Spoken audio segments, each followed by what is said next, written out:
Welcome back, guys, to another stream. My name's Mike, aka Decimal Punked, and tonight, or this evening, we are in the Unity engine, and the version we're using is 2022.3.26F1.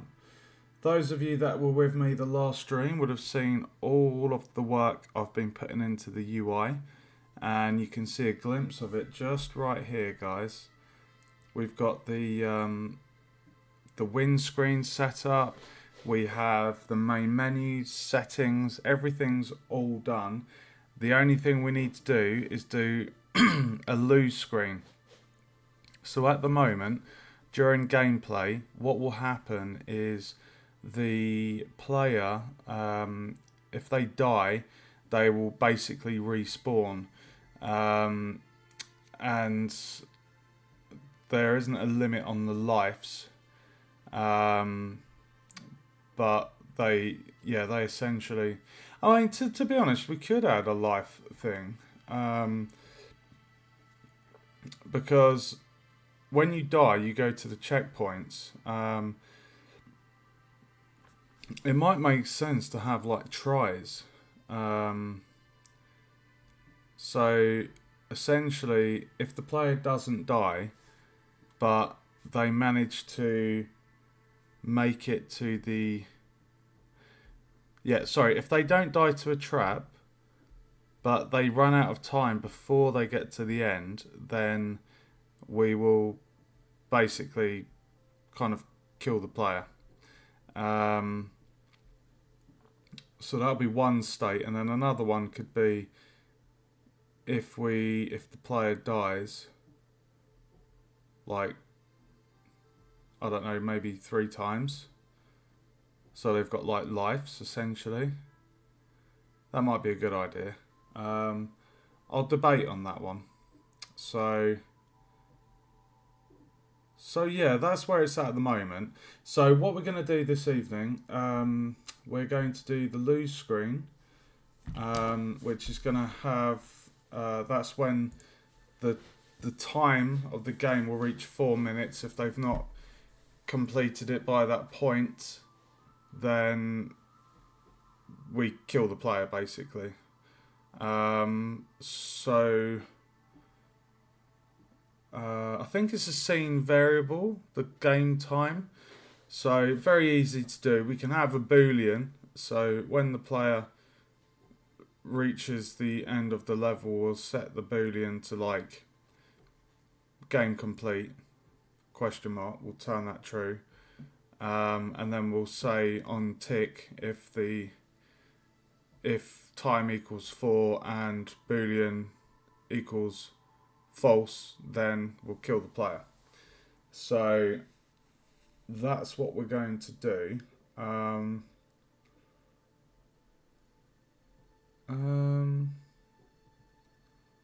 then we want to do a power up as well. Hey Si, welcome to the stream, dude. So we're going to do a power up as well tonight, which I was debating which power ups to do, because it's the player controller is quite complex. Like this code here, ignore this top bit with the animation, but this, from the movement grid up the top down to the bottom yellow one here, that's all to do with the player movement. I didn't really want to add in a I didn't want to add in feather fall or faster movement speed. I just thought that would be a bit, it could potentially mess up the mechanics at the moment. The simplest thing I can do as a power up for this game would be damage immunity. So maybe like, kind of like how Sonic's, on Sonic the Hedgehog 1, you had the little TV with the stars and it made Sonic invincible. I was thinking of having something like that.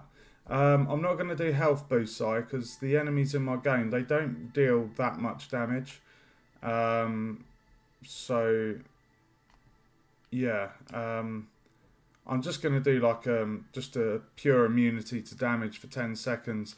And there is actually a section of the game I've got planned for design where that would come in quite useful, because at the bottom of that particular area, it's filled with the spike traps that kill the player.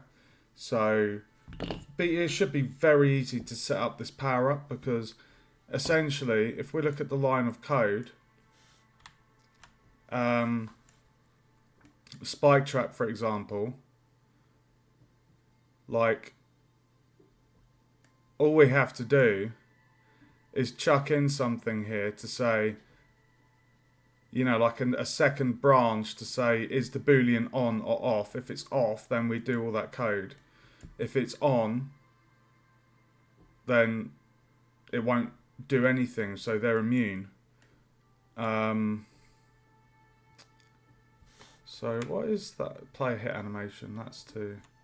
Yeah, so basically, really easy to do. And I think I've got a shield icon. And what we can also do, I can quickly show you. Like, we can actually change the color of our player's sprite to like something like, you know, we could give them a really cool color. Just like silver, maybe. Or, you know, like golden, maybe. I don't know.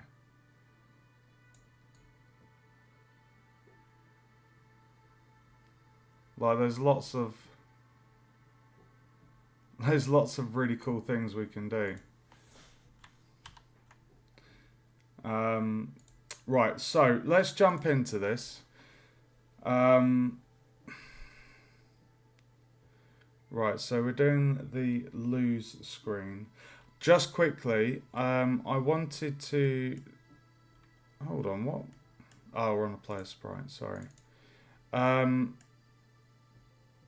Where is the slime? Right, spike trap. I just want to check these things. Okay. The player's already white. Like on the sprite, they're already white. That's like the color of the... That's the color of the character. Like, we can give them like a cool color. Maybe like just black, so they're like kind of like iron skin, you know. We can look into that though. We can look into how to change that. So I want to get the UI done first, because that's priority. Get the UI done, then we can add the power up. What I wanted to do though was I need to add a bounce particle effect. Well, this is the first game I'm doing in Unity, dude, so the particle effects are going to be a little bit different to the Unreal Engine.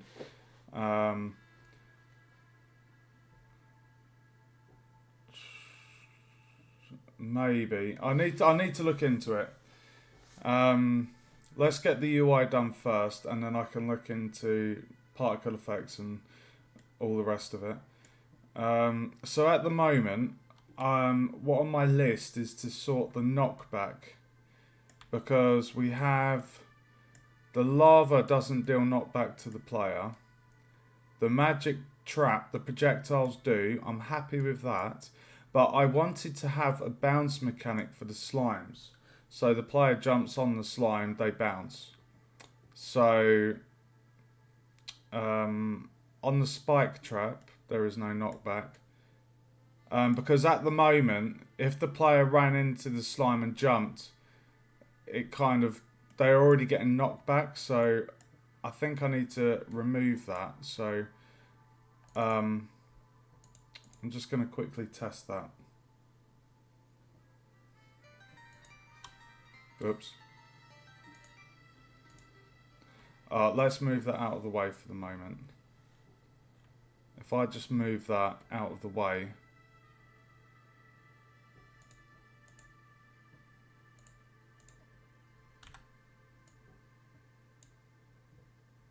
let's just put that up there. Okay.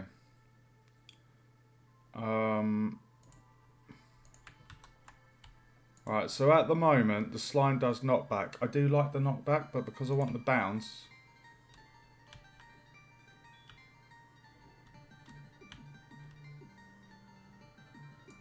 Because I want the bounce, that knockback really messes up the bounce. So what I'm going to do for the moment...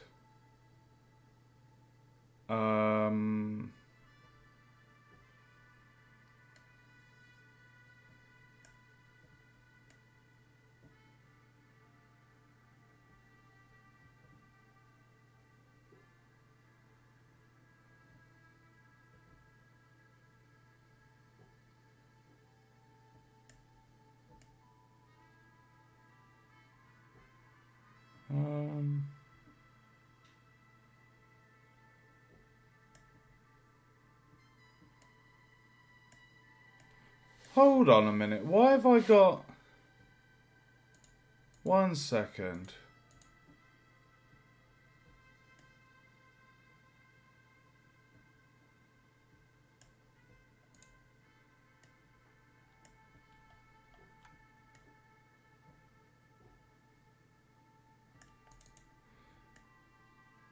Right, so that's just saying, depending on their position, is it flipped? So I can unplug that and that just to skip the knockback, and we'll see how that looks.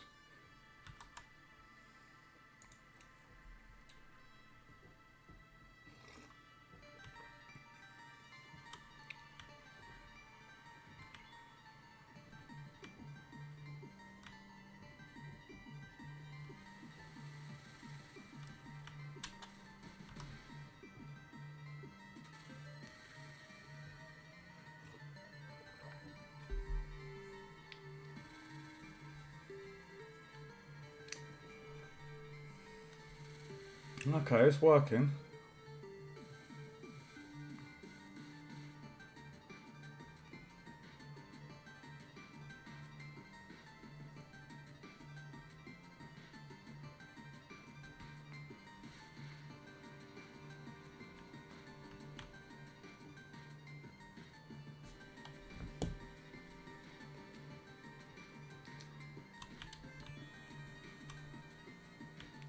Okay, that's great. We will remove that knockback I had. I really liked the knockback. I thought it was really cool. We have the knockback working on the magic projectiles over here.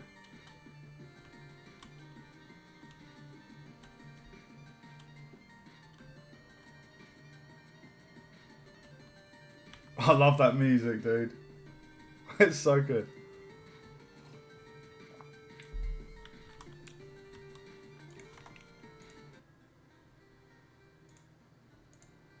This is the settings menu, so got my controls here. The background is going to be painted with some of the deco environment sprite sheets, so I'll do a little scene around this. But all of these work, so I'm really happy with it.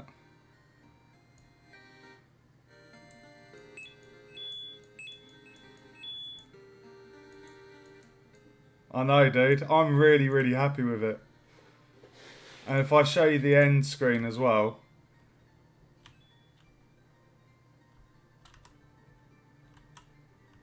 Oh, hold on. Why is that so quiet?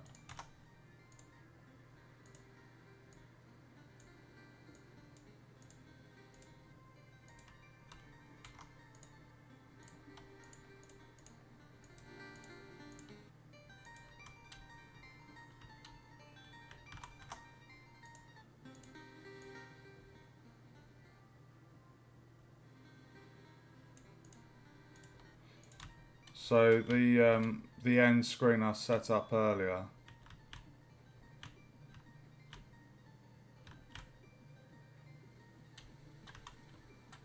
That's the end screen. So if the player beats the record time the record time text changes yellow to symbolise or signal that they've set a new score. So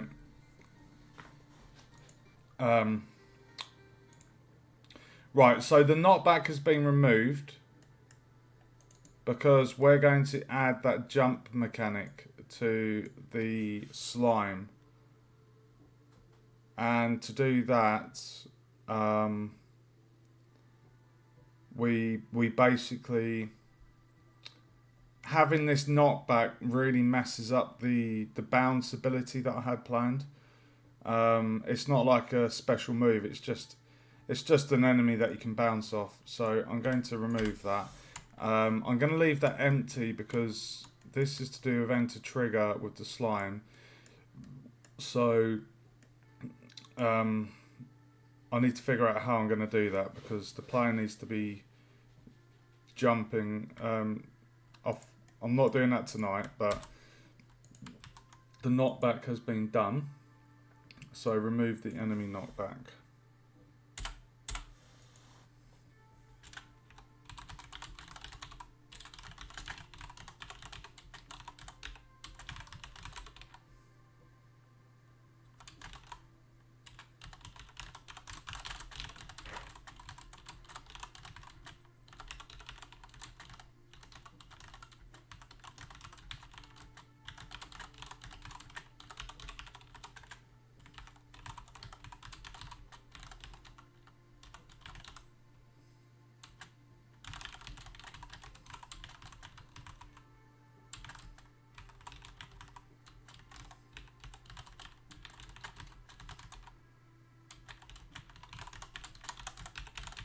Cheers, dude. Okay, right. Knockback has been removed. I just need to also add a little jingle to the pot when it's played. So where did I put the code?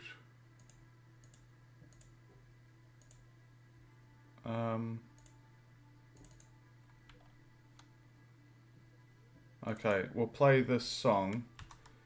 Sorry, it's not a song, it's just a jingle. God, I can't remember. I've got quite a few folders here now.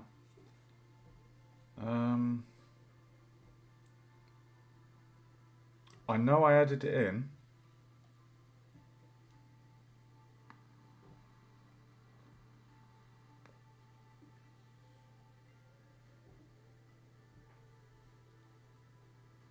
I know I added it in.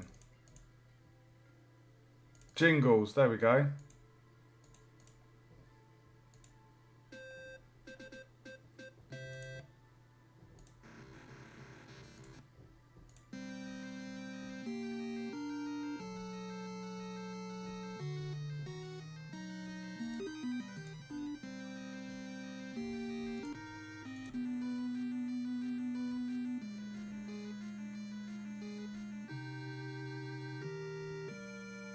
That's actually pretty cool. Hold on, why are you getting no desktop audio? I've just seen that no desktop audio is coming through. What the hell? Why does Streamlabs muck around like this? What a... Oh, dude, keep calm. Why does Streamlabs do that? I don't ever mess with the settings and then... What a dick. Oh, this... Oh.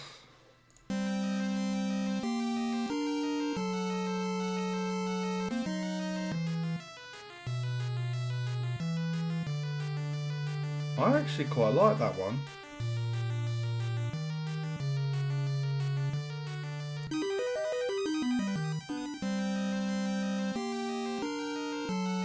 I really like that. I might actually change the current one in the dungeon. That's more fitting, I feel.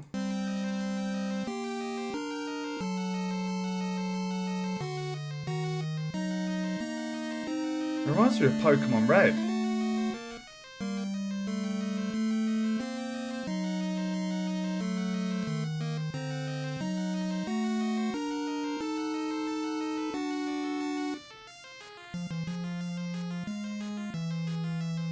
Dude, I like that.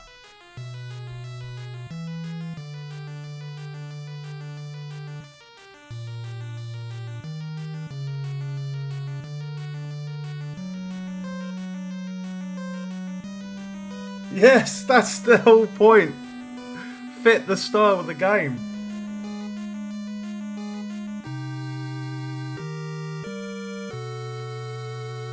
Dude, it's so good.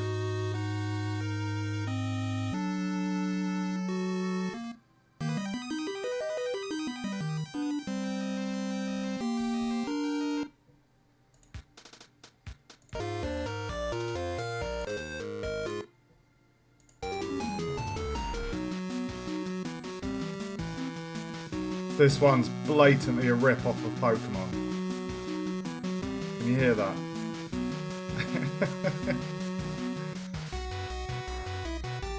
It's so blatantly a Pokemon rip-off, that one.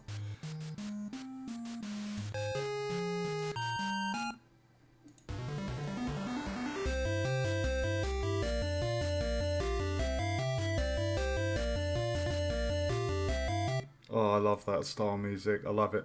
I think I'm actually going to swap this one out.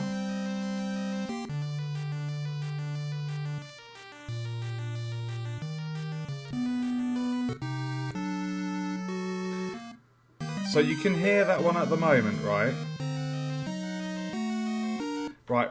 Keep that in your mind and listen to what I've got at the moment.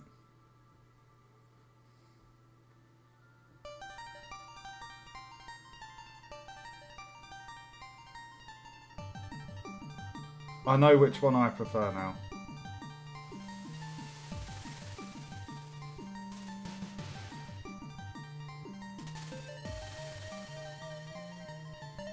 This song, playing at the moment, reminds me of like Sonic 3 in one of that industrial type areas on the Sega.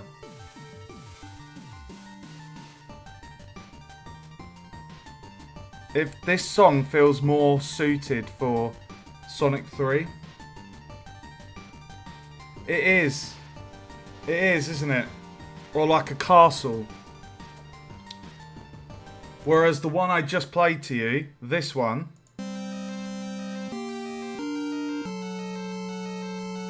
this one feels more suited for the environment. Would you not agree?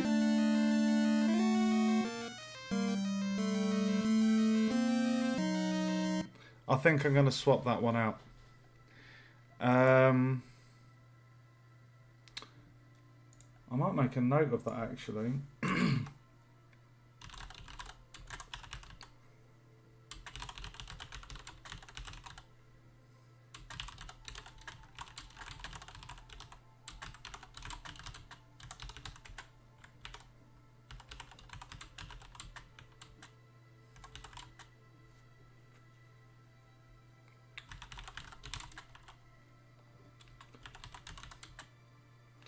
Okay, so I'm just making a note on the notepad, 1 second.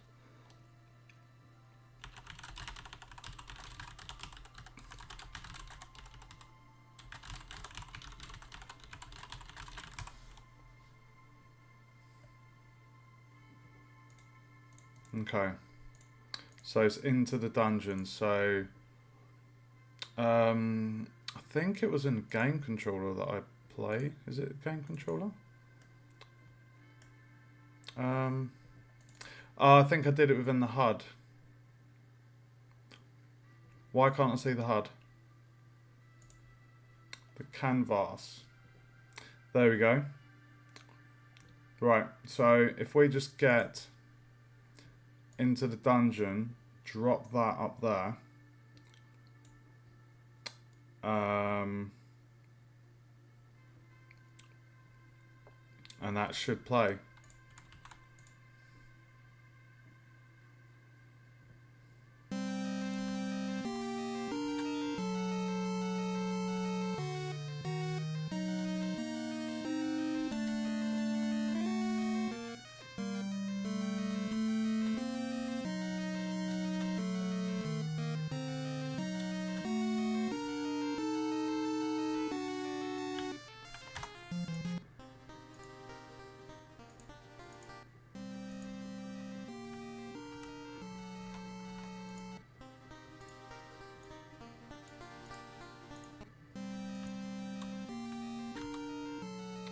That definitely feels more suited, doesn't it?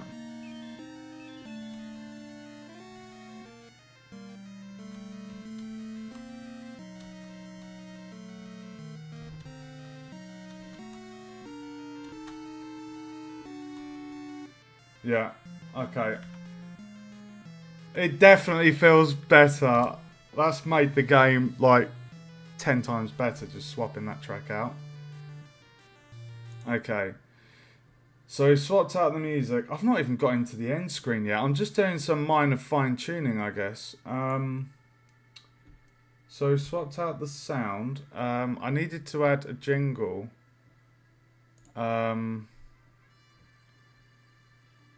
Oh god, where was I? Right, in here. There was one for game complete.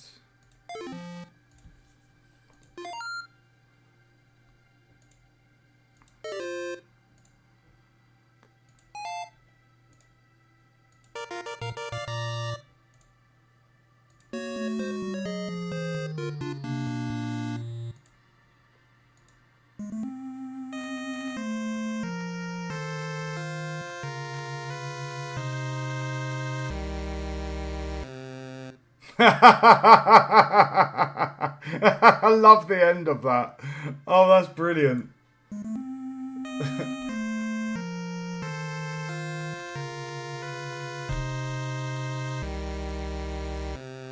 It's the little end of it that it's so good.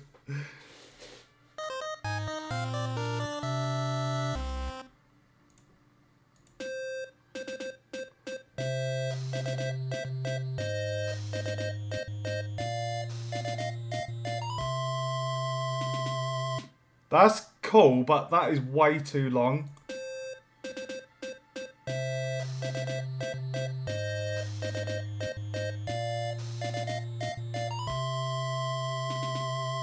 That's fantastic, but it's 10 seconds, bro.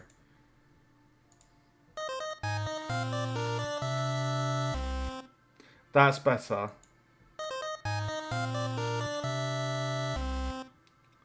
Okay, we're going to play that one. So, what we're going to do on the treasure, the treasure, we're going to add a sound component. So, audio source. And we're not going to play on awake, because if I had that on tick, that means the moment we play the game, it's going to play. And I can just show you that. So level clear 2 is the one we're adding. So I click on my game object for the treasure, and we drag the jingle onto there, and then we set the output to, that is the sound effects, that's not really music. Right, so if I play the game now, you're going to hear that play because it says play on awake.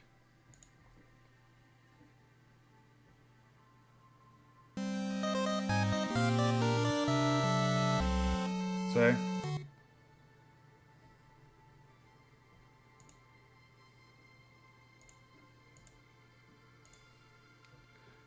right, so just out of curiosity, actually,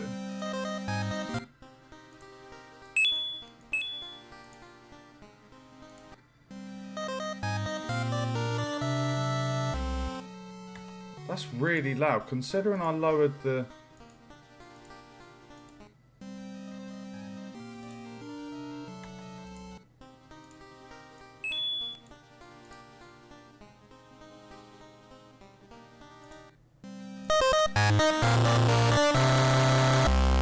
Whoa, that just got massively distorted.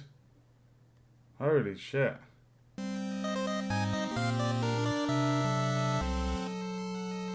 Right, I think I should actually lower the volume of that, because that is actually quite loud. I'm going to put the volume at 0.8 and just test that. No, that's for the end. That sound is for when you reach the end. That treasure vase you can see top left, that is the end target. You touch that, you win the game.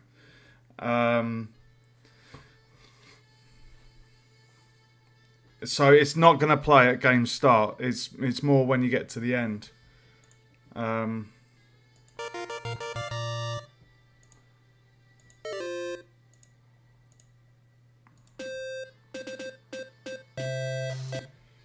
mean, I don't have to use it.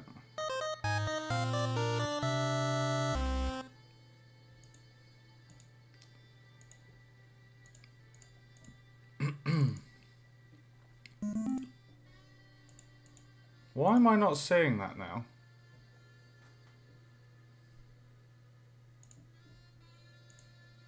Why am I not seeing the option to play that? Where's that just disappeared to? I had the option here.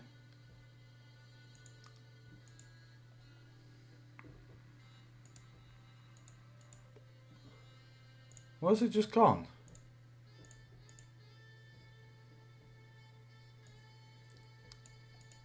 Dude. Oh.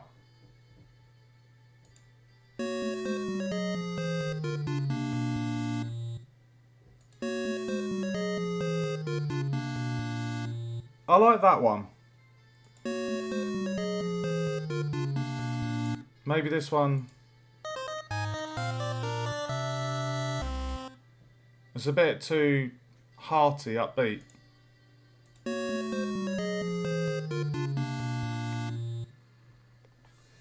I prefer that one. Let's put that in there.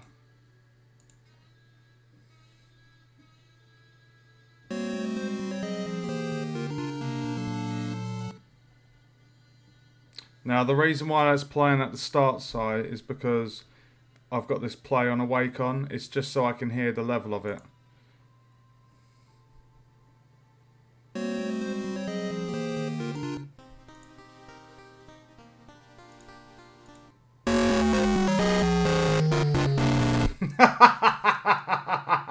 Oh my god. Oh my god. Distortion. Let's set it to 0.5.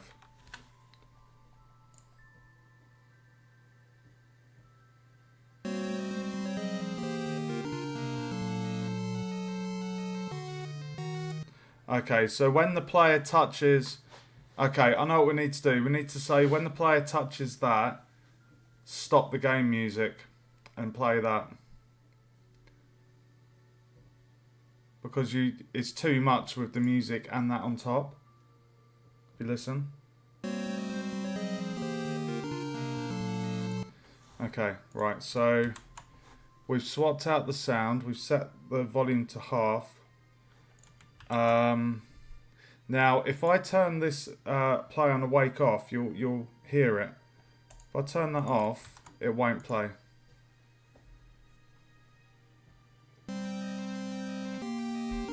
See? Right, so what we need to do is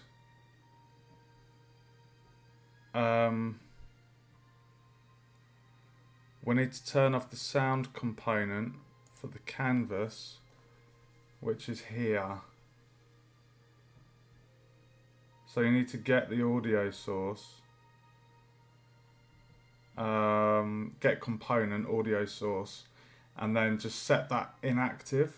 Okay, so when the player touches that, we play the sound component. So let's just add that code in quickly.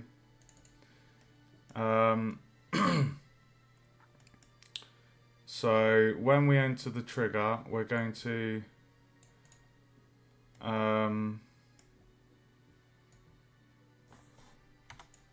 if that's true,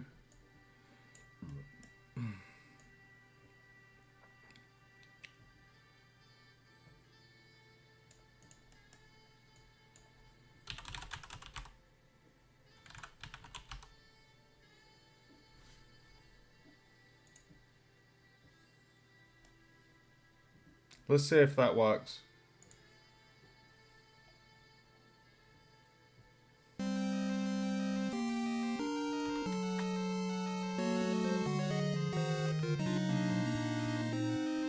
It worked. Okay, right, so now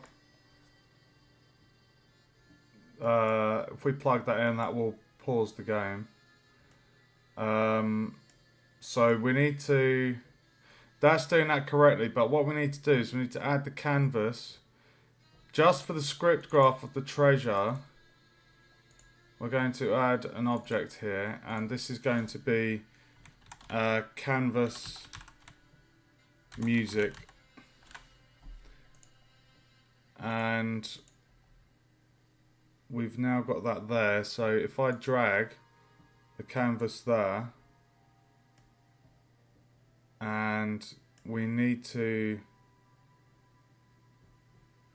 basically get that. So we need to set component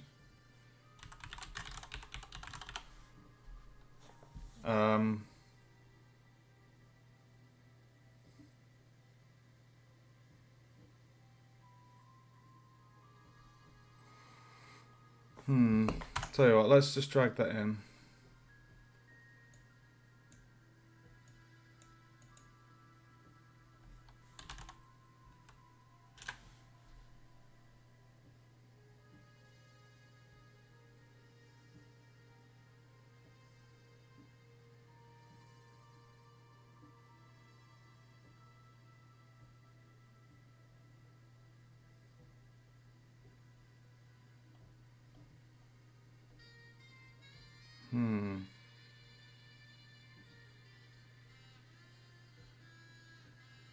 The name of the type of component to get.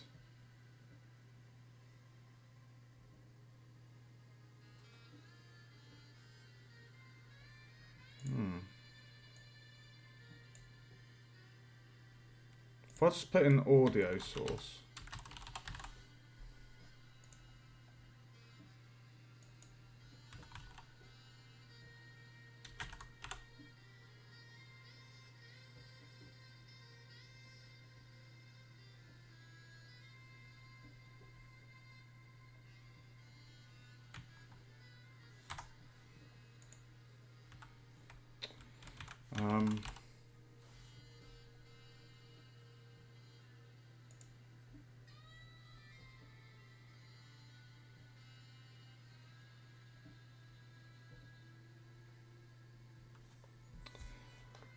I thought it was like set active.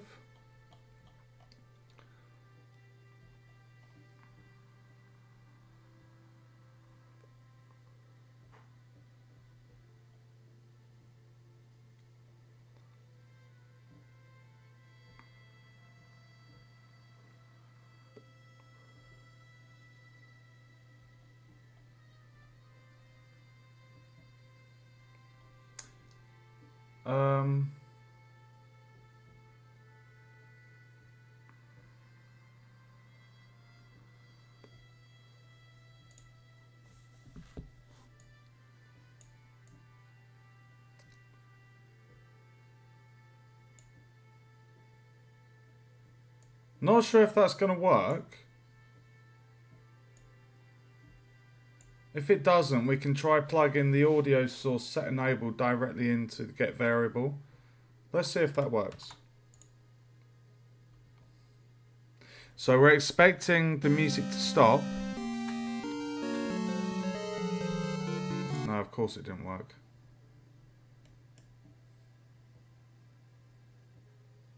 Missing target object. Yeah, that's what I thought. Oh, you numpty. I didn't plug that in there. That's why. Silly bear. Let's try that again.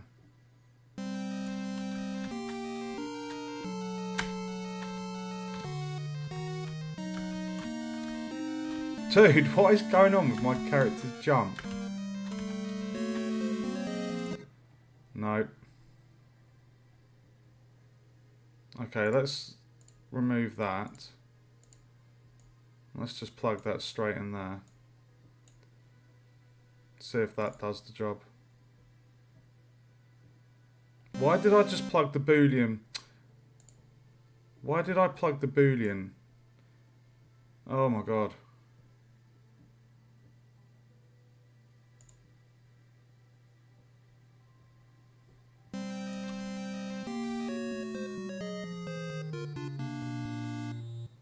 It works! Music playing.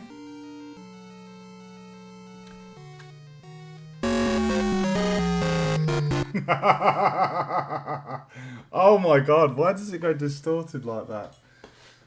Jesus Christ. Right, so we didn't need this get component nonsense. So basically, that works perfectly fine. We hit the treasure. We play the jingle for the treasure pickup. And then we disable the music straight at the same time. So, because it's too much with the music playing and then the jingle, it's just too much. So that works really, really nicely. Right, so I'm now going to get this and plug that back in.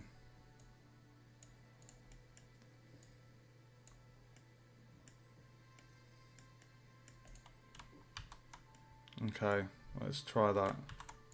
Here we go, guys. Rip my ears.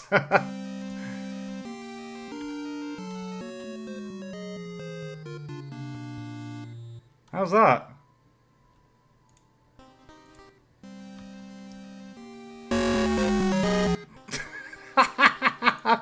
Oh my god. I'm wondering if... I don't know why it's doing that. It's almost as if it's... I don't know. Like, there should be a thing that maybe cleans up the sound file after it's been loaded. I'm sure there was...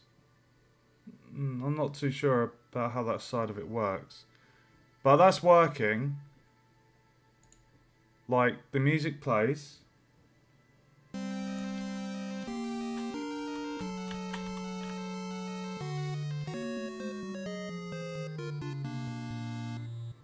Magic. It's pretty good, right?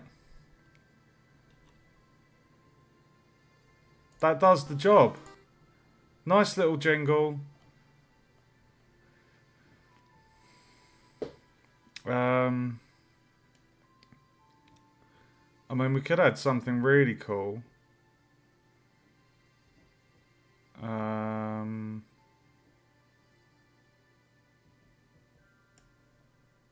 It does pause the game at the point we do that, doesn't it?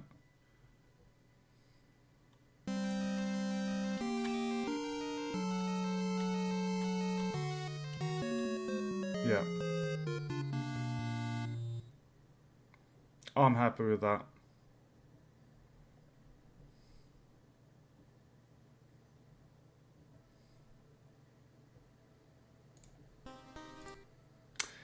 That's fantastic. So, what have we done so far this stream? How have I spent 45 minutes already? Right, so we've swapped out the music.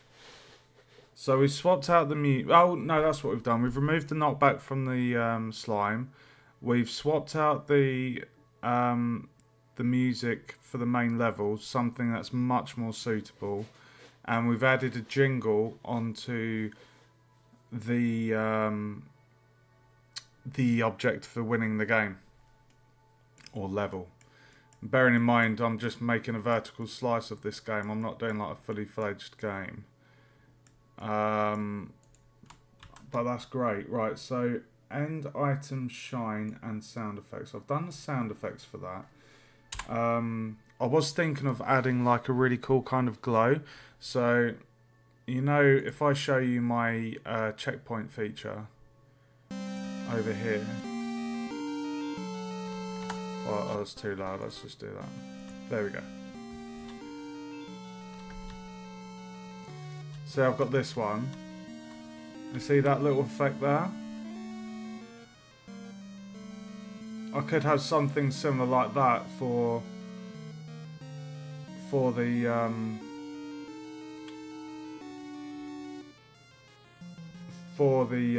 thingy, for the vase. Maybe, I'm not sure if it's too much. It might be too much because I was just going to put this like, I was going to try and create like a little kind of like, just like a little altar for that, because I have these bricks Sorry, let me just check. I did set that up correctly. Yep, sound effects mixer. Yeah. And that's music mixer. Yeah. Yeah, so if I show you, I think it was the grotto tiles. Yeah, so I have these tiles here. So I was thinking I could do something cool, like just create like an almost pyramidical type thing maybe with the vase on top, something like that. Not sure, but it's pretty cool. So it just has to fit the style of the level. Like at the moment, the blocks here are relevant for the lava. I just have to be careful that I don't make the art style too different, because this is a very earthy feeling level with the dirt blocks and things. So I don't want the art style to be completely different, or else it's just going to look rubbish. Okay, let me have a swig of my coffee. Right, now that we've done the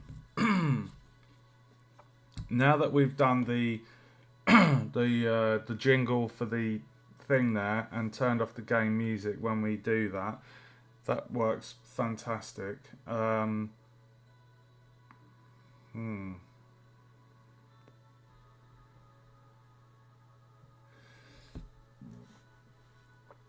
Okay, I know what I'm gonna do.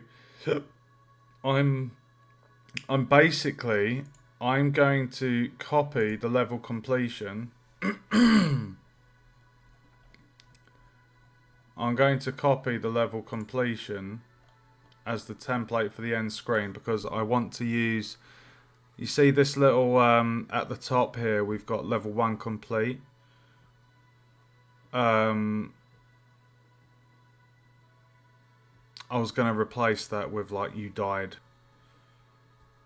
in red, and then just have the 3 buttons. So nice, short and sweet. So I'm going to do that. I'm going to, so this, what we're doing now, we're now jumping into the UI. 50 minutes into the stream. How has it taken me 50 minutes just to remove the knockback, sort out the sound for the jingle? How was 50 minutes just gone? That's mad. Madness, I tell you. Right, so we're going to copy this one, and we're going to call this we're just going to call it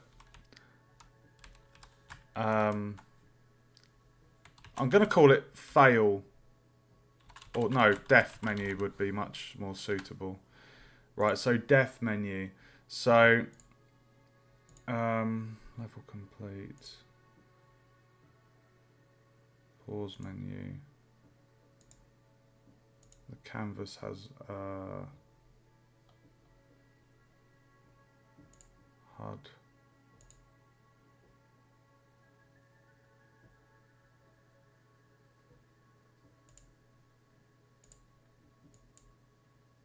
Okay. Right, so we've got a script for the pause menu, script for the level complete, and then the death menu, we need to remove this script component.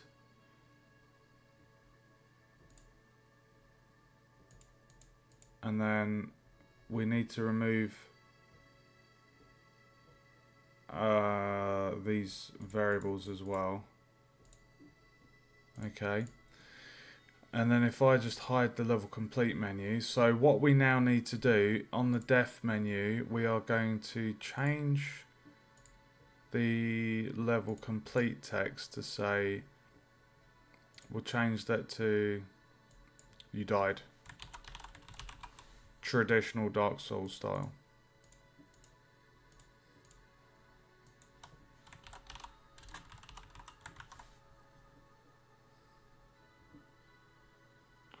And then we'll change the color of that.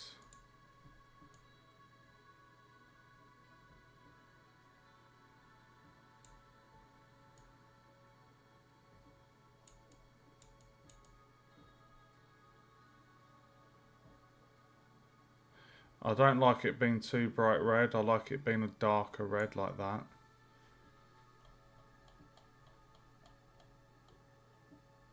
That doesn't look like it's spelt right, does it? But that is correct.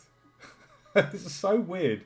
When you look at a word and you're like, have you ever had that when you look at a word so much it begins to seem like it's not spelt that way or something looks wrong with it? It's really strange when you get that. Really strange.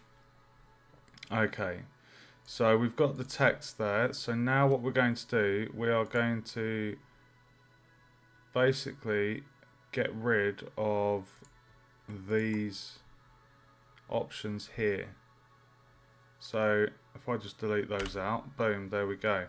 So we're going to have 3 buttons on this. We're going to have oh, hold on a minute. Level 1 complete. So that bar fits perfectly for there. I can actually shrink the bar for the depth menu because there's too much space there for the panel. So where is the...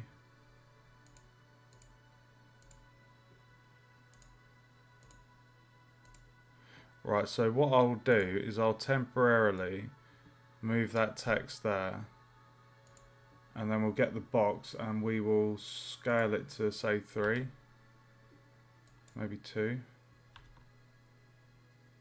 maybe 2.2. You died. 2.2, 2.1, 2, 2.1. We'll go for 2.1. Right, and now we can put that text back in there. The reason I temporarily shifted that out is because if I made that scaling adjustment, it would have affected the text as well, because it would have been a child of that box. So moving it out of there temporarily meant it didn't get affected by the scaling. Okay. Right, so we have that box. Now what we need to do,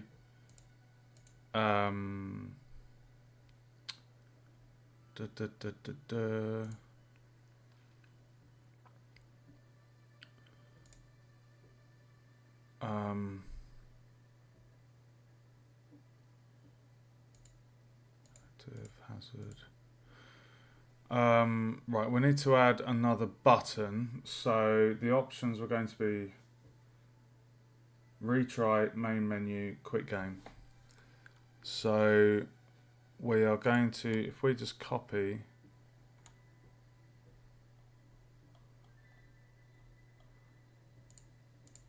the main menu button, bring it up there and rename that to retry,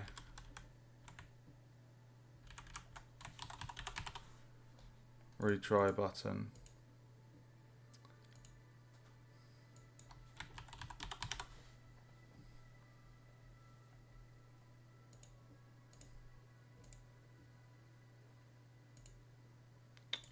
And then if we just get the distance, so we've got minus 172 minus 92. Oh my god. Minus 172 plus 92. Right, it's an 80 difference. So if we had that at minus 12,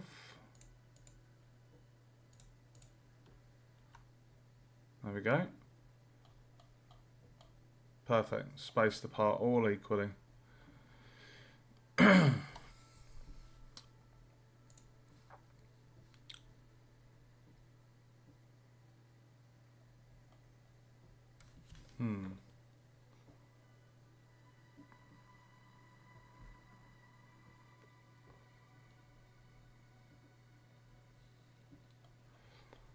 Okay, so now what we need to do is on the panel,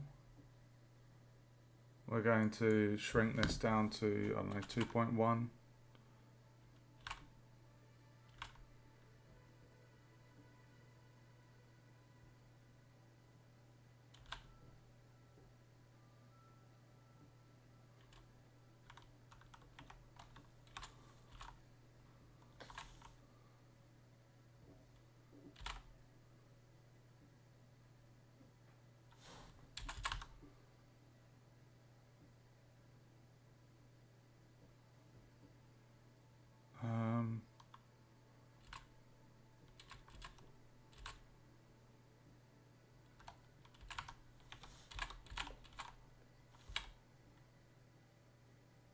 I feel like 0.18 might be a good size. Right, so we will get these buttons and we're going to move these up.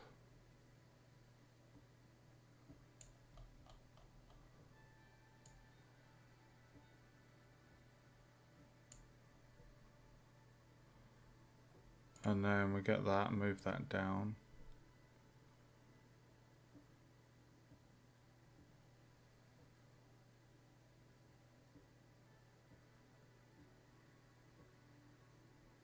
Well, we could make that bigger, to be fair.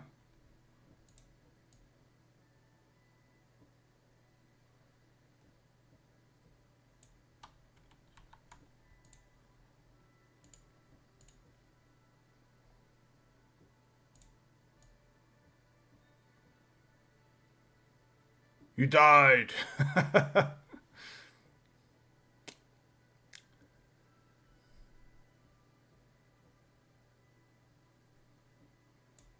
Let's go 3.2.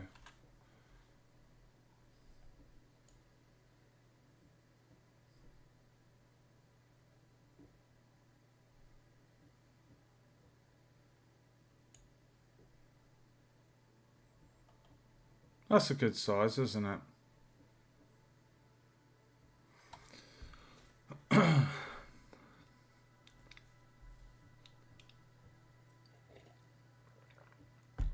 I think it would look rubbish with the text on its own, just on the background. Having the panel there. Just something to put it in.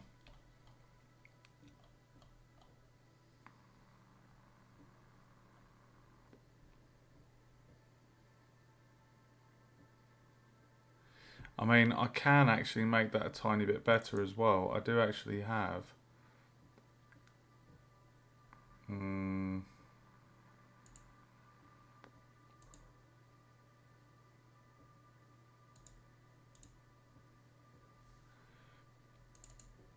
I have this this black background. If I actually,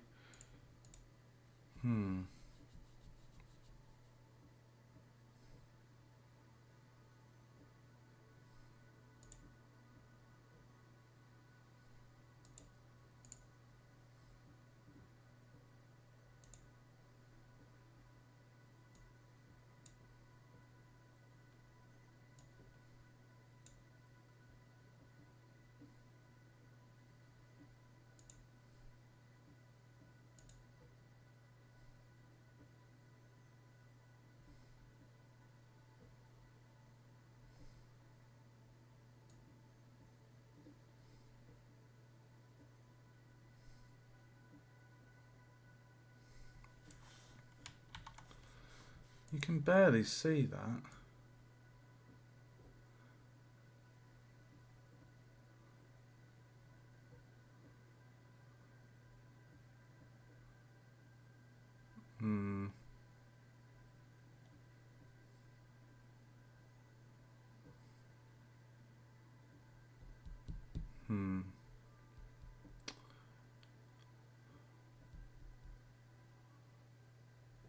Yeah, it's kind of got the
That looks a bit better with the.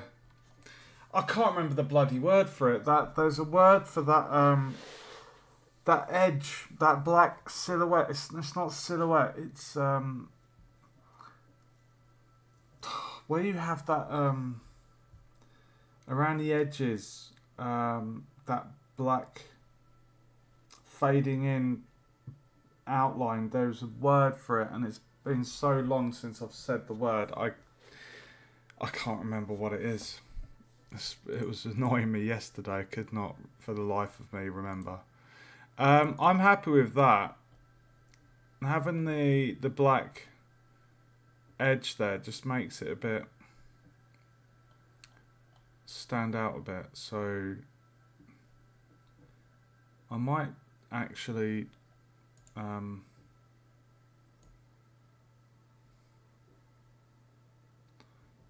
it's a bit too harsh when it's too full on. So if I think 220 is a good point for that actually.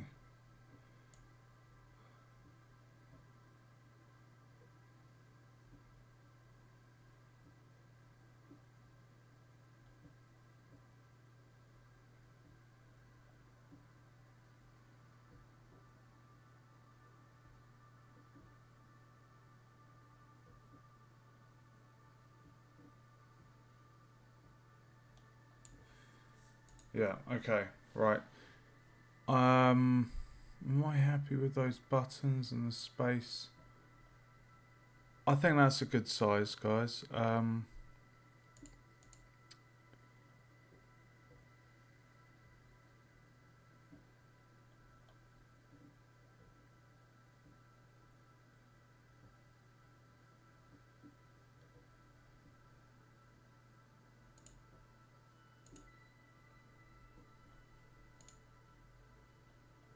I think that looks good, don't you?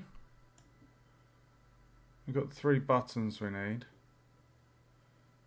Maybe we could move the buttons up a tad.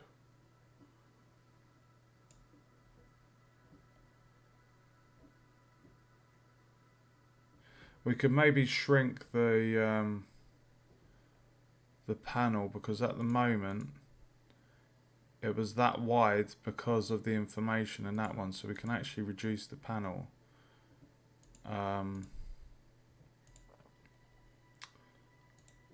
Let's shrink the panel a tad. No, I keep doing the wrong one. Right, so we'll go for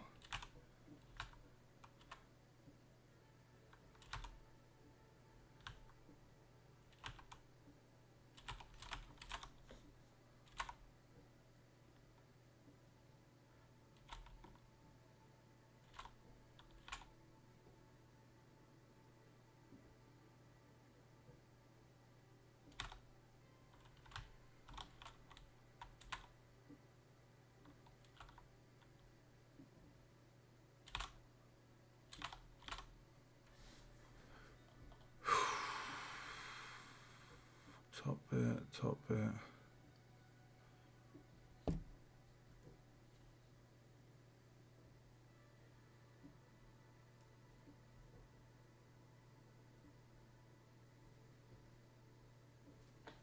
I'm happy with that spacing.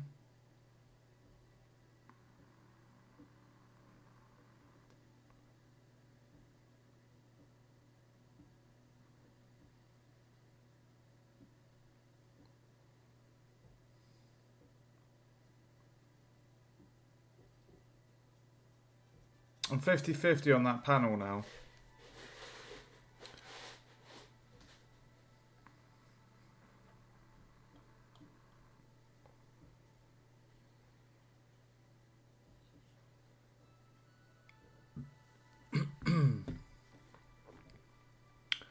I'm trying to mirror what this one's doing.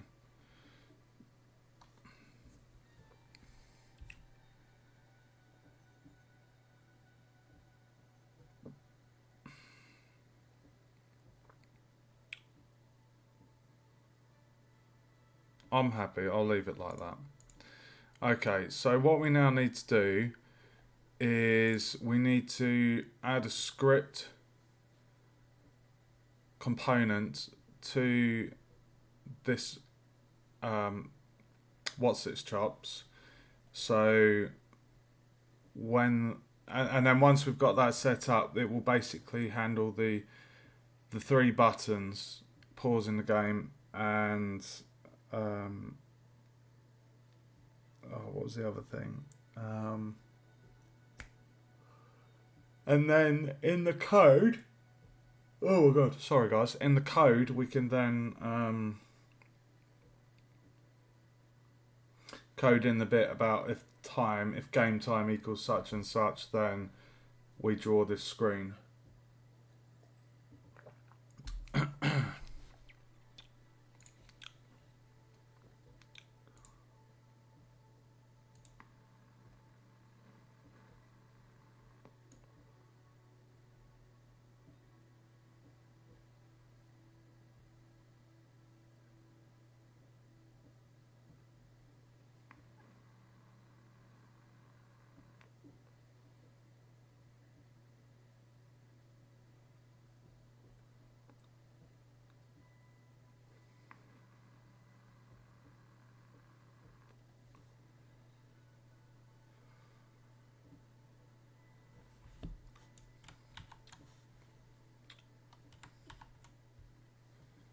What was the value of the other ones?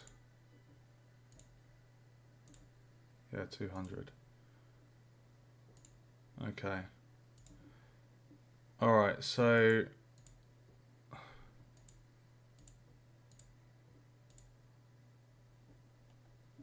right, so what we need to do now, if I just go into my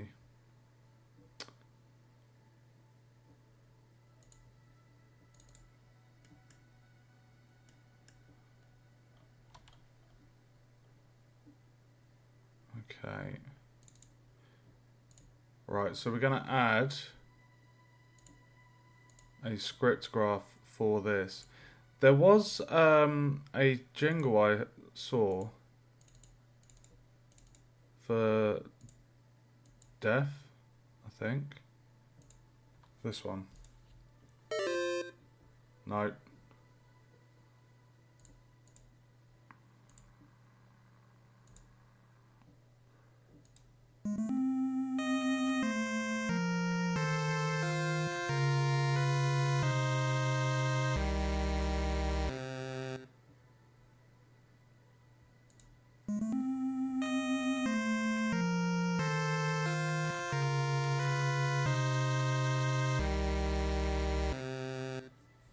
Oh, the end of that just kills me, dude.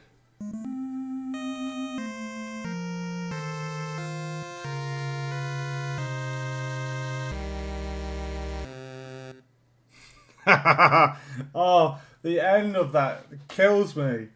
It's so good. I'm gonna have it in there. It's so good. I've got to do it. Let's add it, baby.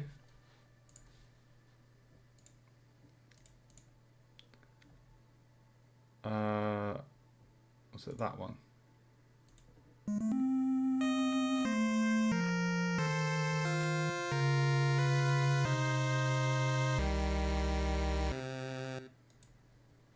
Okay, so click on the def menu.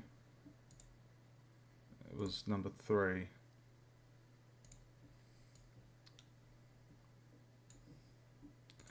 going to set the volume to 0.5 and then play on awake. No.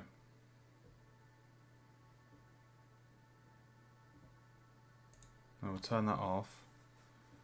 Right, so we need to add a script machine. Thanks for the spam view, Cortex. Appreciate it. Every little helps, as they say. So this is going to be def menu.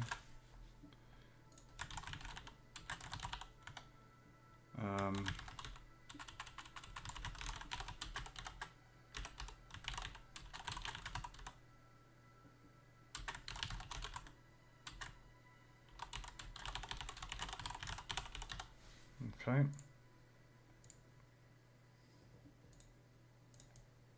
Right. Okay, so we've got the. I'm happy with that.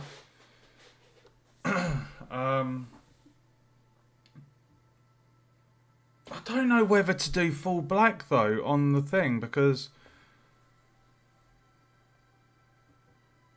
I'm in two minds.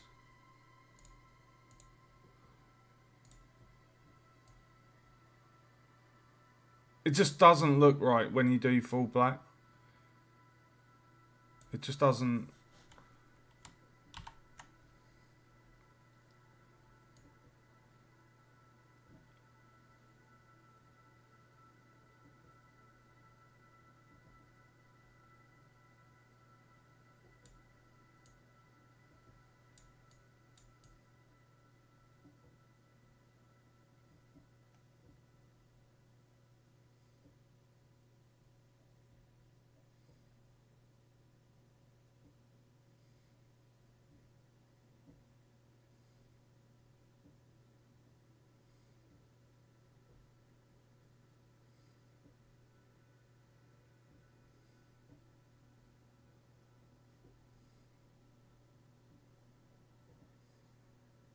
I like that.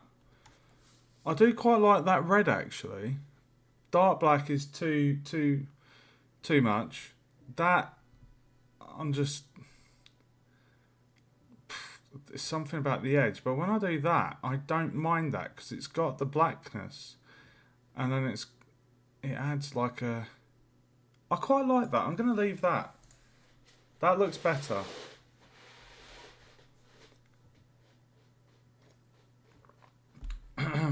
Okay. Right, so in the def menu, what we're going to do, we're going to copy the code here. We need to have scene variable.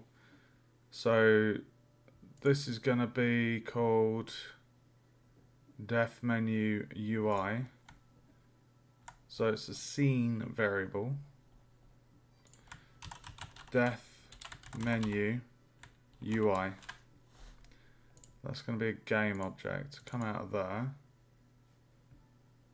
And we're going to drag the def menu UI onto there.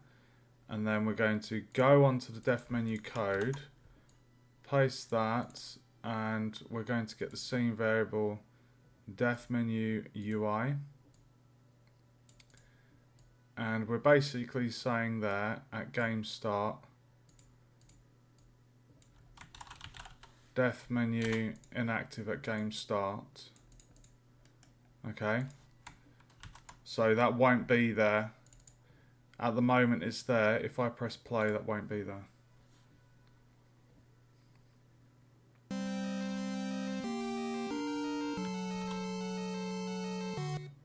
Yeah.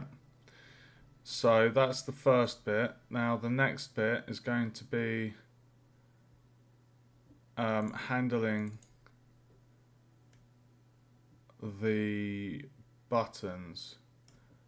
So all I need to do here, I can actually copy these, because what you'll notice is the quit button is consistent throughout most menus.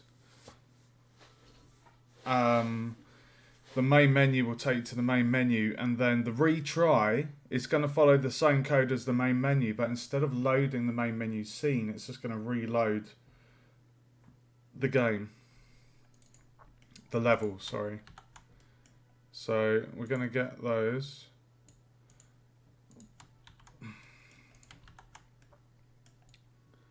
Right, so what we need to do, we need to make some let's just do that. So this is going to be main menu button, and that's going to be a game object, and then we're going to have quit button, game object, and then retry button, game object. We'll reorder those. Okay, so the main menu button there, quit button, there.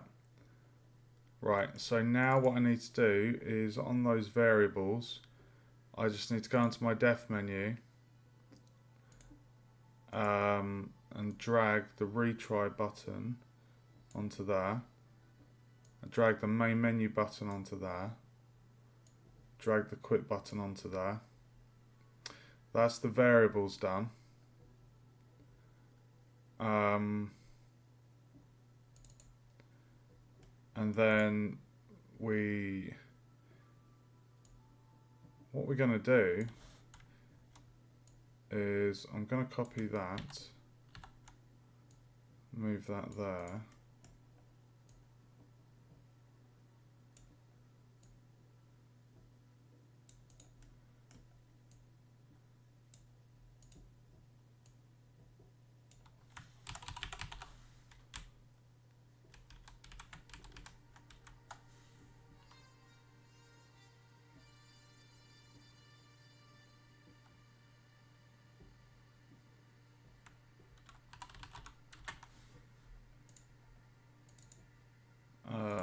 And then we're going to copy the scene there, go back to there.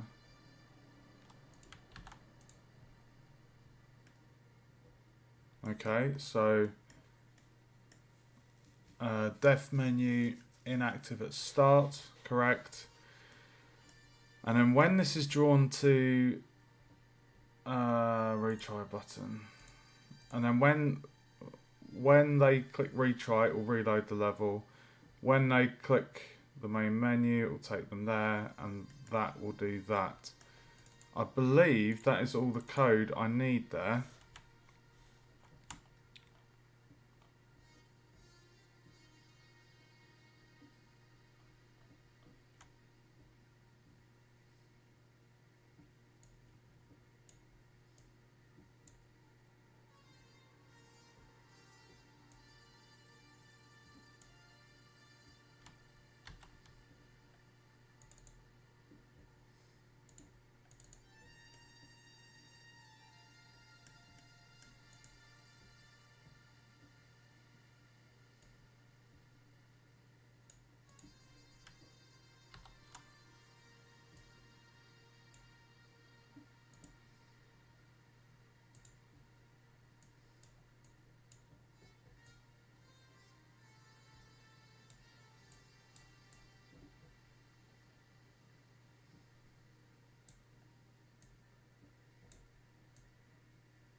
So when we click the reload button, retry, we're turning this menu back off, saying there and quitting it obviously quits the game.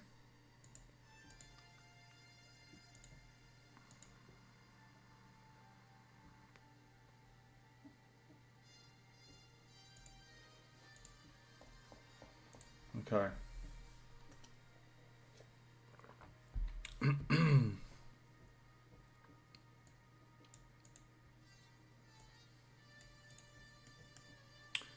And that is it, basically, for those three buttons. Retry, main menu, quit. You retry, you reload the level. You main menu, goes to the main menu. Quit, closes it. Easy. So now what we need to do is we need to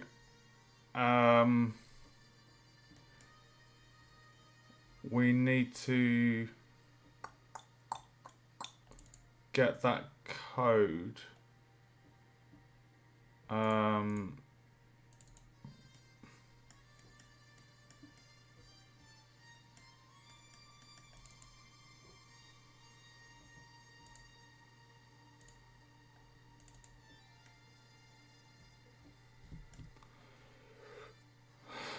Right, so we need to have the condition for... oh god, there needs to be a custom one as well.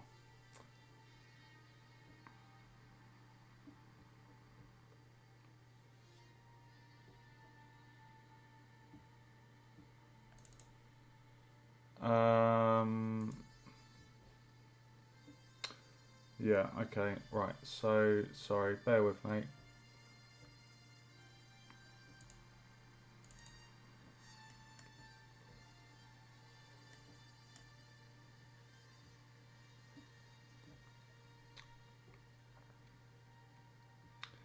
Right, I'm going to copy this code because this bit is relevant. This bit is relevant. Apart from the trigger enter. So, I think I'm going to put this in the player. Or should I do it in the HUD?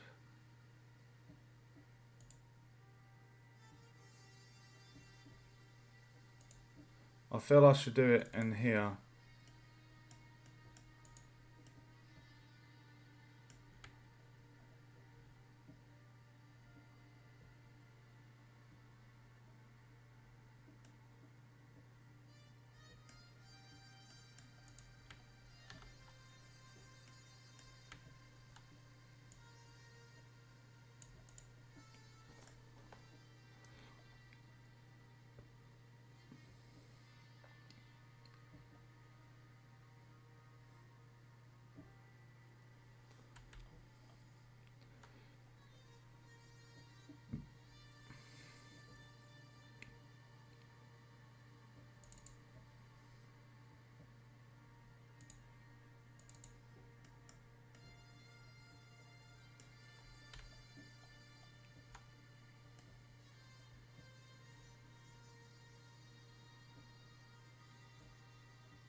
Where's the respawn event?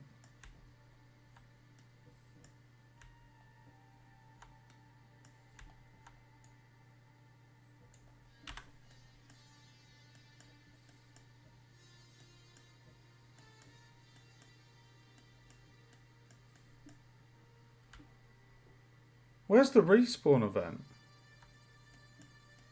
I've got a respawn event there.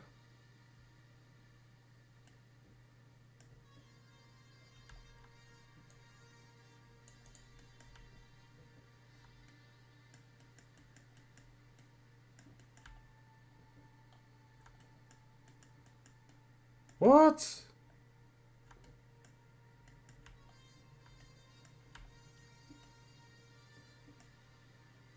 Bro, where is the respawn? What?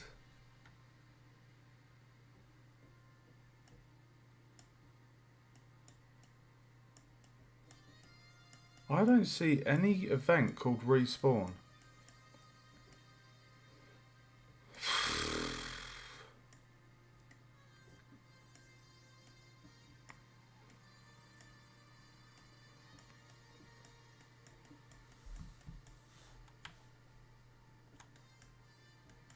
Dude.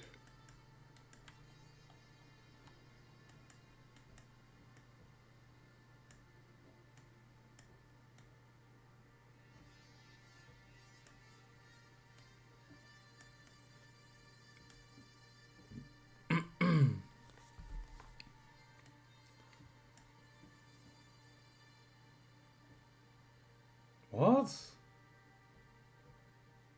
I plugged my phone into the dock. What, you can use your mouse and keyboard on your phone? Is that what you mean?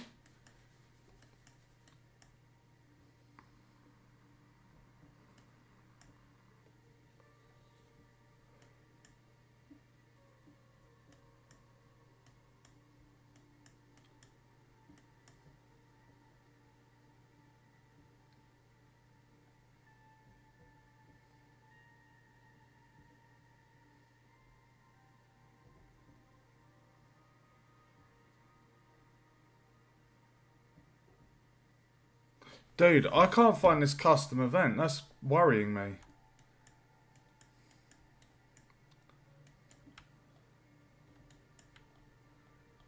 Why can't I find this?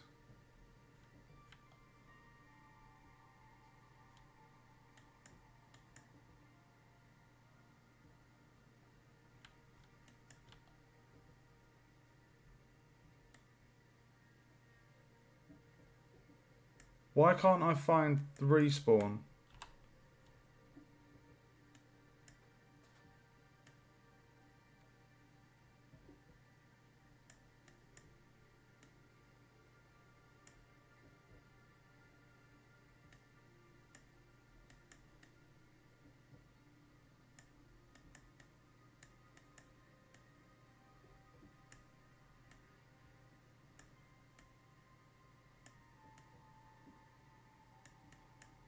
That's getting me worried.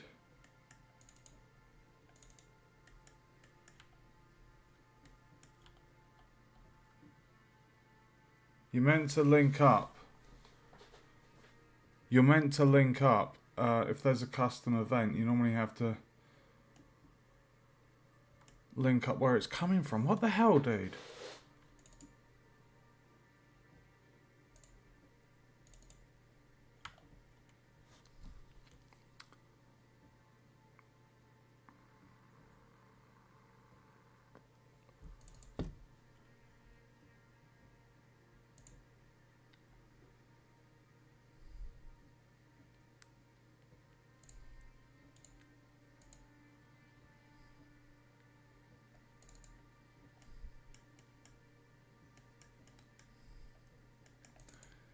Why can't I find that? That is really worrying me.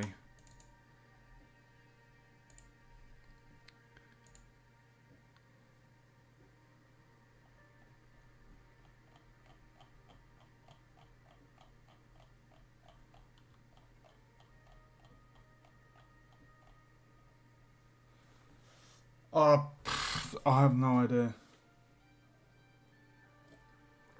That is very random. Sorry, I'm having a bit of a panic here, dude.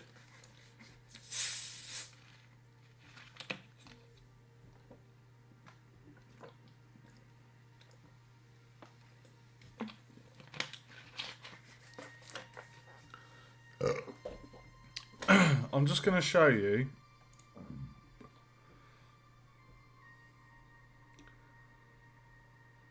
Oh, you bellend. I have 2 scripts. I wasn't going mad. Oh, Mike.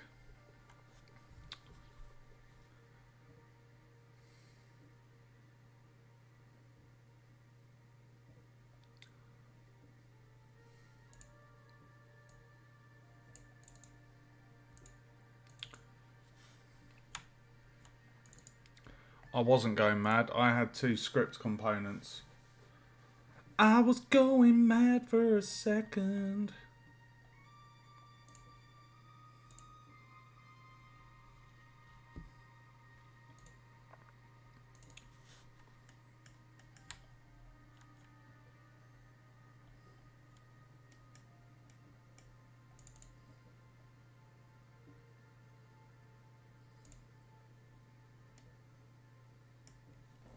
So what is this reload scene? That's not even doing anything. In the event the player loses all life, reload the scene.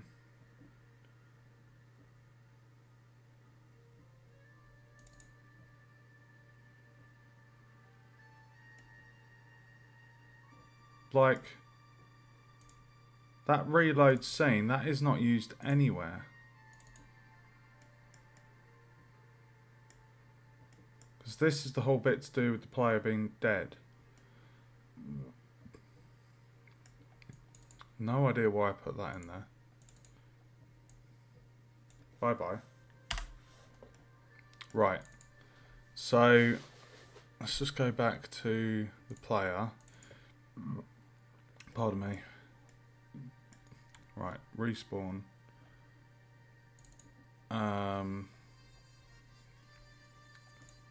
Respawn is there.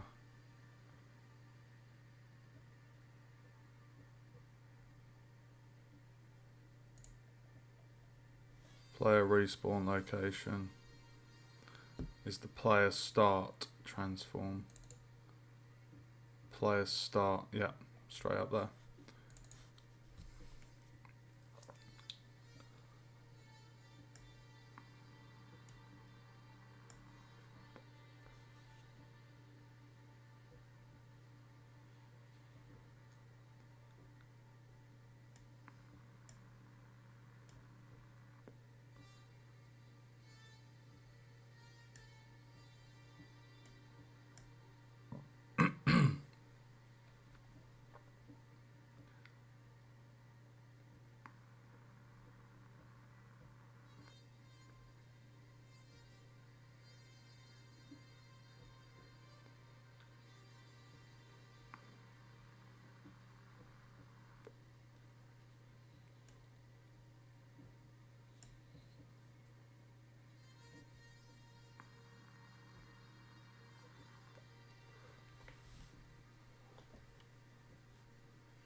Surely that would just be...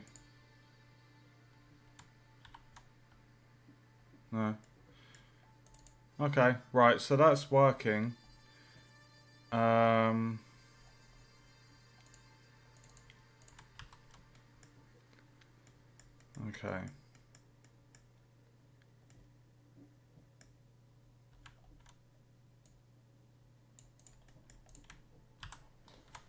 Oh my god. Right. It's getting toasty in here.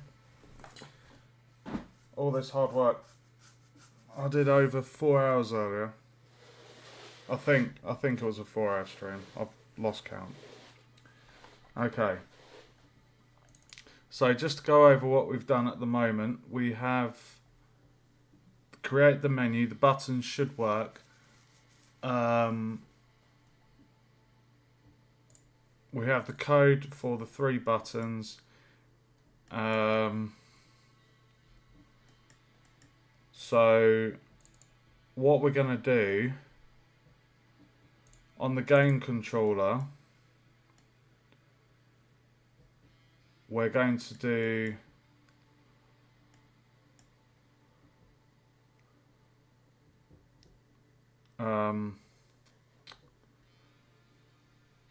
we're going to have an on update.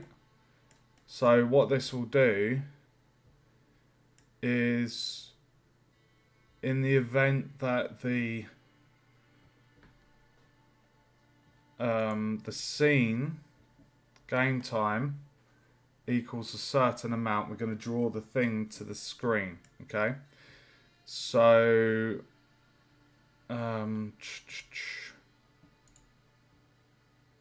right, we're going to need to add a object variable here, and actually no, we've got the def menu there. I can do it from there because the def menu's got the component right there. Perfect. Okay. Right, so the game controller is going to handle when the player runs out of time. Okay. So we're going to do an on update. So this is going to be ticking all the time. And then we want to say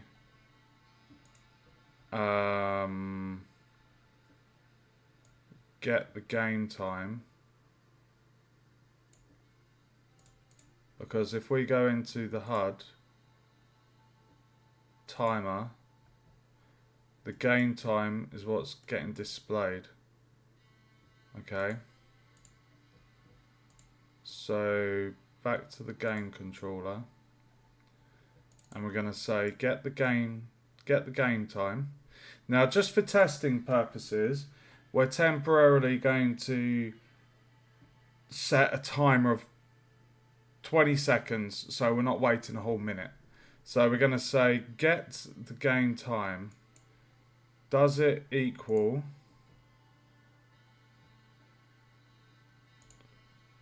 float literal we're going to say... Hold on, let me just move that up. Equals...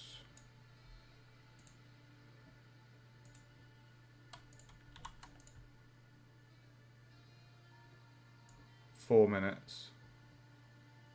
Oh, sorry. 4 minutes is 240. Oh, sorry, for testing purposes. I do apologise. 20. So 20 seconds just for the testing purposes. So off of here, we're going to have an if. That's the condition. If the game time is at 20 seconds, then we're going to do some crazy stuff.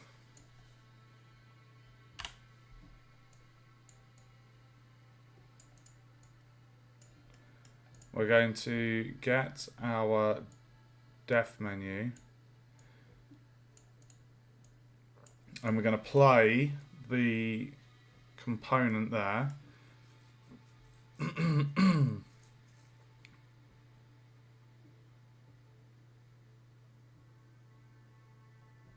Oh, we need to get the canvas music. Oh.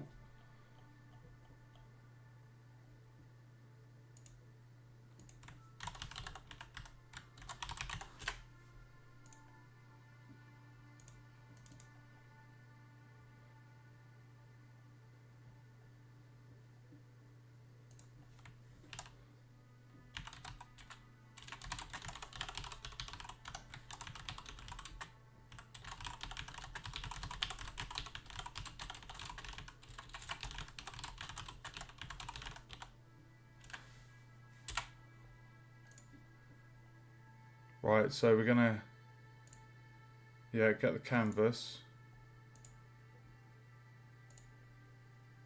We're just gonna drag that onto canvas music.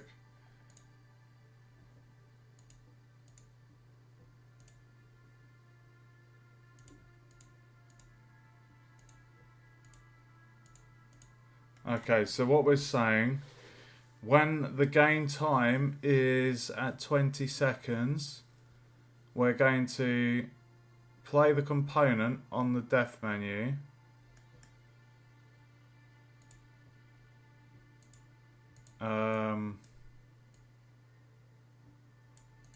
So when the time's at 20 seconds, we're going to play the def menu component.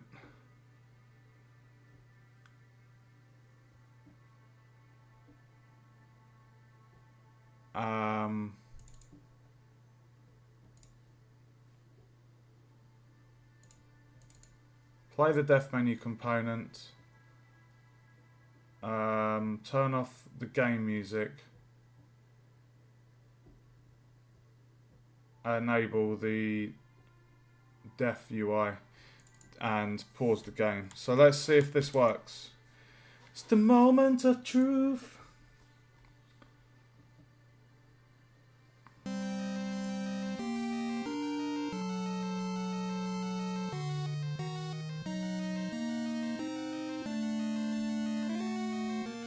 So when that hits 20 seconds, it should stop the game.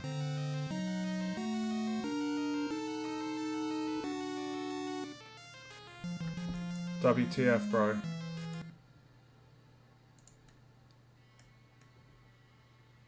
Why did that not work?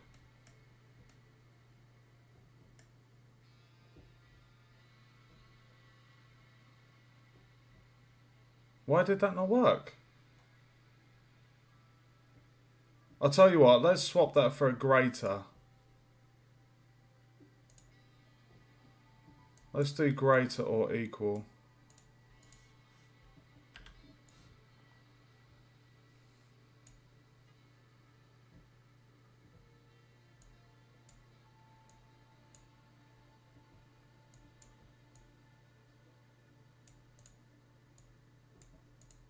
That should have worked.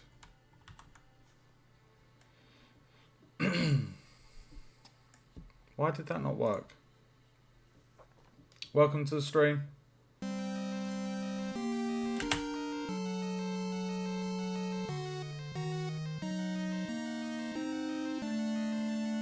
"20 seconds, do your thing."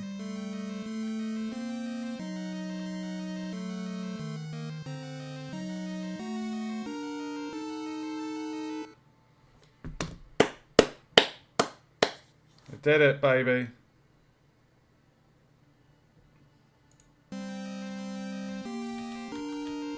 Oh. I forgot to add in the code for when they retry, set the game. Oh, you numpty. Hold on a minute. Who's wasted? What do you mean you've wasted it? What have you done?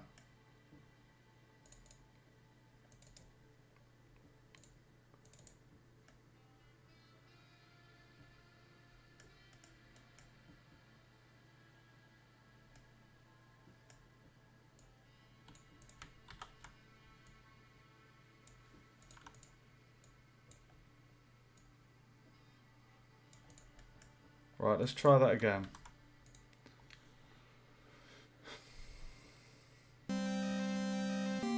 I don't understand why. Is it maybe play on awake? Maybe?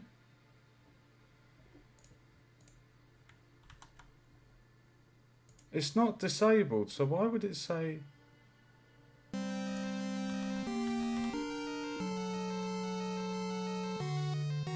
Right, so you've messed up some code.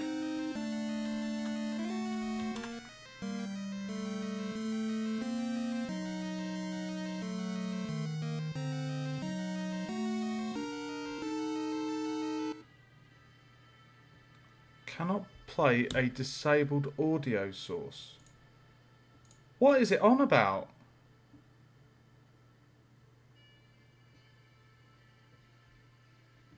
Oh, I think I know why.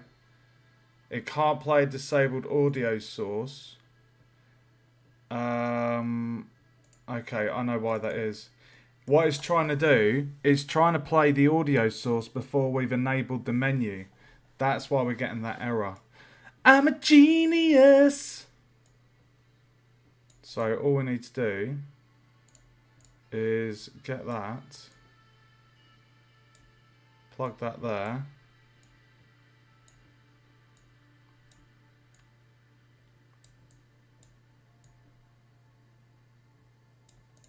Now it should work. Here we go, guys. Sorry you've wasted your time, dude. I feel your pain. Trust me. I have spent so many hours with certain elements struggling to get things to work, so I know the feeling. Right, now it should play.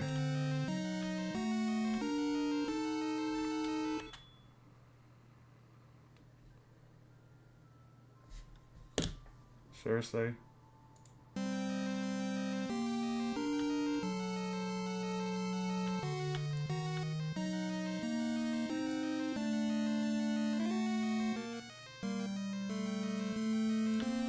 Okay, so retrying.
Why is it not playing?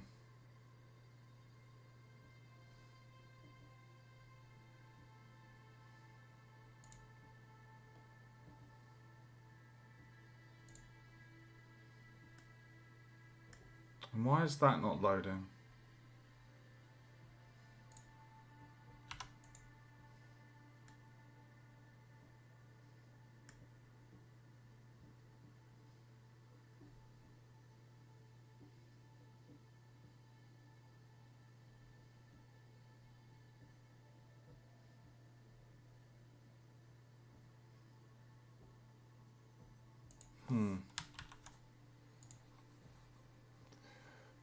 Oh, why is it not doing it? Every day's a learning day, dude. Quite literally, every day.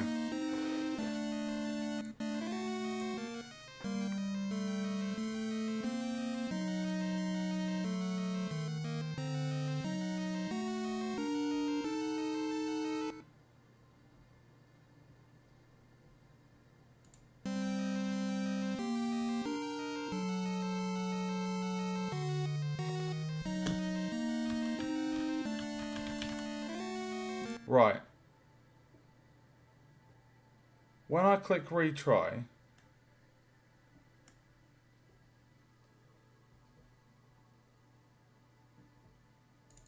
I need to check the main menu code to see why.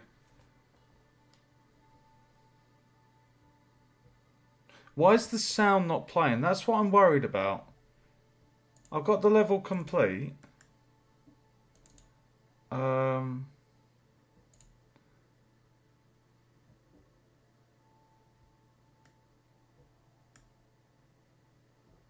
Play the audio source.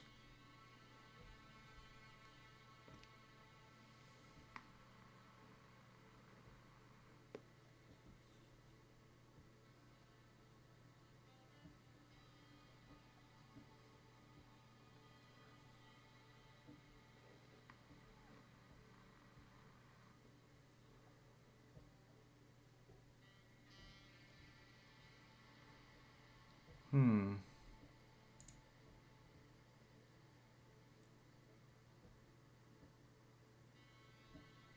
1 second.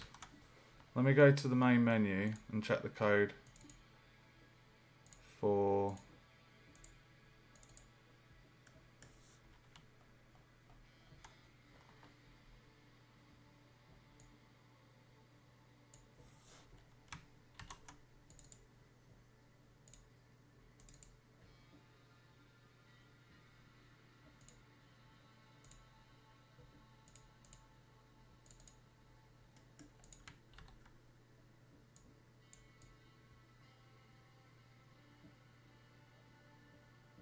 That's the exact same. Why is it not doing it?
Hmm.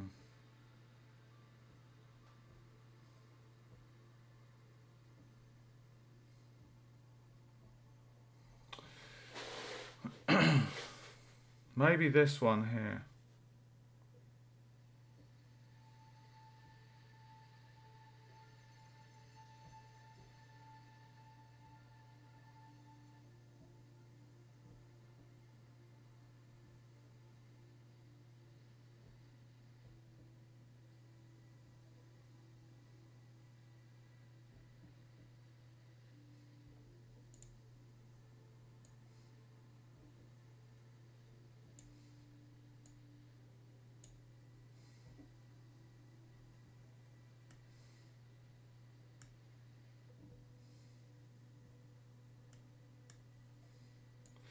I'm going to see if that does the job.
This is frustrating. Oh my god, we're literally at the bit. I'm not sure why.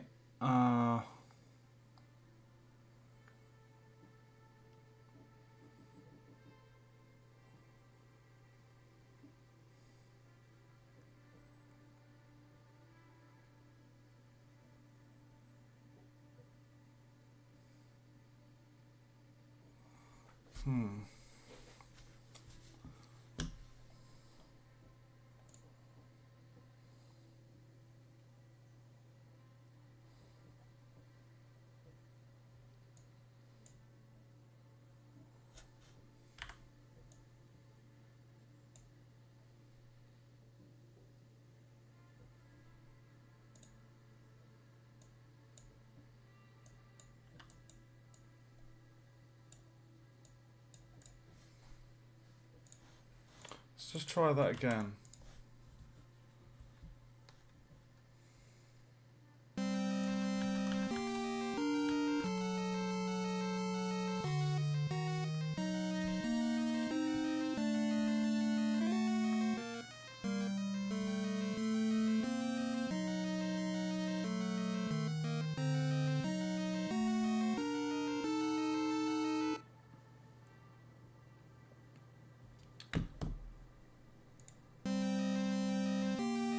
The game is paused, bro.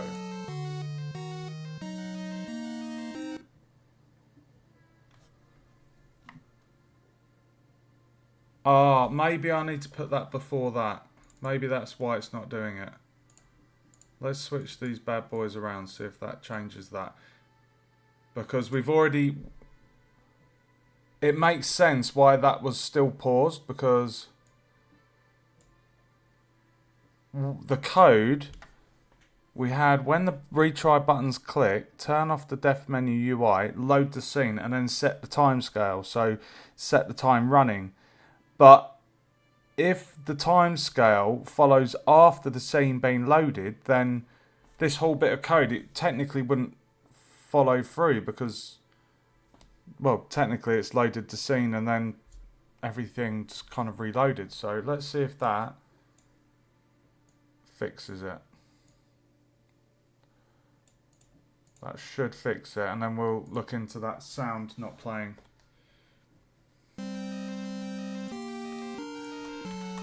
Here we go, baby!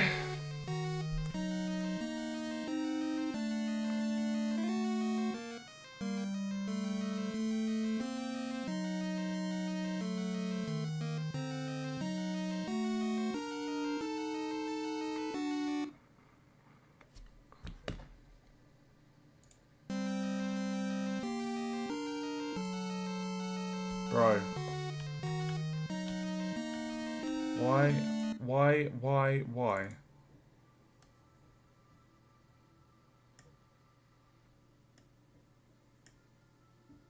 Why is the game paused?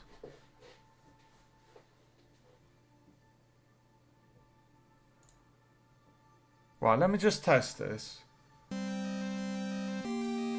If I just pick up a score.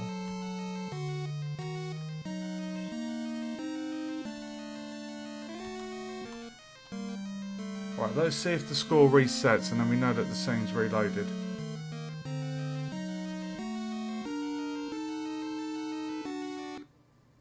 Right, we're at 900. Okay, the score's reset. But the game is paused.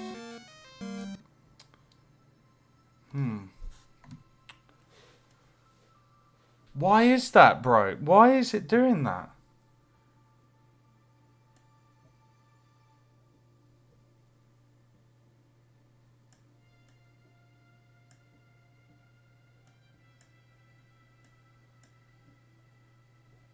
I feel like I'm going mad here. I'm going to test this.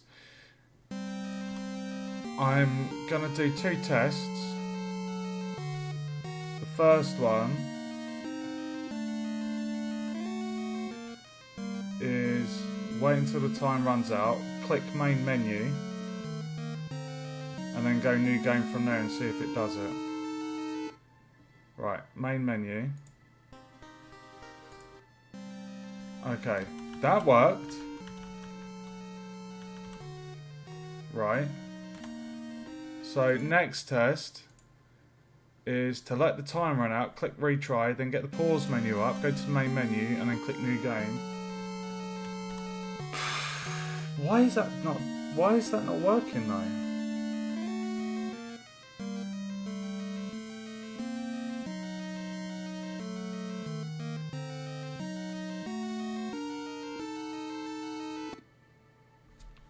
Right, retry. Game's pause, so if I do that. Okay, right. So first test first.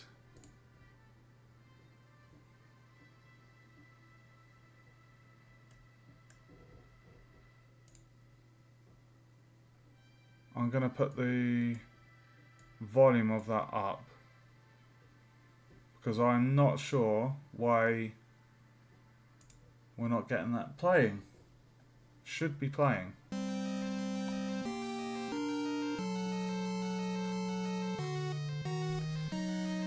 Please play for me, baby.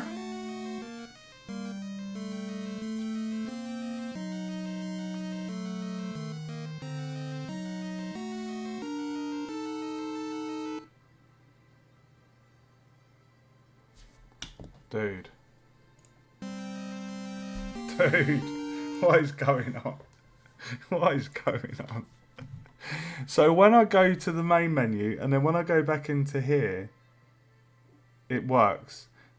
It's almost as if you need to unload the current scene and load it again. I think that's what the problem is there. It's because we're not transitioning to a different scene, loading a completely different scene, and then from the main menu going into the first level. I think that's why it's buggering about.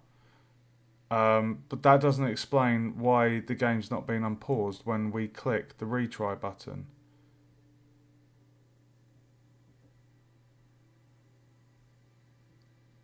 I'm going to try.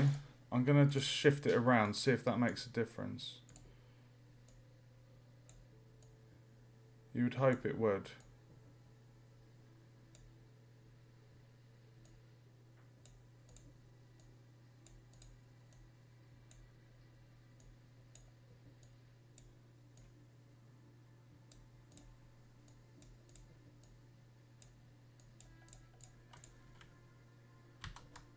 Let's see if that fixes that, and then we'll look into the sound component.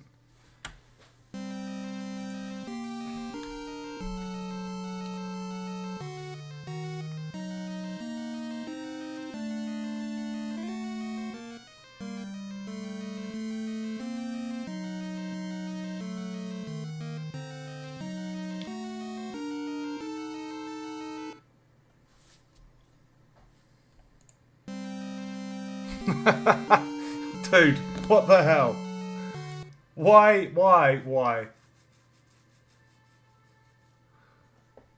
Right, let's look into the sound component because that's bugging me.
I've just realised why, guys. I've just realised why it's doing that. It's because on update we're pausing the game. That's why. That's why.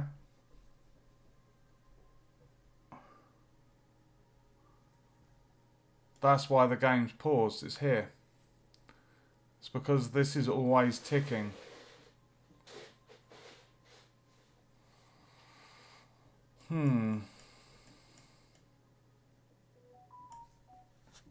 That is why it's doing that.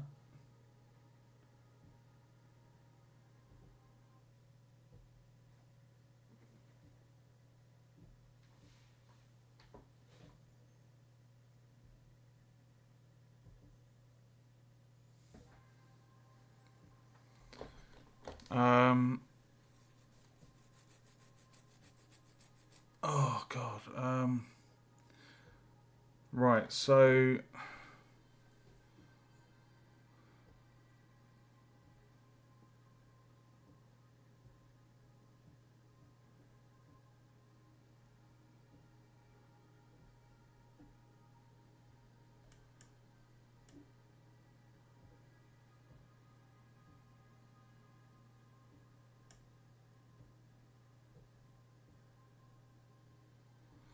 How are we going to do this?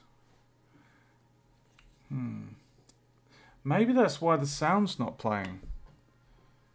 Because it's on loop. It's constantly trying to do that.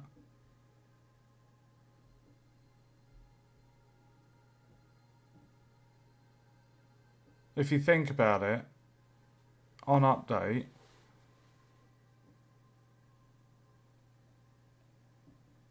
it's going to be doing that over and over and over every frame. So that, I think, is where the problem is. And that would explain why that's not working. So how are we going to do that? We need to like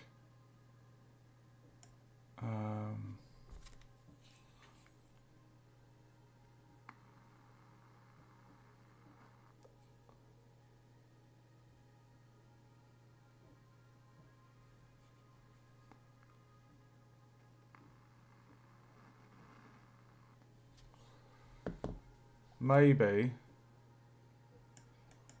instead of the on update, if I just do, let's just see if I can do like a timer.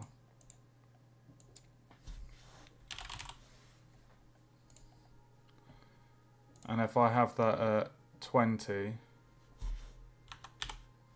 and then when it's completed,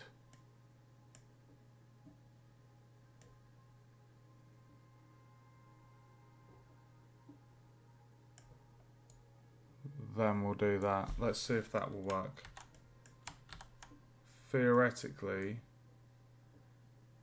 it should. So on game start, after 20 seconds, show the UI, play its sound, turn off the music, pause the game. So if I unplug that, that should work. Let's see if it works.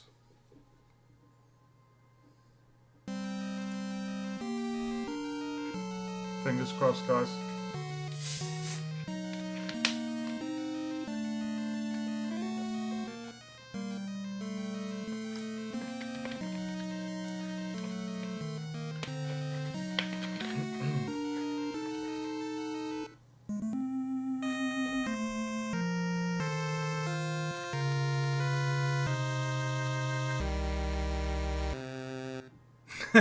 That ending is so funny.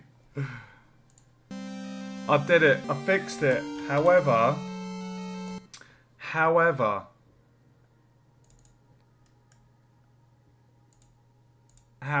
it wasn't 20 on the dot, which is annoying because the player will see that.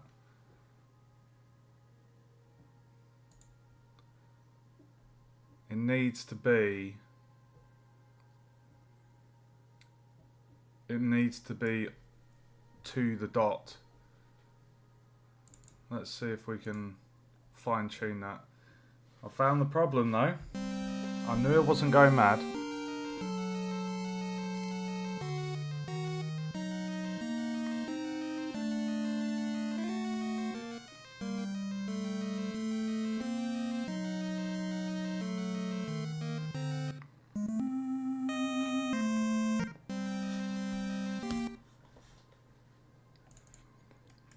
Let's see if we can do a different one because it needs to be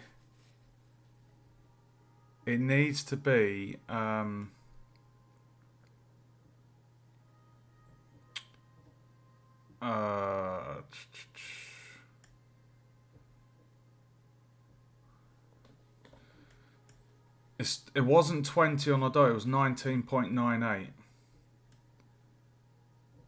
So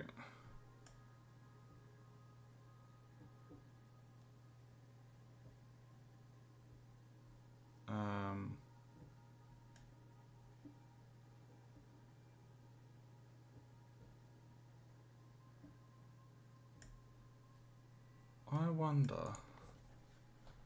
Let's just have a look at our other timer options. No.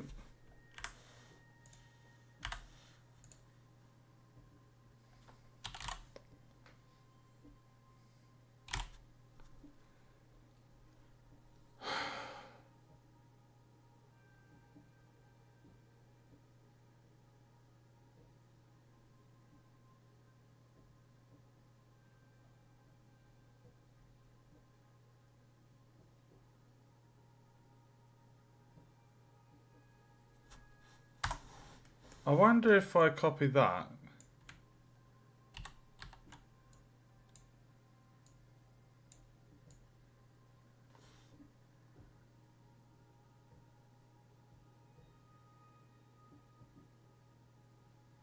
Let's see if that works. I don't know if it will. No idea if that's going to work. I have no idea.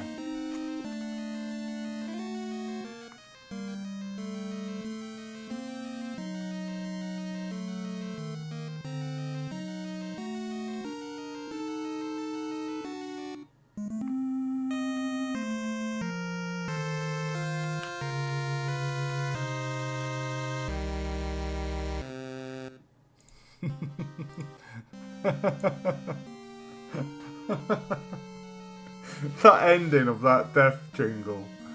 Oh my god, it kills me. We need the timer to stop on 20.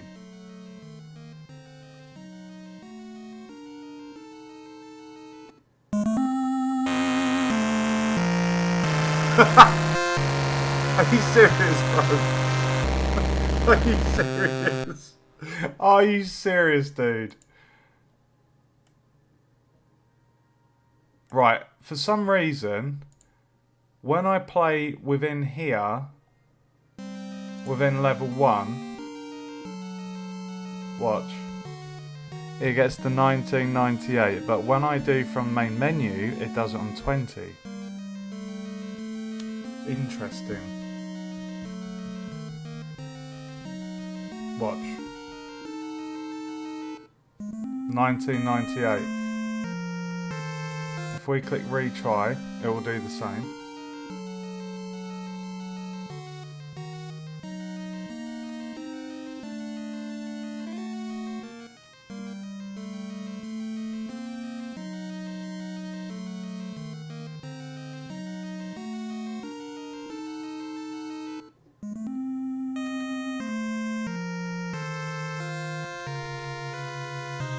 It got closer that time.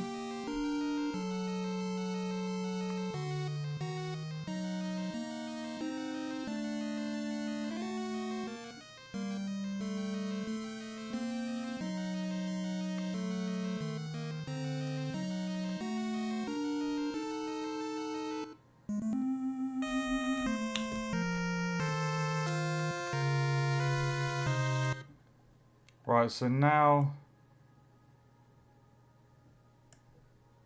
I don't even know if that's... If I just unplug that, save, and if I just open main menu, if I just play from the main menu and see if it does it.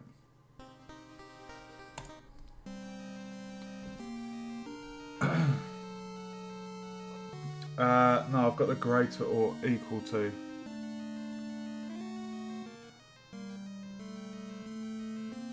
If this works, if it gets to 20 on the dot, I'm happy.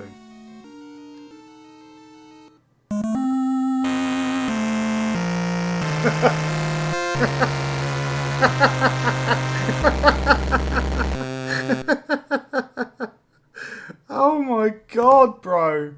I think that must be to do with the thing. Right, for some reason, let's go back to that code.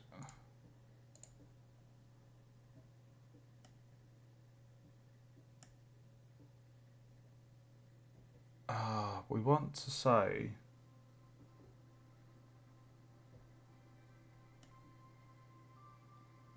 it needs to be 20 on the dot.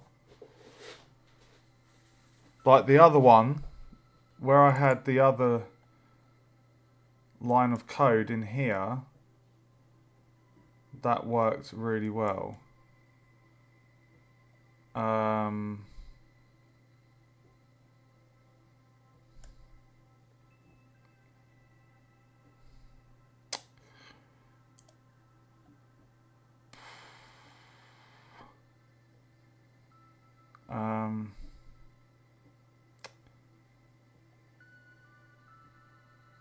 If I plug that back into there,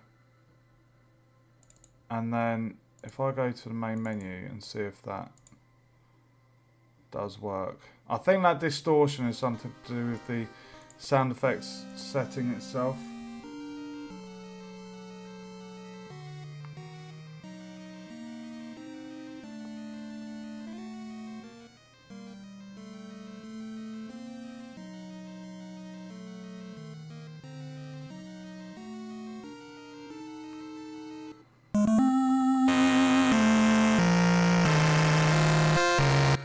Jesus Christ.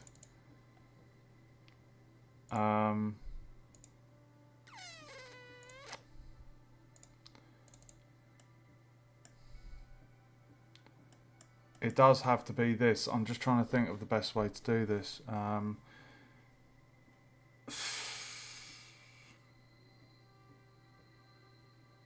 Because the problem with why the sound wasn't playing before was because of this on tick, and it was constantly pausing the game.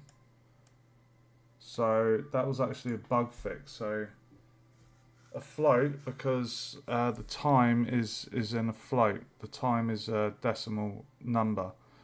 Time isn't done in an integer as a whole number. Time's done in a float, so you have to work with floats when it comes to time.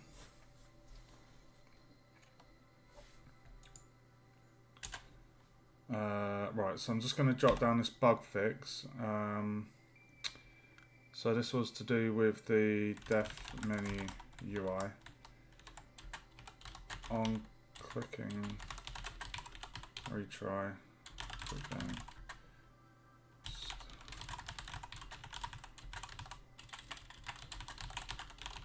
even though the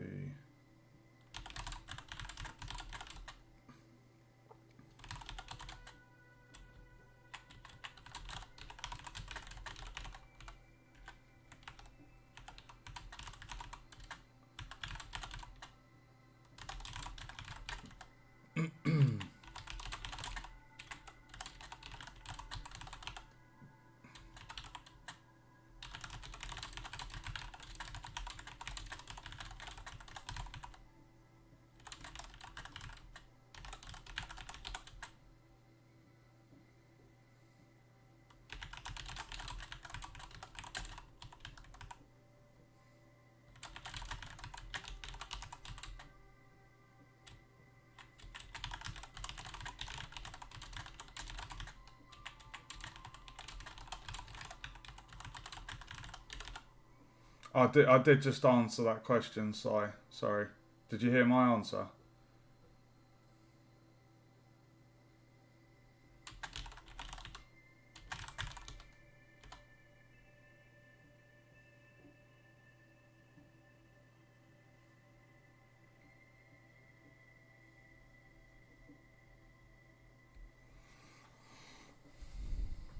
Well, I can't. Time is a float. Everywhere in here, time is a float. And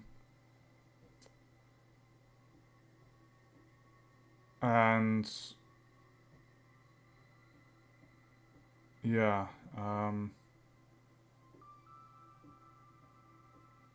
it's just just time's always in a float format. So I mean, you can I think convert float to integer, but the problem is my time's getting displayed on a HUD. It's all handled in a float, so you know it displays the seconds, milliseconds, minutes, all the rest of it. I need it to end on the dot. Now the problem is this one was doing it on the dot, but this is on event. So I'm just trying to think in my head how I, without a timer, if I can just, I need like, it's almost like I need a trigger.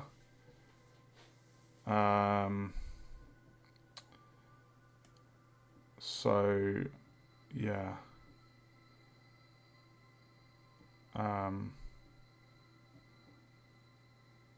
Yeah, I'm gonna get to that. Yeah, dude. Time, all the time is handled in a float. It's the same for Unreal. Like time is never done in integers. It's done in like float, like decimal, a number with a decimal point. You know, decimal value.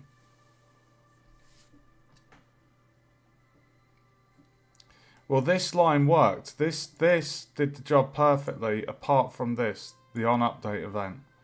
That's why the game was remaining paused and the sound wasn't playing. So I've just made a note.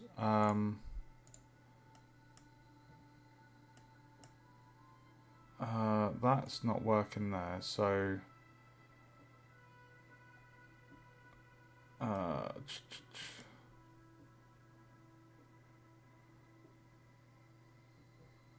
tell you what we could do actually.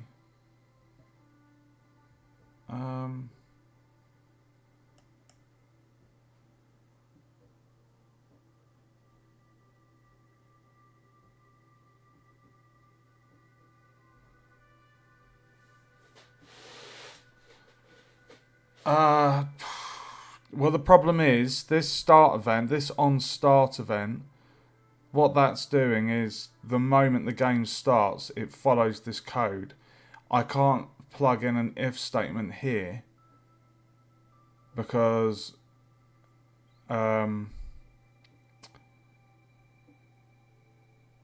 that will happen at the beginning of the game. That will happen before the 20 seconds has even passed.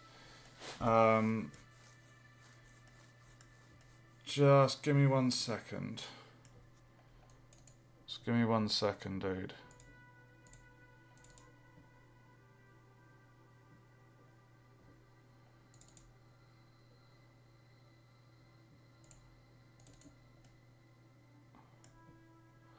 On start, do that.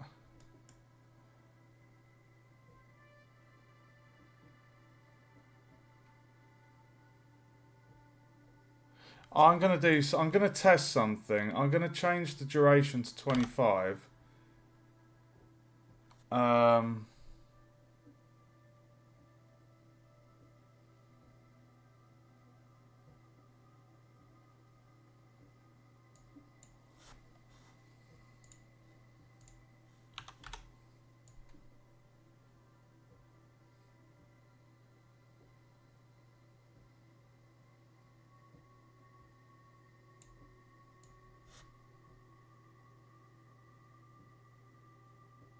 Not sure if this is gonna work.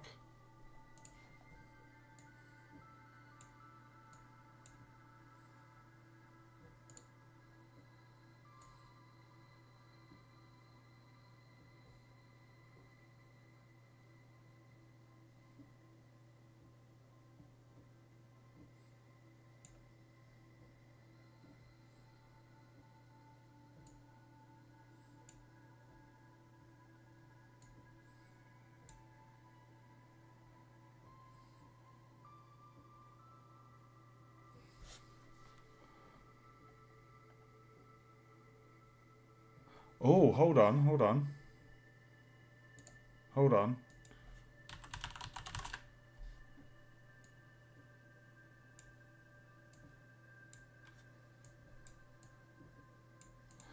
Right, I'm going to try this.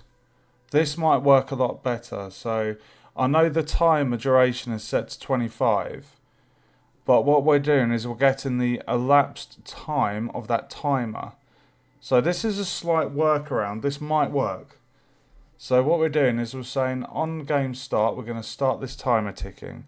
I want it from 20 seconds. The moment 20 seconds is up, that is the kill zone, right? So what we're doing is on tick, we are checking the variable. So when that gets, so constantly throughout this timer, we're checking this, right? And when it gets to 20, it will then pause the timer, and then it will do this line of code. And then I think that's going to work. I know that looks a mess, but I'm pretty sure that's going to work. Let's test it out, shall we? Moment of truth, guys. Moment of truth. We're hoping it's going to stop at 20 on the dot.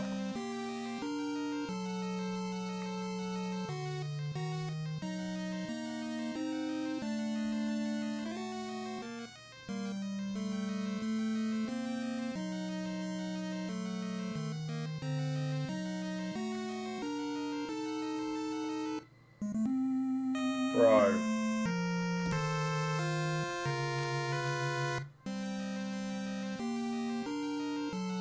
Why is it getting to 1998 and not the 20? This, timers.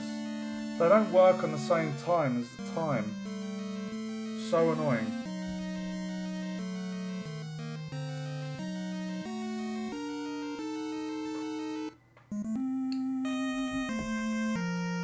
It's off by like a millisecond.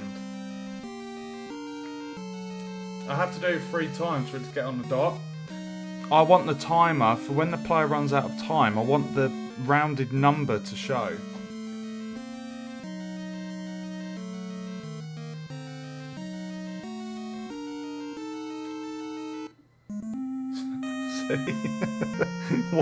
Why? Why does it have to take three cycles before it gets to it on the dot? Why? But that worked though. this did work. This worked down here as well.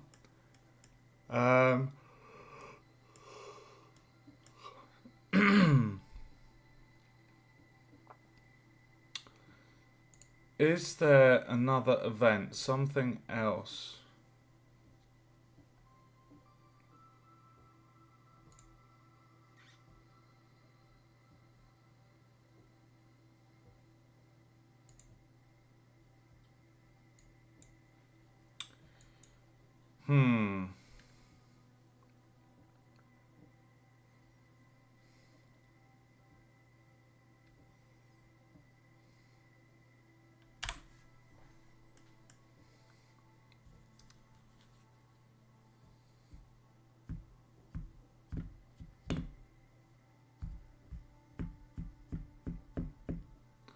This is rather annoying.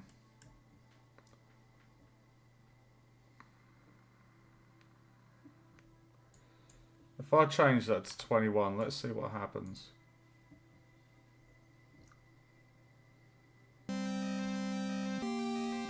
I'm not sure, sorry. Not sure.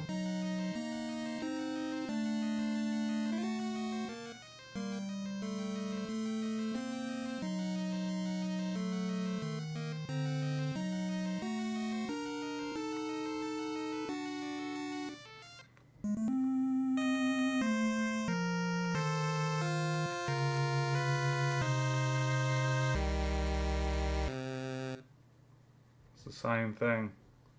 98, it will go 98, 99, 100.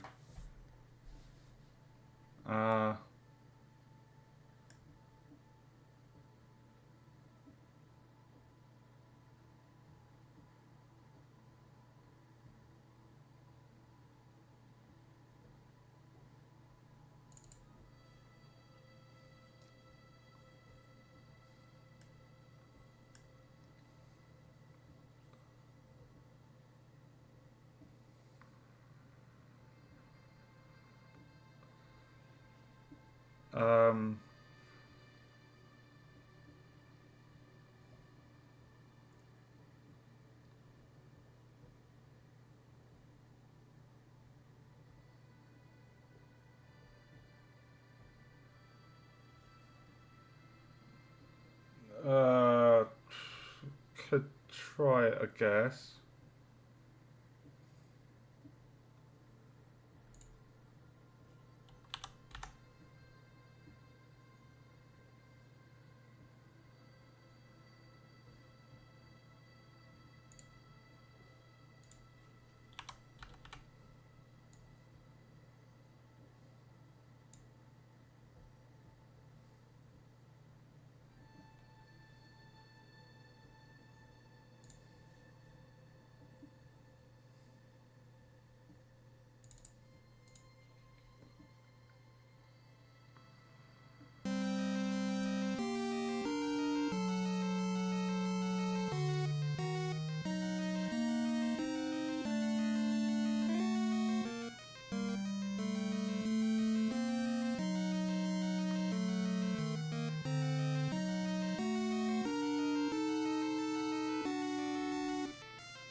No, that didn't do anything.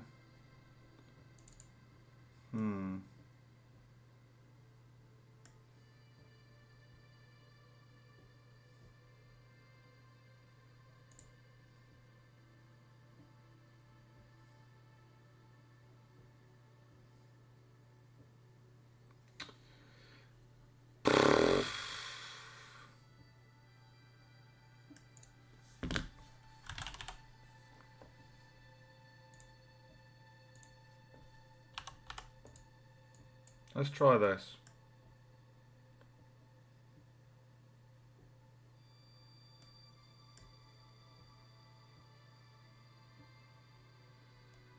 Let's see if this does anything.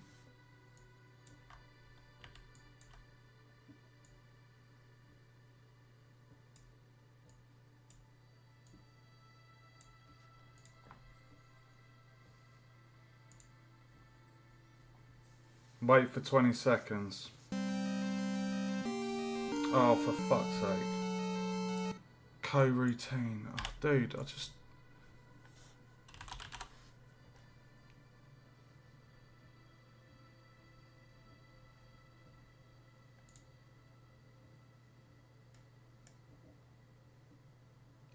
We have one option in here.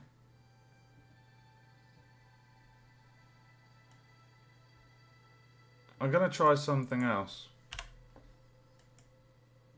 This one worked. If I destroy...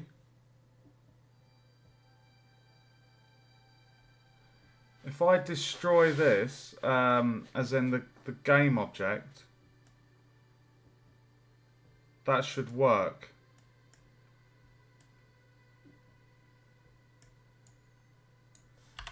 Let me try that.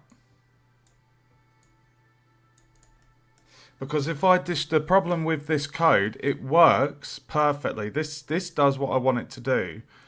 But the problem is, it's still, because this object's still in the game, it's constantly doing it every frame. So if I then destroy this object, now if I plug it straight after here, theoretically the rest of the code shouldn't work because this is getting destroyed. But we'll see, and if it does mess it up, we can add it to the end. So let's test it out.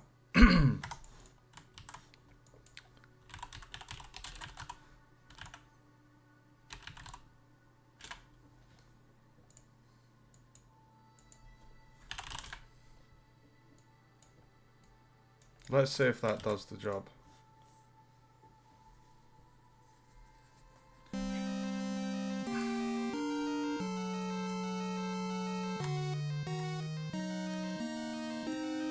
It's the moment of truth. The moment of truth. Are you ready? You can see the code flowing, right? That's all going to disappear on 20 seconds.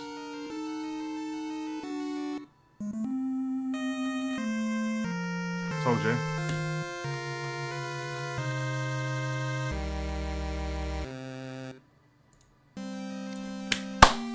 I did it, baby! Oh, yes. Woot woot! Let's see if it does it again. Second time's a winner.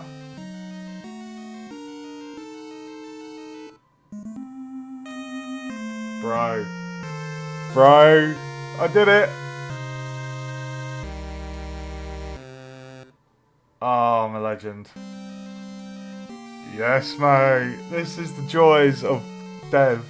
It's the joys of spending so long trying to figure out where the problem is, playing around with the code, experimenting as you saw me doing, all sorts of different bits, and then boom. Destroy the game object. Did the job. And because we're reloading the game every time we click that button, it's reloading the scene. It's kind of doing, it's just reloading the entire scene, so that game object's going to be there when it's reloaded. So, oh, fantastic.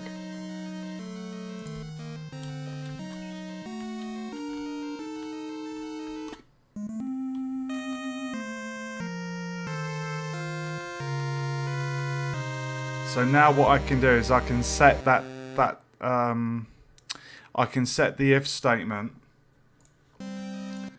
I can basically hold on. So that worked.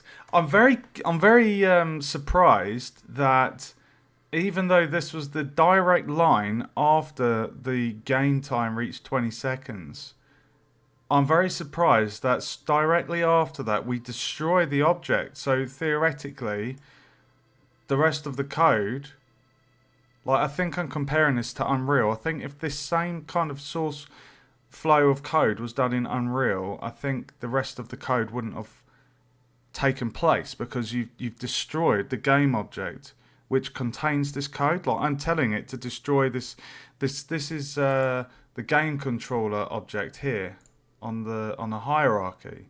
So I'm saying destroy it, and then it's going to be doing all that code. But if it's been destroyed, as you saw, I had this graph open whilst the game was up, and you could actually see the entire code get disappear because it got destroyed. So I'm really surprised that that worked. But that's a bug fix. That is a bug fix. Okay, so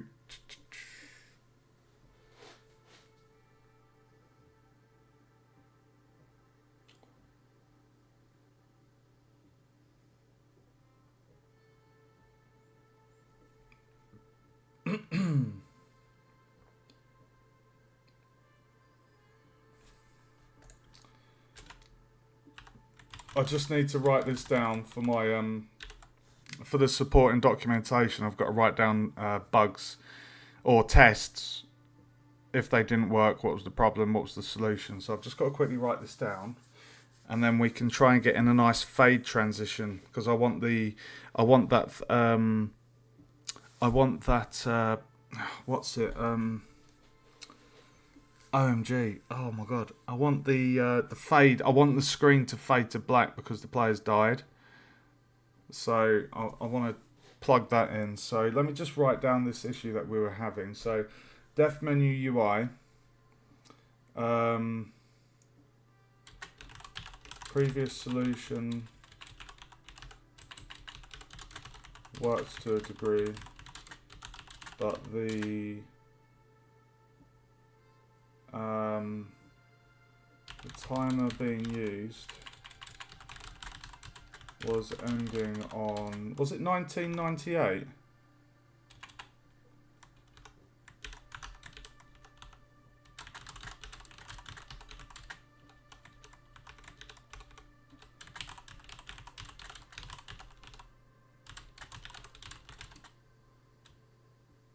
Perfect, cool.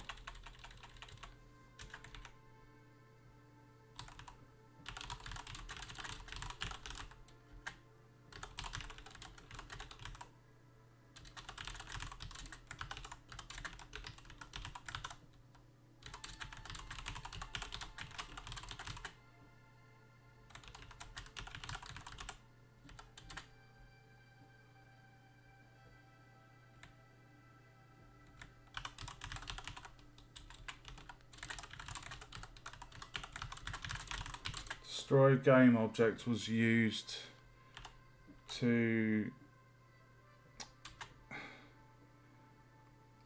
prevent the code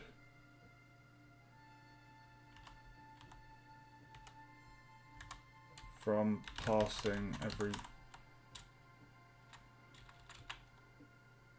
Right, so return to the previous version of code that used on update, and directly after the if statement, destroy game object was used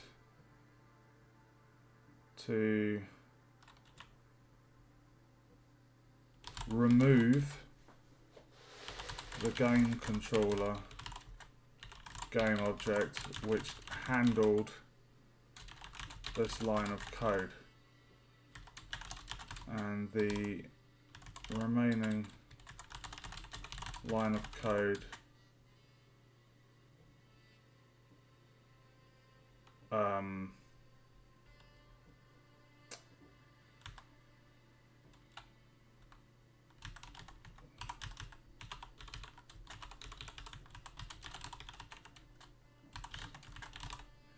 okay, so we return to the previous solution.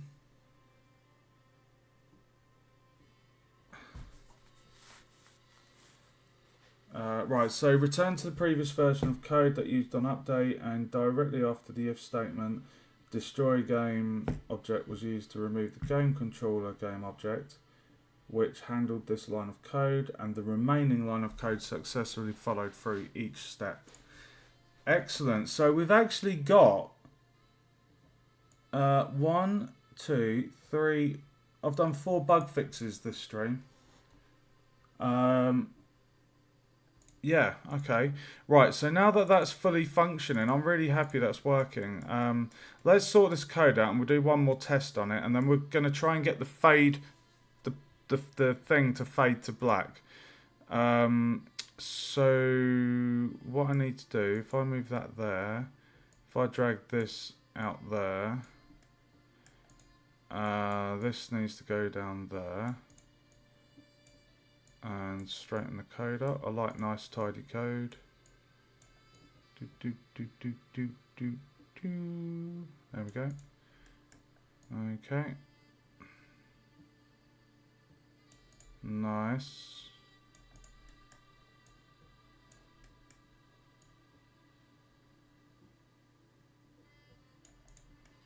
Okay. Oh, why is that so tight there? Oh no. Okay, so on update, so when this is in the game, when the time gets to 6:20, that is the end game stage. We destroy this game controller. We bring up the def menu user interface. We play the sound on it. We turn off the game music. We pause the game. And then on the def menu itself, when the player clicks the retry button, we unpause the game. We hide the def menu UI and we load the scene. Right,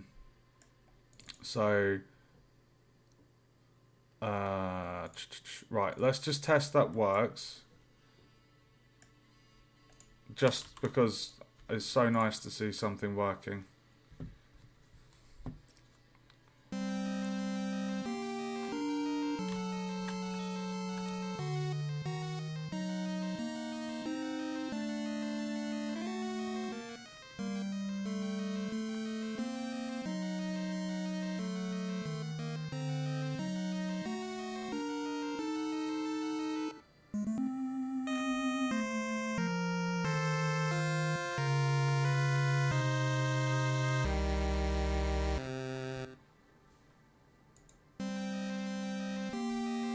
Oh, I'm so happy, dude. It was stressing me out that it wasn't on the dot, you know? You just want a nice whole round number.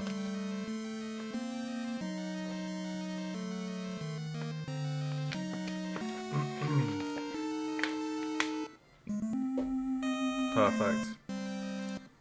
Fully functioning. Right, let's comment this up.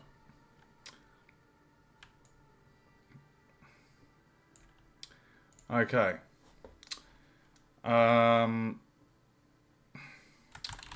When the game time reaches 4 minutes is 240 seconds, isn't it? 4 times 60. Yeah, 240.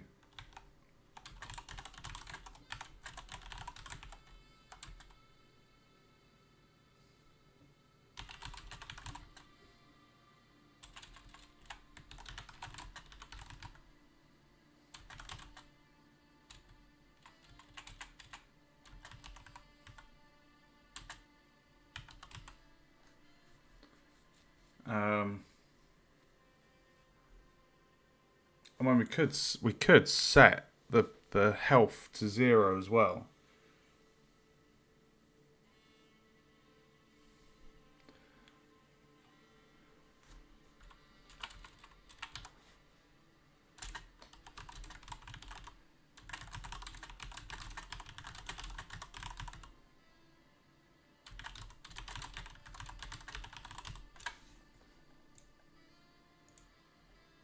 So if I set that to 240, 240 divided by 60 is 4 minutes. So we've got a 4-minute doomsday clock. So when the game time reaches 240 seconds, 4 minutes, the player dies. The player dies.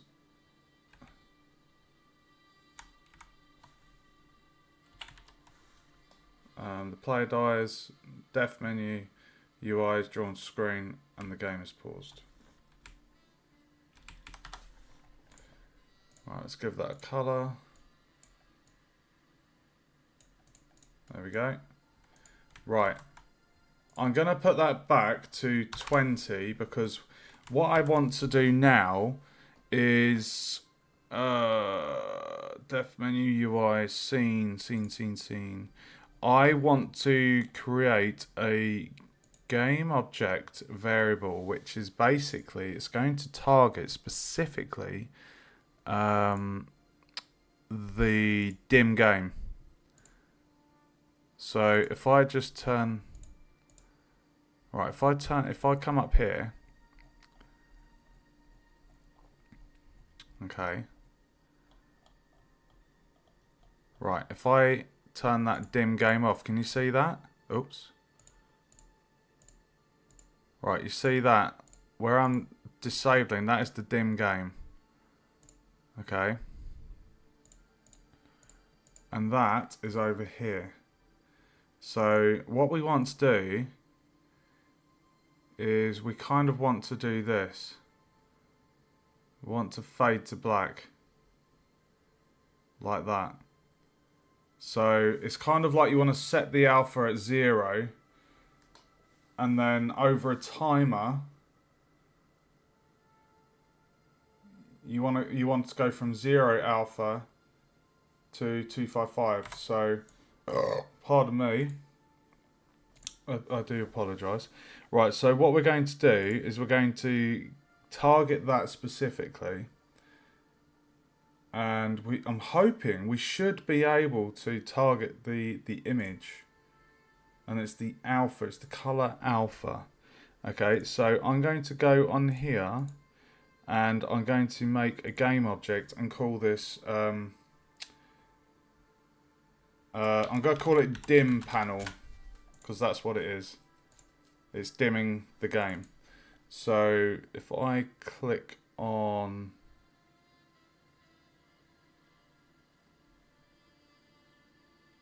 the game controller, dim panel, we're going to get the panel. Oh, hold on.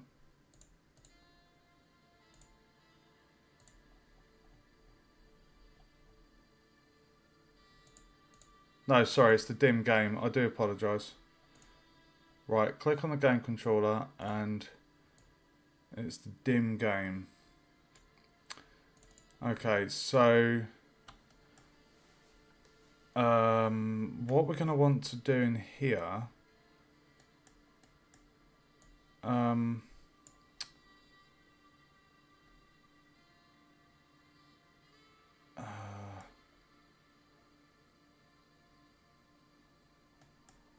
right, we're going to want, I think we're going to need to do it here.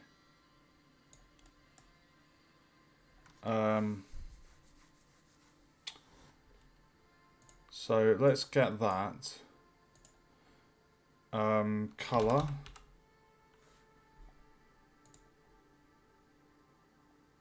Set alpha. There we go. Set alpha. I'm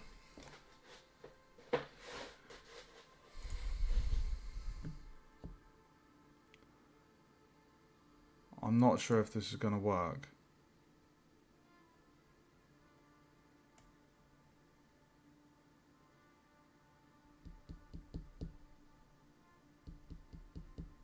I'll tell you what, actually, I can have this. Let's just, what would be easier, instead of me messing around with it here, if I just make it a custom event, then I can call the custom event there. So let's do custom event. We'll call it fade to black.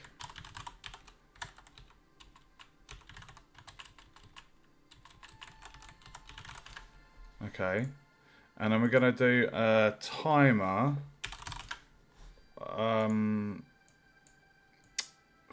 For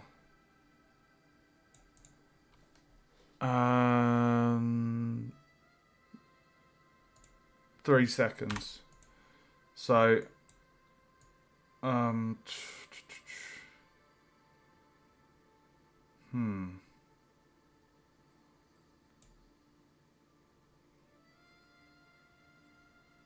so the alpha 0.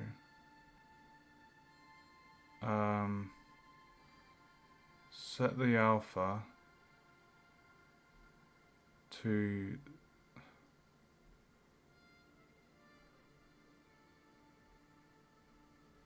1 second.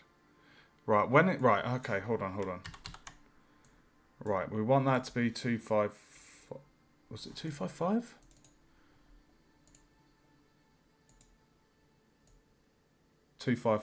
Yeah. 255.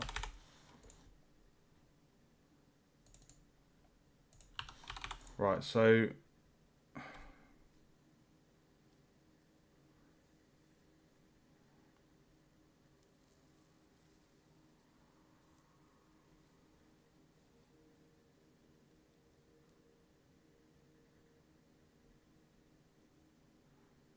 It's on tick.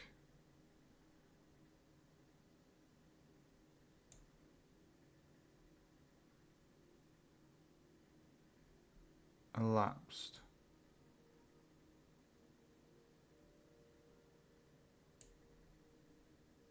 I have no idea if this is going to work. I have no idea if that's going to work. Essentially, what we want it to do is we kind of want it to add to the alpha, so by the end of the timer it's fully black. I don't know if this is going to work. So we're going to trigger that custom event, copy the name there, and then plug that up there.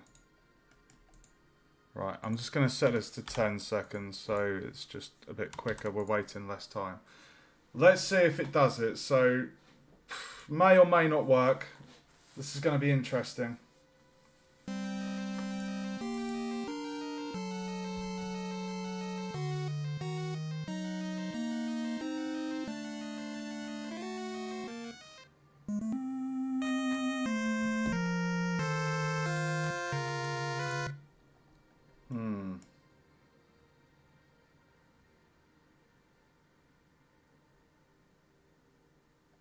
I'll tell you what.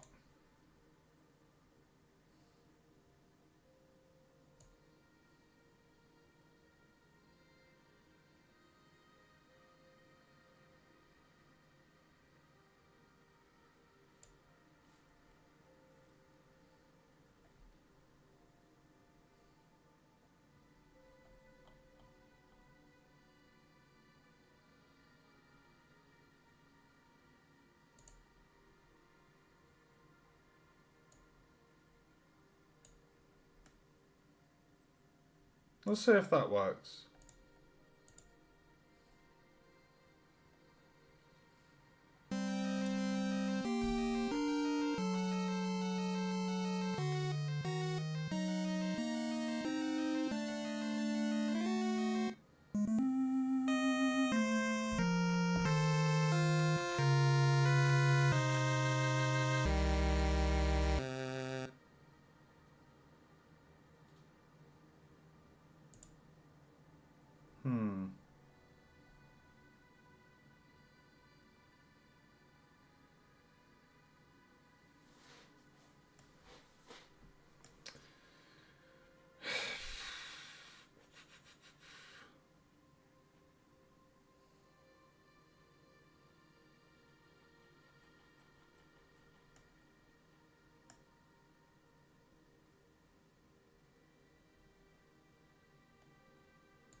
Playtesting.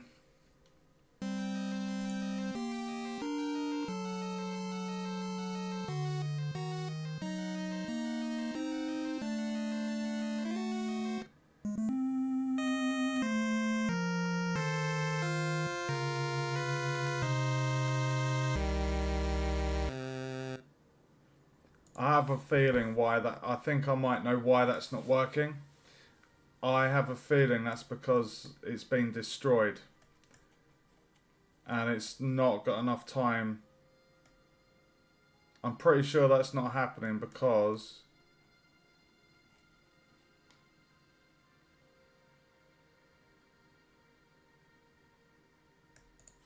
Can you do a transition?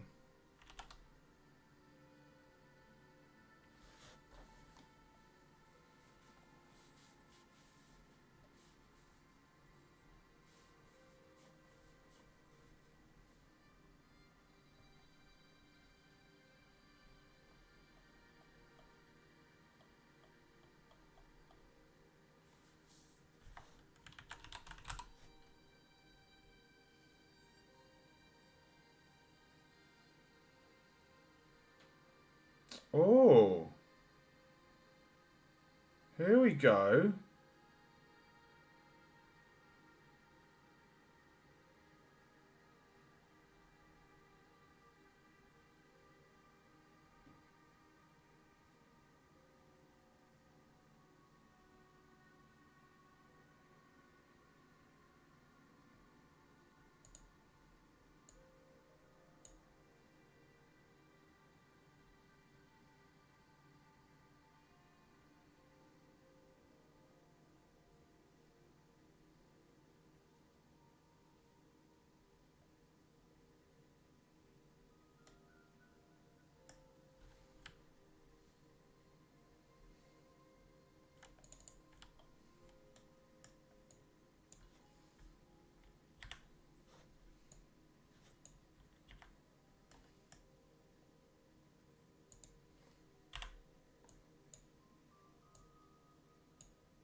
Don't know if that'll work.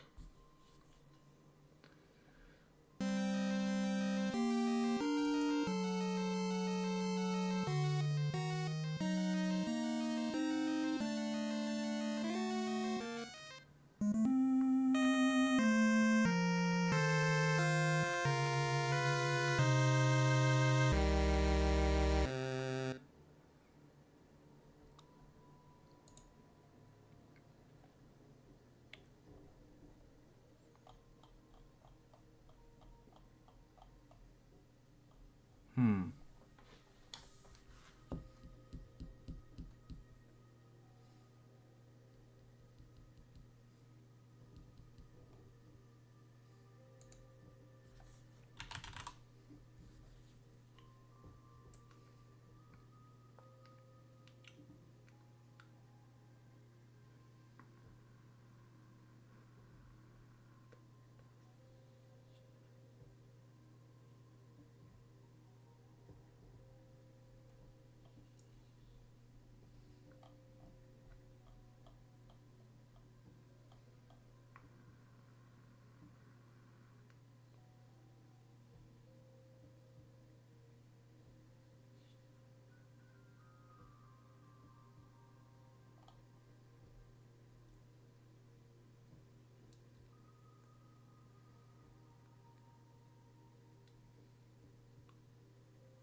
I think that will work. Let's try that.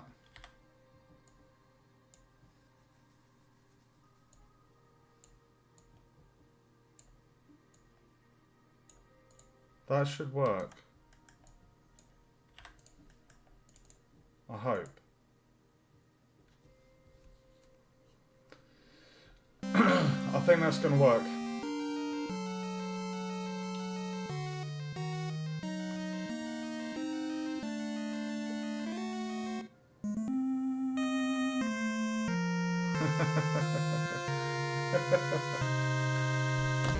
Oh, dude.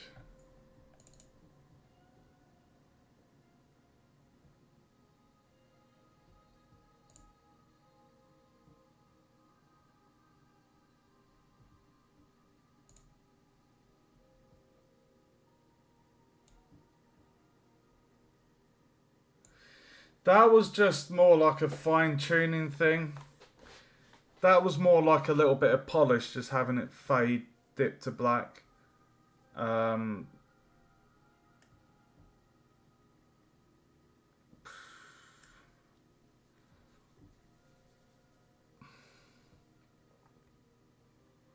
hmm.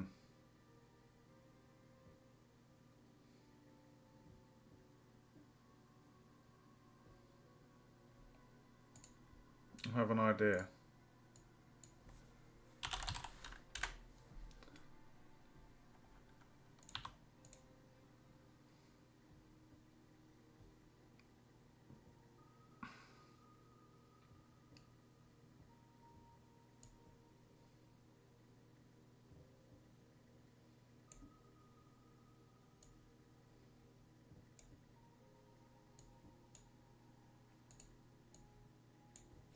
Let's see if that works.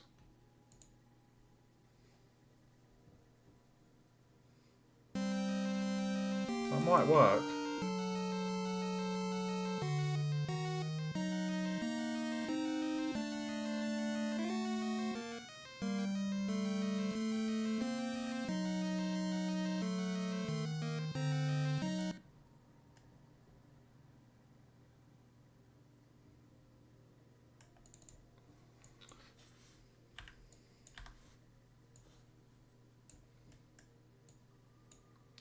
I think I'm going to have to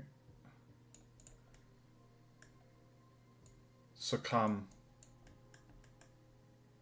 I think I'm going to have to succumb to that.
Okay. I mean, the panels are consistent. That was just a little polish thing more than anything.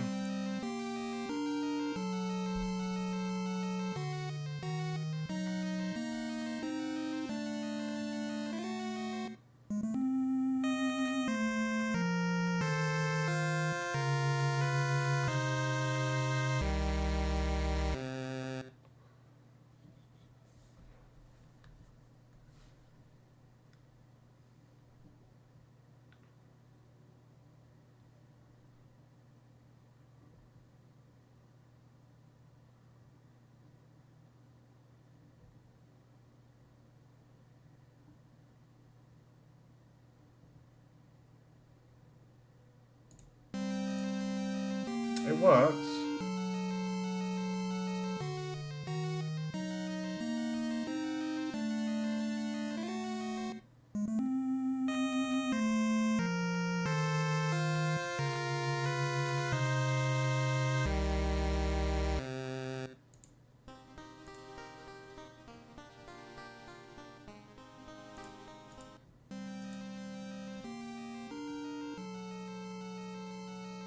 If it's loud, I'm going to reduce the volume.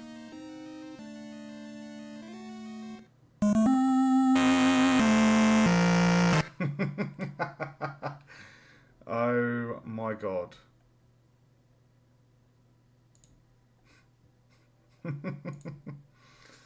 Jesus, Mary Joseph.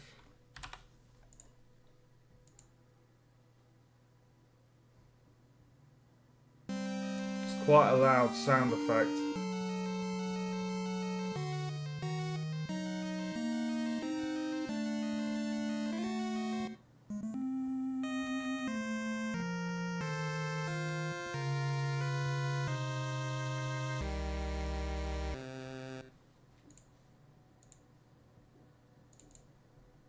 Okay.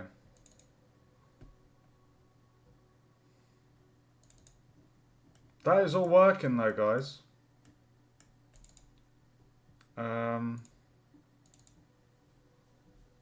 Let's set that to 240, which is 4 minutes.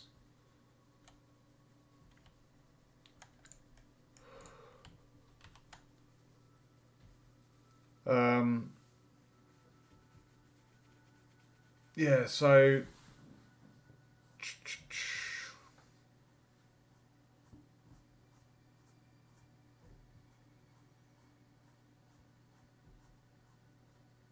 yeah. So 4-minute timer. If the player's not got to the end,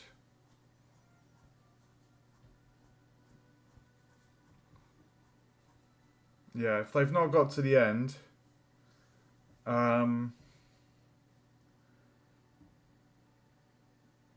one other thing we could do is change the color of the text at intervals. So the timer on the HUD would maybe, if you had it maybe start at like white and then like as you get towards, like each minute has a darker shade, like the last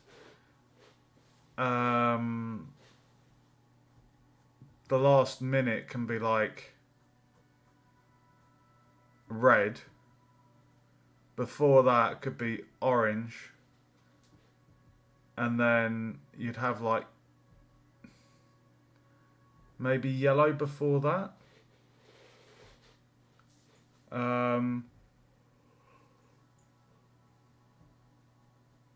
So it would essentially kind of be a bit of a feedback, maybe. I mean, it would look shit. I had it in a previous Unreal game where I had the timer actually transition from one color to the next over the duration of the timer. So it's kind of like similar to that in a way.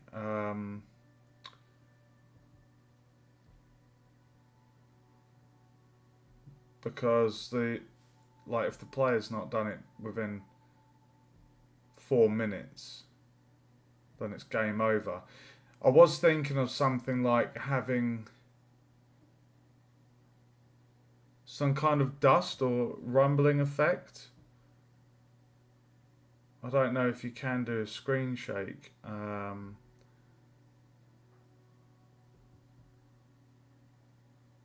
But you could essentially, I wonder if you can do a screen shake.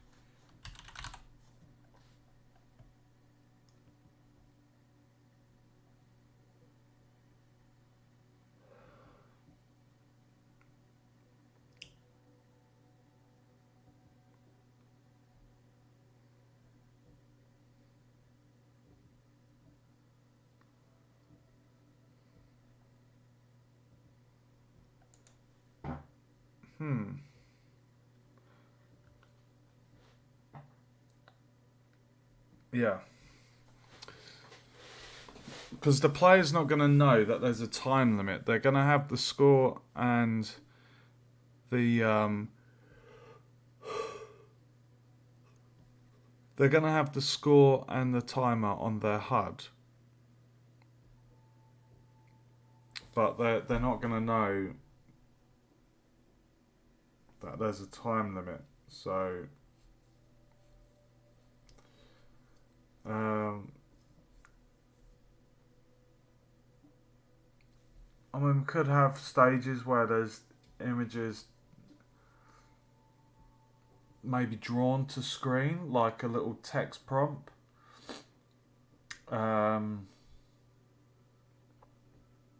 Something like that, maybe. So, I mean, that's something we could do. Just so the player knows, okay, I need to move my butt, like I'm running out of time. Like a screen shake effect would be cool. Oh God, I'm so tired. Let's just test that again. It's nice to see it working.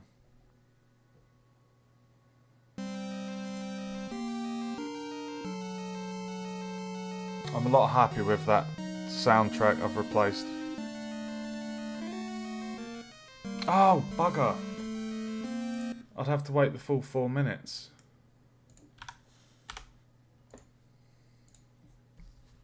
Upsilon.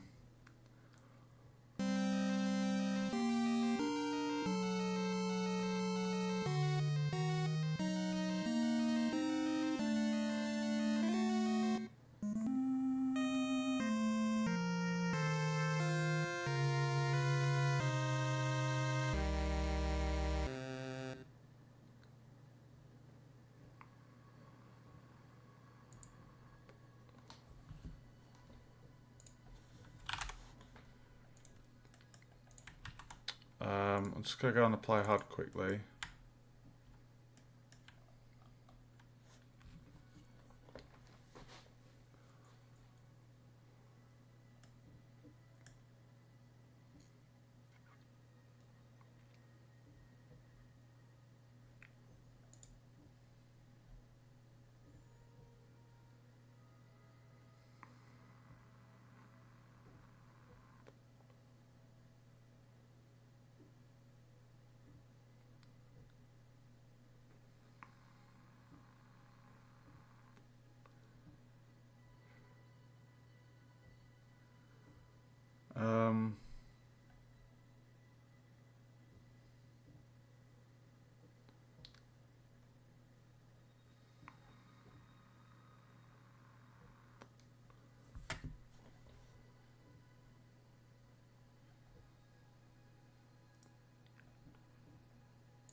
I might just quickly copy that actually.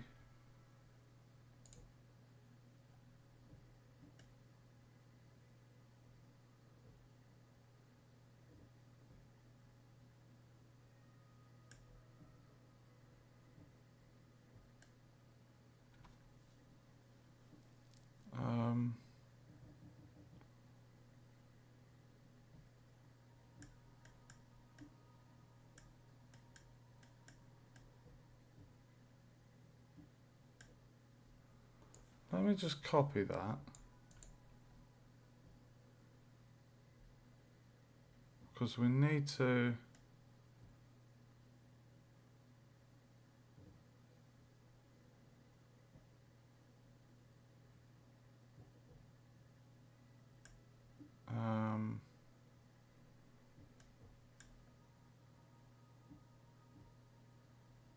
I don't want to do that. I don't want to do that section. I want to update that.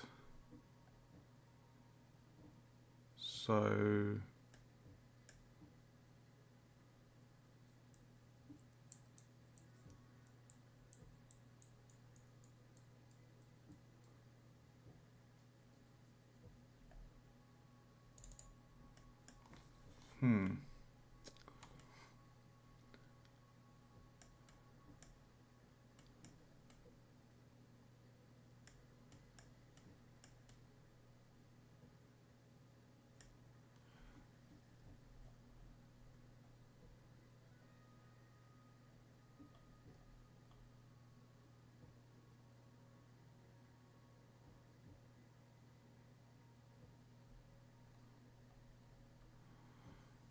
um,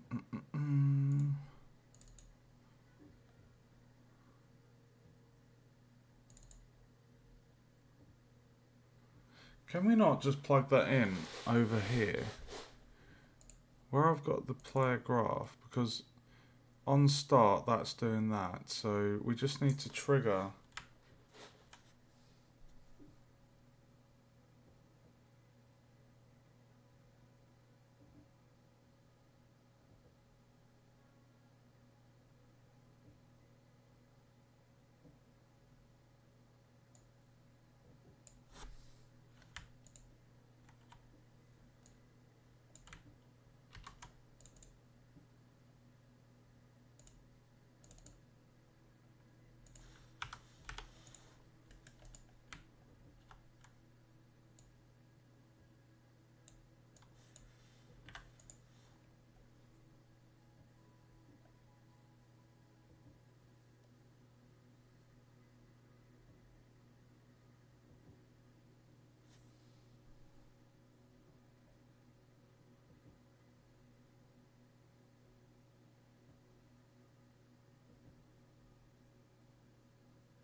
I don't know if that's going to work. Might not.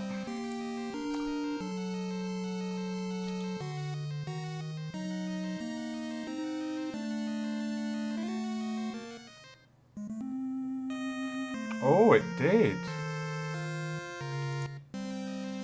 It worked.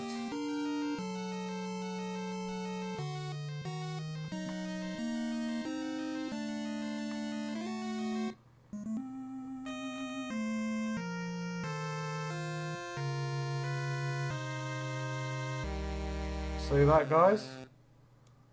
Just instead of it remaining, it didn't make sense for the red bar to the health bar to remain at full when they died. it made sense just to update that in the death sequence.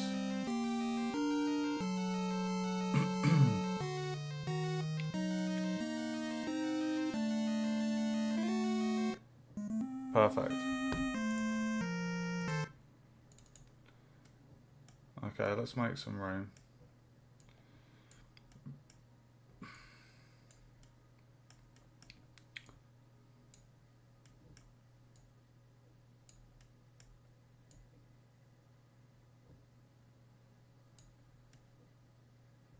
Do you know what I mean, Si? It made sense because I just had it to start with, so it was kind of just what it was doing at the start was, well, when the time ran out, it just popped up with the screen.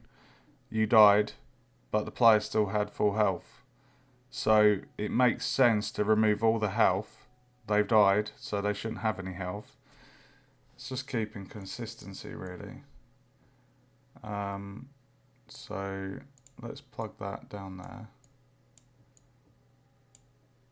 And then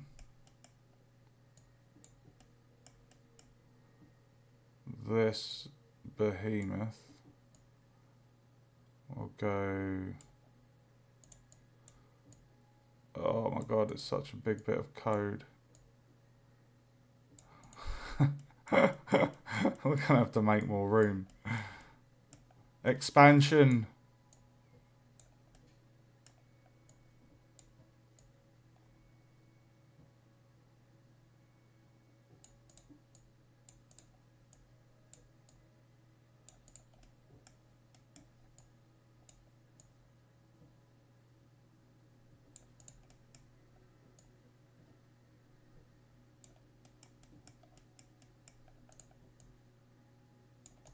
Okay.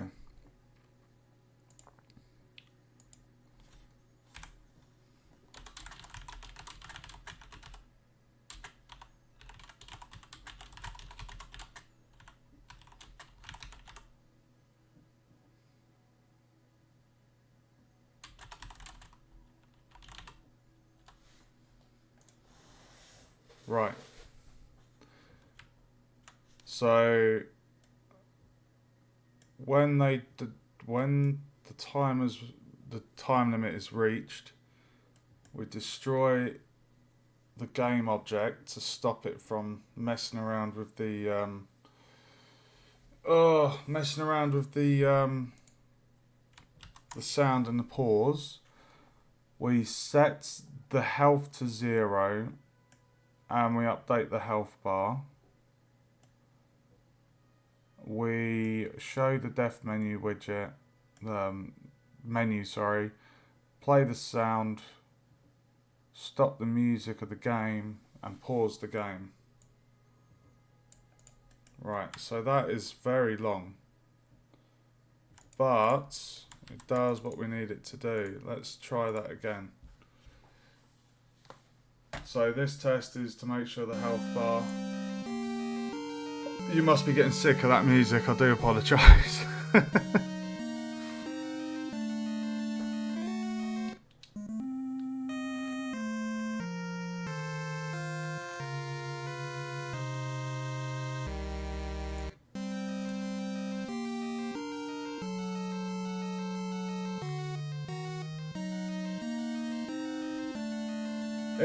It fits really well.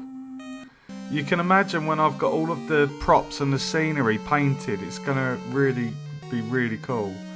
I've got so many props I can play around with. Right, I'm happy with that. Everything's reset.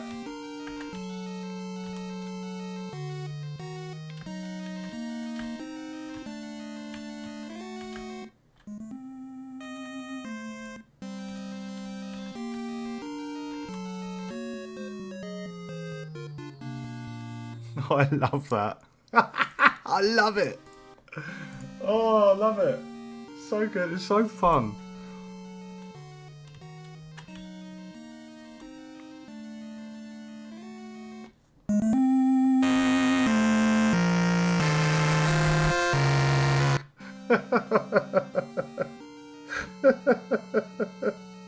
I don't don't know why it's doing that. Oh my god.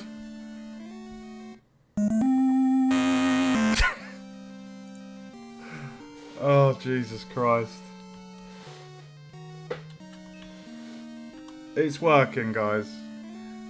Health bar is updated. Okay, right, that is a job off of the list. Lose screen. So let's just update that time to be 2:40 for 4 minutes. So that is, this whole section handles the timer for killing the player, updating the health bar accordingly, showing the death menu, playing the jingle and stopping the game music and pausing the game. And then within the death menu code, when we click retry, we unpause the game, hide the death menu, reload the level. Main menu takes us to the main menu.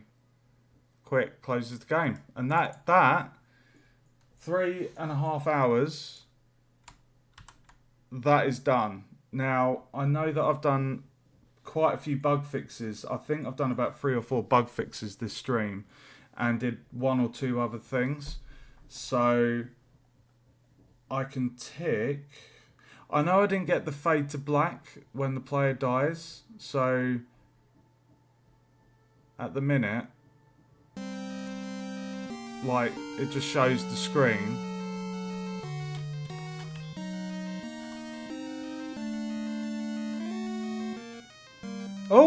Oh, sorry. I've adjusted the variable. Sorry. I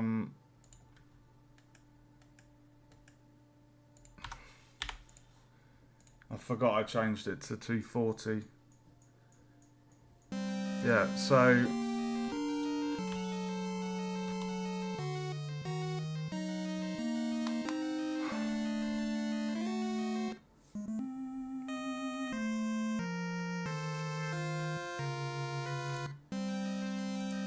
it just pops up.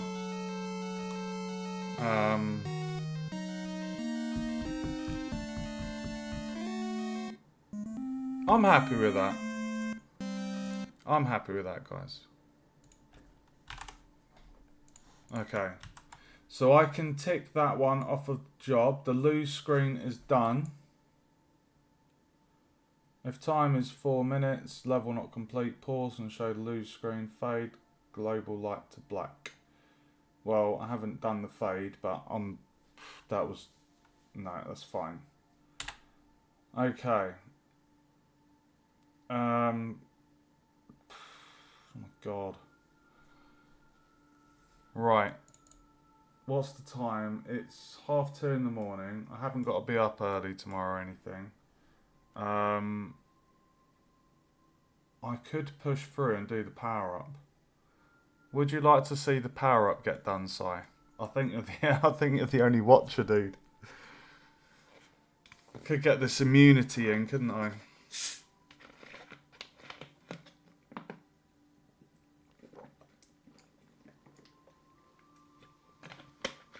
Would you like to see the power up being done?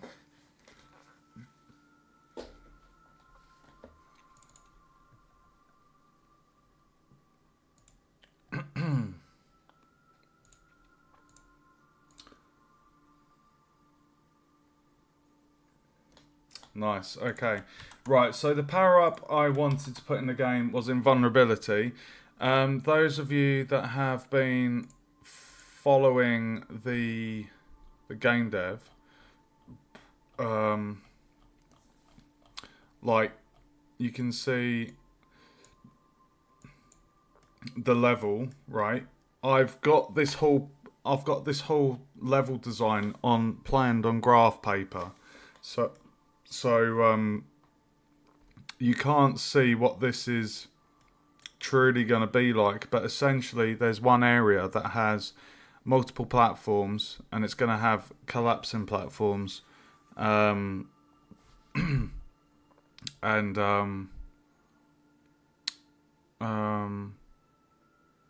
basically it's going to have, the floor is going to be covered with these spikes. Now these spikes insta-kill the player. Now I was thinking there's quite a few different power-ups I had in mind. The first one came to head was Featherfall. Now Featherfall, I thought, yeah, that would be good. But the problem is, I've got quite a few. There's quite a few things in the game that handle the player's movement. There's like 6 different areas of code, and yeah, I mean, I'll tell you what. Let me just see. Because at the moment,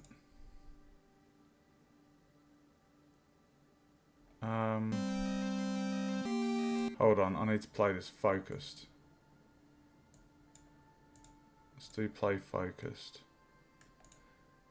Right, so yeah, we've got the fall rate. So if I did the feather fall, I can adjust these variables live. So if I put that fall rate at 1,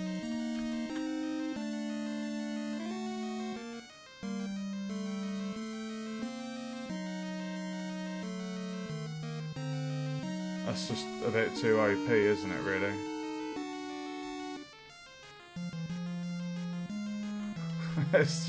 It's just ridiculous. It's fucking ridiculous.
That's actually pretty good.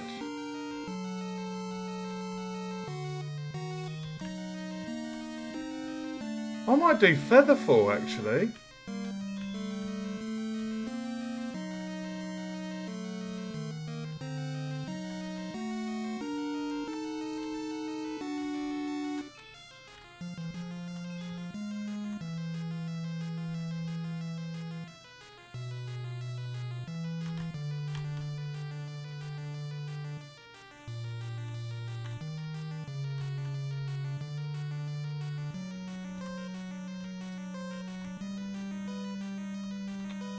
Let me just jot down those numbers, guys.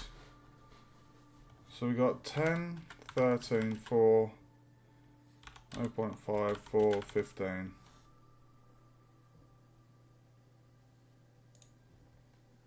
So 10, 13, 4.5.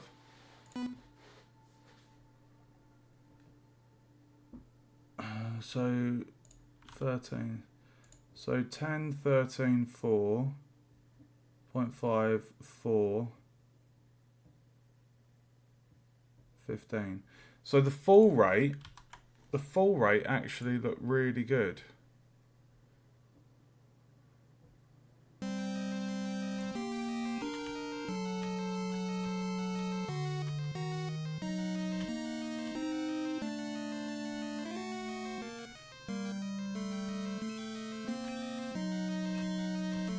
So doing the fall rate at 1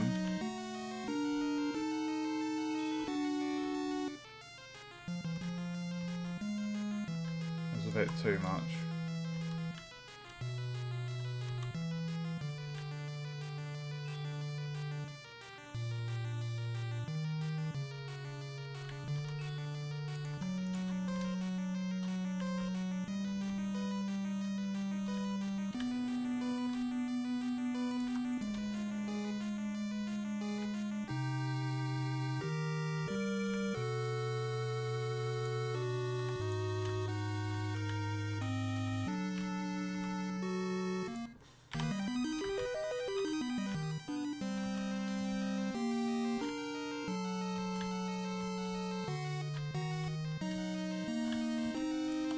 So if I limited the jump strength,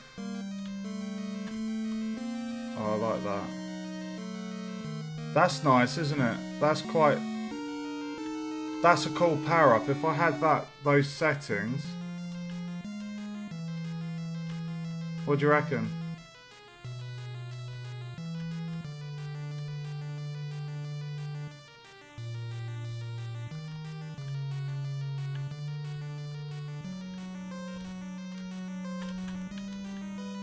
Hold on, dude. That is a really nice. Those are really nice settings, aren't they? Like that works really. That is so cool. That is literally like low gravity. It actually feels like. I love it. So we need to find a feather item. I need a feather asset. Okay, I need to jot down those variables because there's quite a few I changed there. Featherfall settings.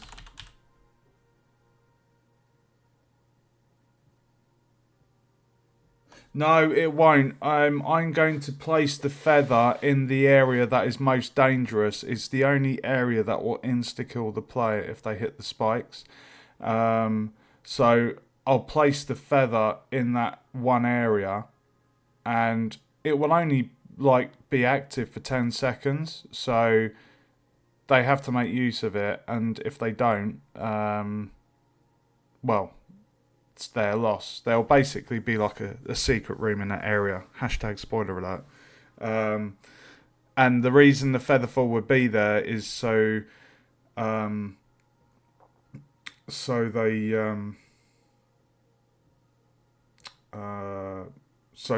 they can just navigate the room a little bit easier. So yeah, I'll put it in a good spot. But yeah, I'll get that done. So I need to look at my assets. I'm not sure if I have a feather, to be honest. Take care, dude. Sleep well, my friend. And yeah, get some rest, and hopefully you'll wake up refreshed tomorrow and be able to smash that code. I think I'm gonna try and push through and get this power up in because I can do that. Oh, nice. That'll warm you up, dude. Right, I just need to drop down these variables. 10, 10, 4, 0.5, 1, 1.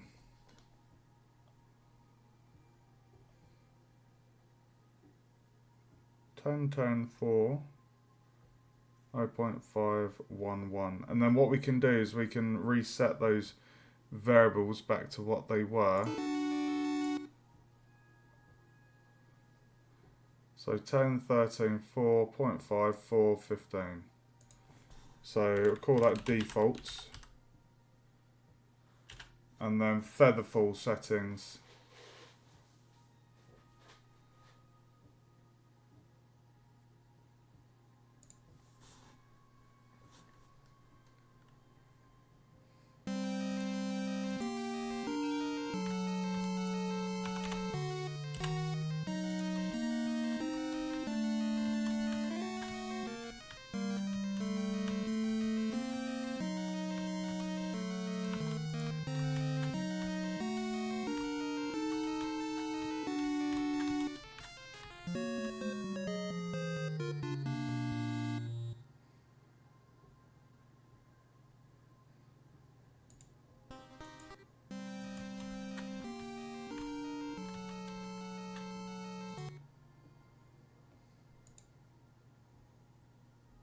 Okay.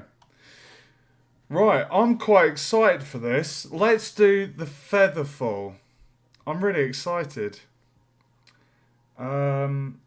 We've got the death screen. So for the game timer, I'm not sure about. I'll tell you what I need to quickly do actually. Let's just go into the canvas for the HUD.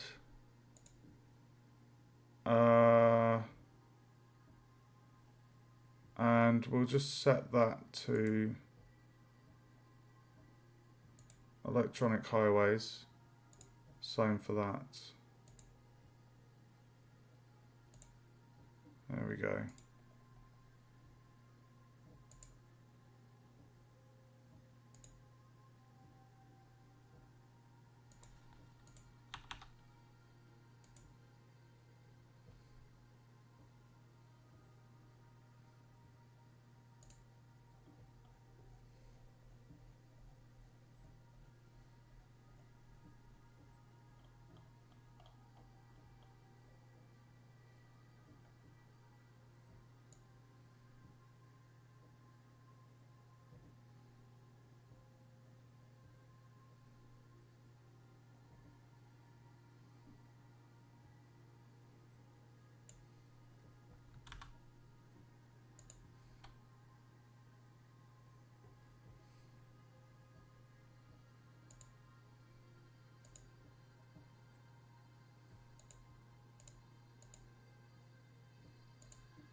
I do want to have.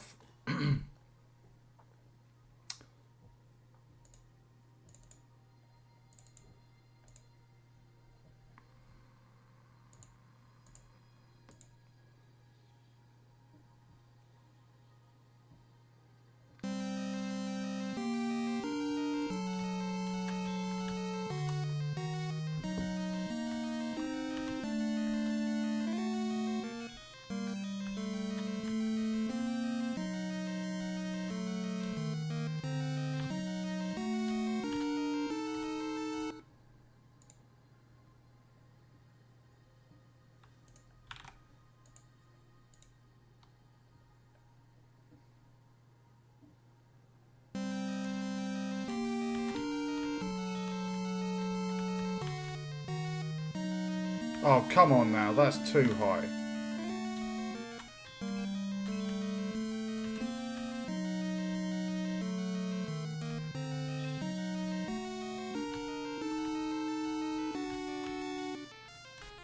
The moonwalking slime, it kills me. Oh my god. Dude.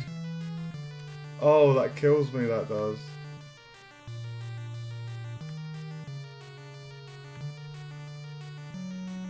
Okay.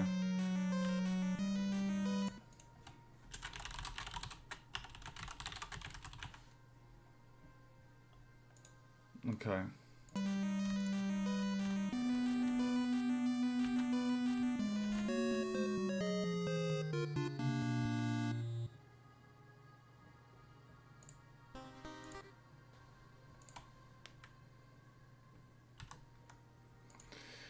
Okay, Featherfall. Featherfall. We also want to add like a little panel on here on the HUD.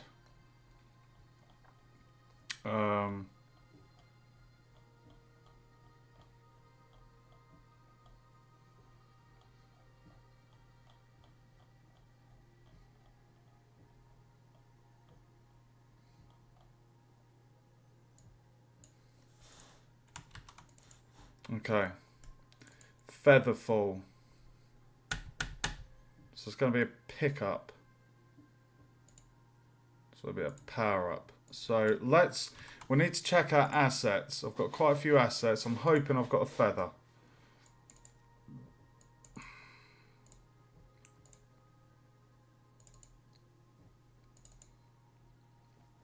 Please tell me I have a feather.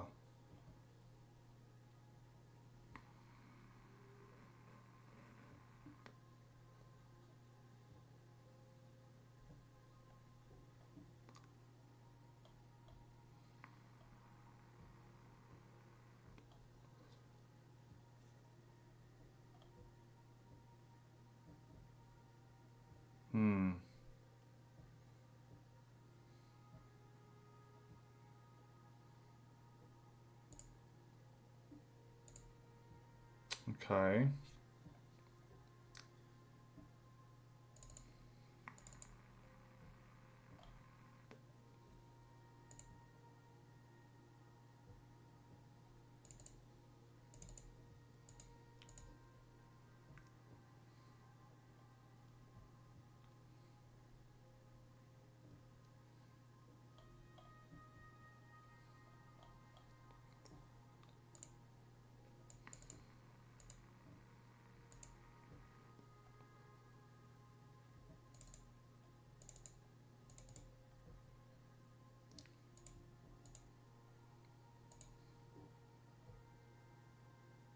Hmm.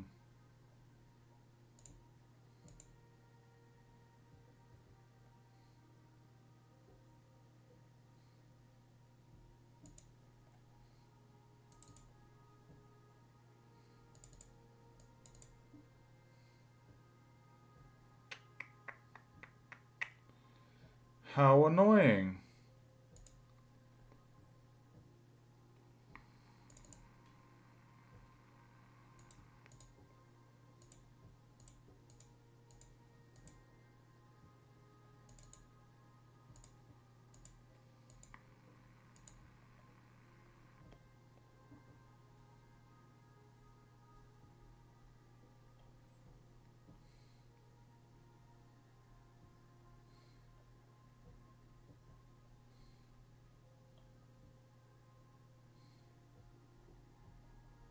Hmm.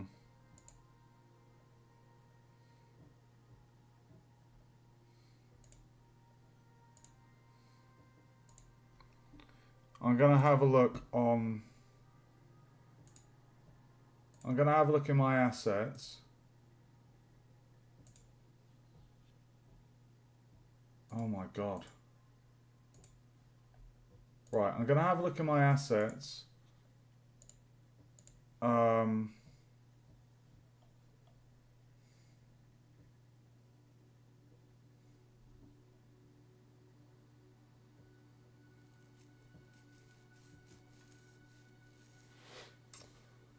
Gonna see what I've got.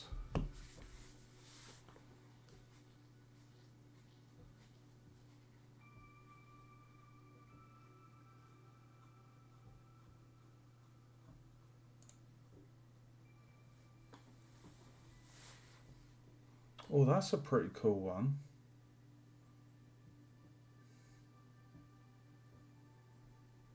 That could do as a.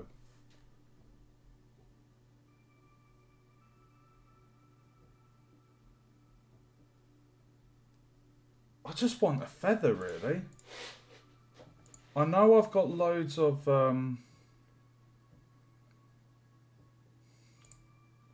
Right. Right. I do have a feather, but the art style, it does not match the game at all. It's like a really, really high detailed um, feather.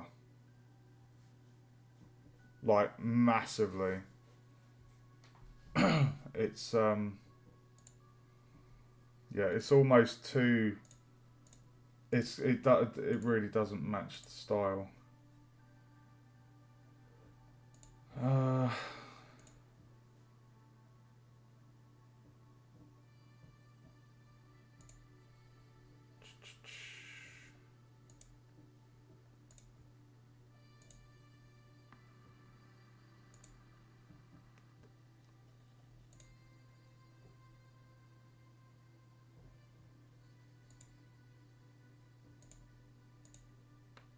hmm, that's too high detail.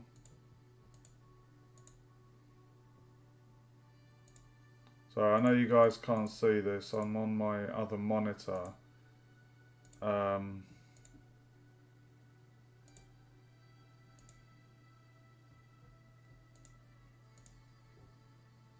I'm just looking through my library because there is an alternative. I do have something, but I don't really want to use it because it's It's not really a feather.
Oh my god, I just need a feather, dude. I don't think any of these asset packs I've got have a feather.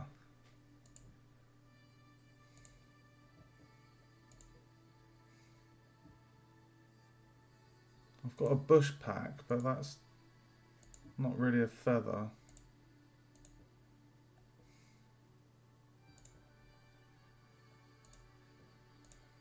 And the art style needs to match, or else it will just look rubbish.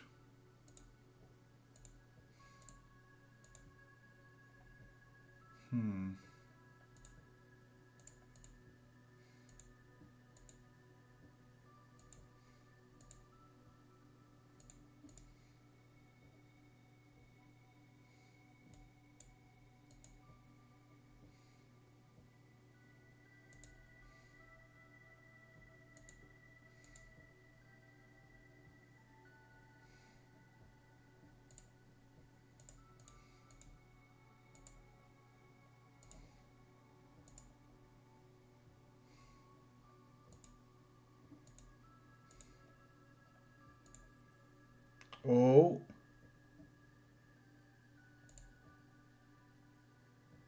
Oh. Oh. 2D strategy game icons. Could this be the one?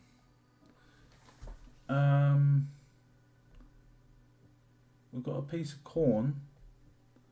It's the closest thing to a feather. Again though, the art style, it's too... The art style, it doesn't match with what I've gone for. So it's just going to look out of place.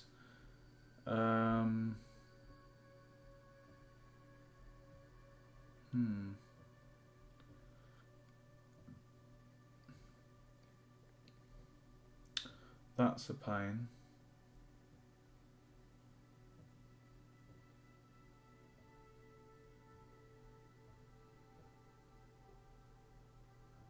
That is a pain, isn't it?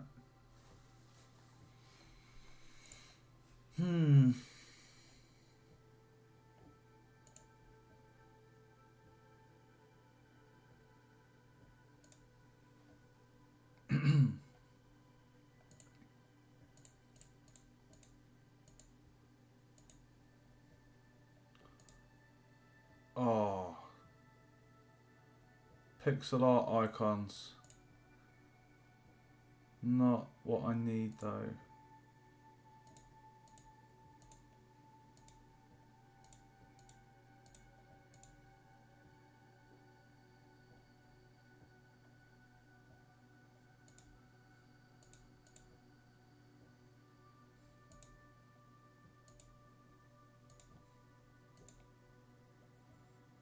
.2D icons. No. Dude, like, I can't believe I've not seen a single feather. I've got quite a few packs here. Not one feather.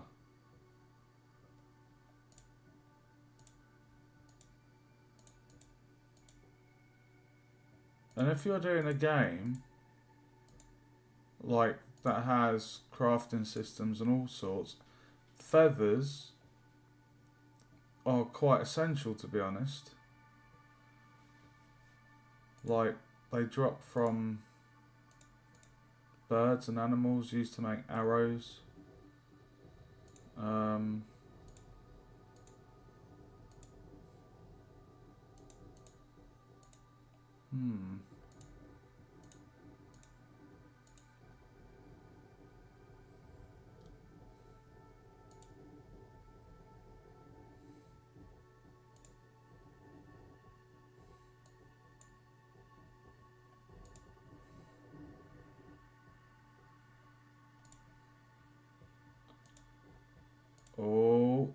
Oh, I've got one. I have one.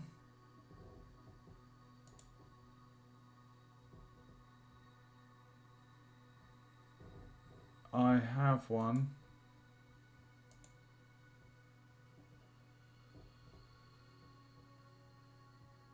I do have a feather. It's a bit bent. And it's the Kanos pack. It's one of these.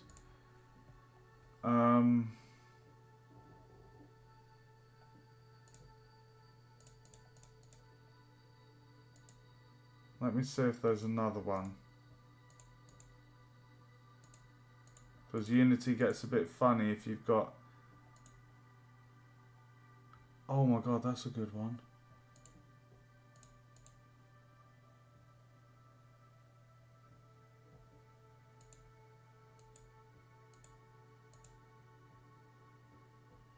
I've got a feather here, but it's blue. So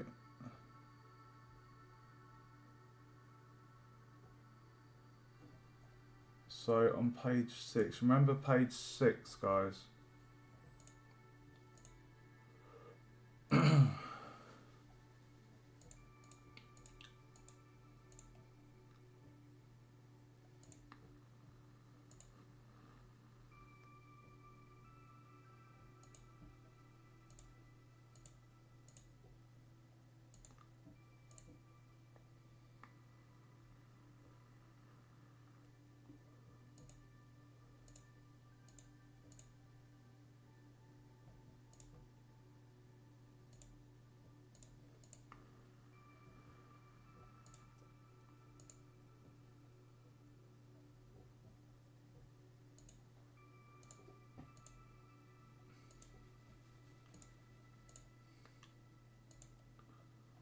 Page 6, remember that.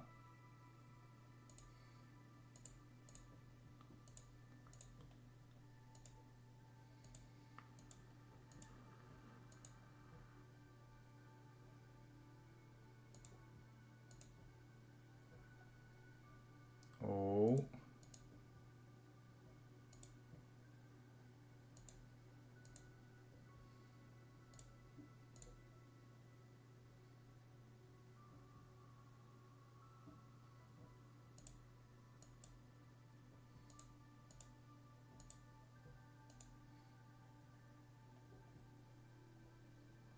It's a bit rubbish. It doesn't have a feather.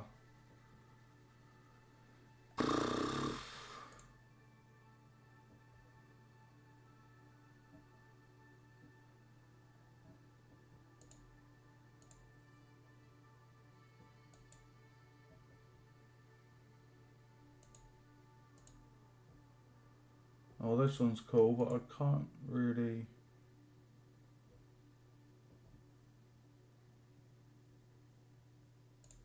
Can't really see a feather on that one.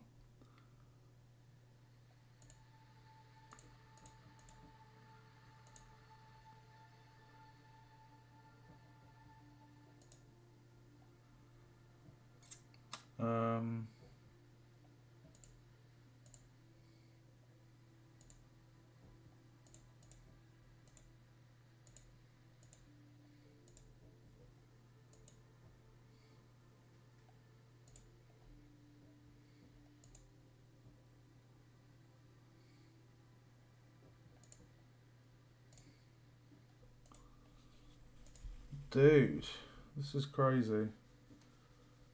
So I think I found about 3 feathers.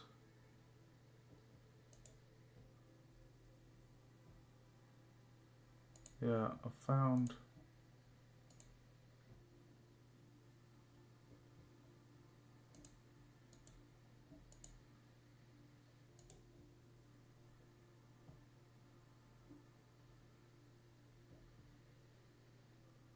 Okay, it's going to have to be page 6.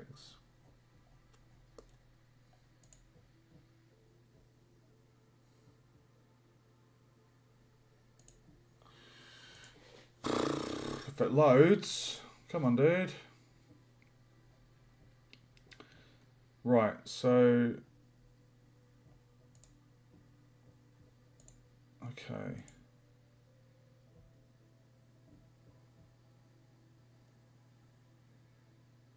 I mean, that's the best feather, to be honest.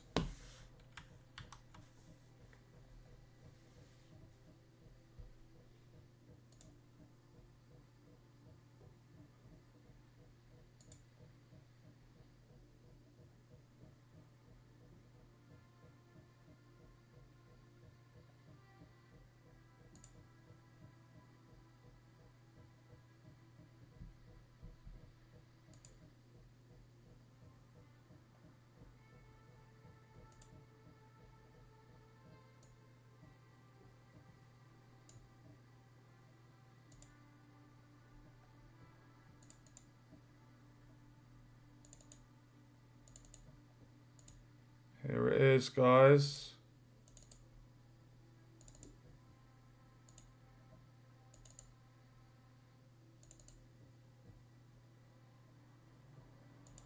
Where was that feather?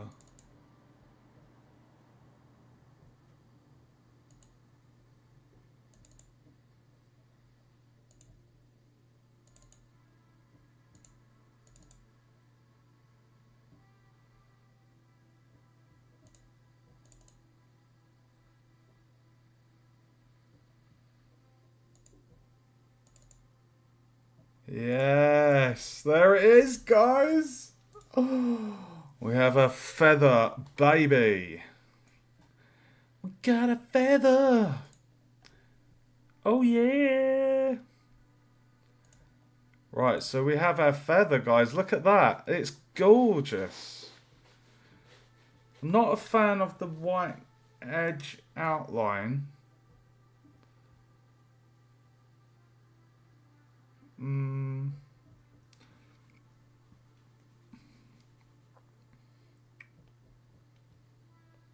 We can work with that. Let's see what we can do. Right, so we're going to make a...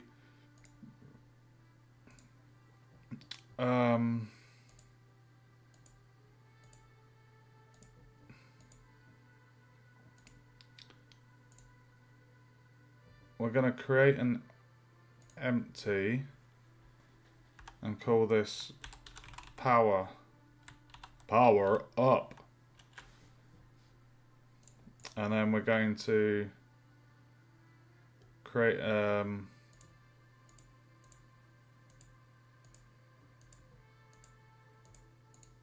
going to create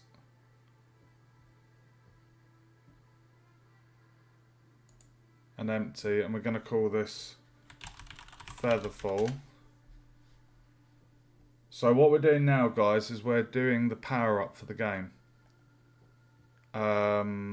Now we're going to create a sprite. We'll call that sprite.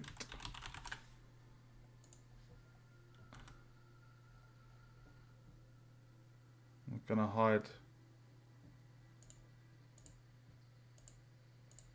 that.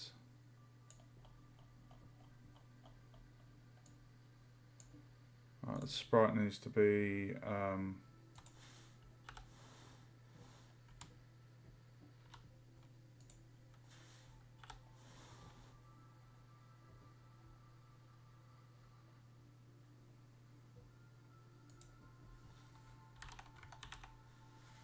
we go. Okay, so now on the sprite we're going to drag that feather on there.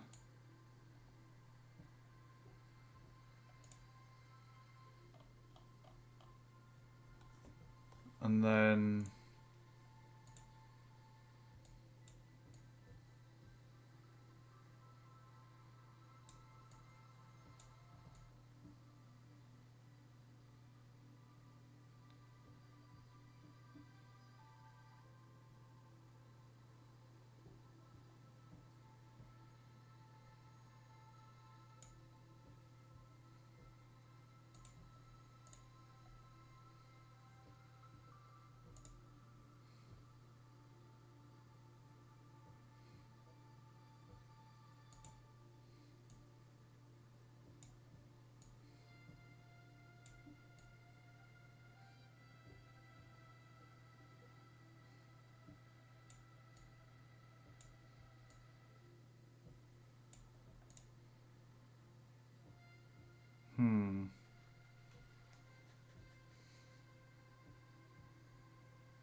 okay, let's add another object.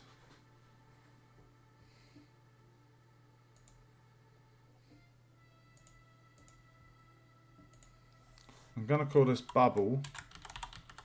Uh-oh, we're in trouble. Something's come along and it's burst my bubble.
Okay.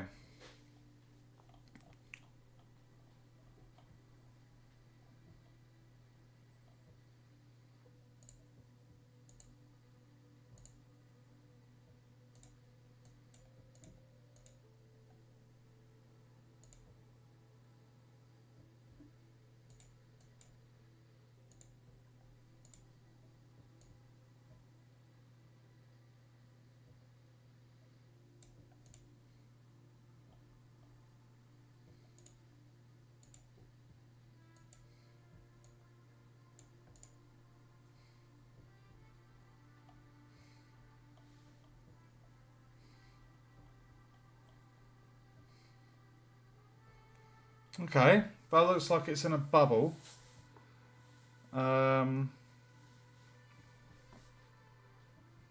That's the feather fall. I wonder if we could add like the particle effect. What did I have the particle effect on? It was the orb. wasn't it? So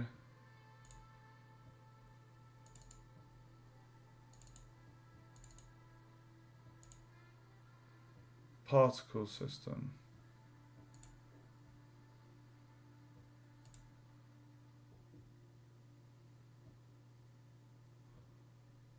Okay, let's just add the particle system to it and see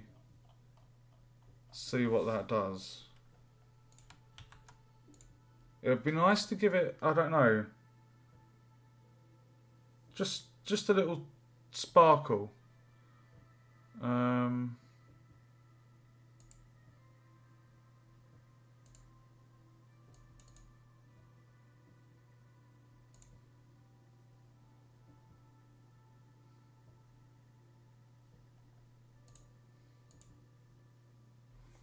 So we're adding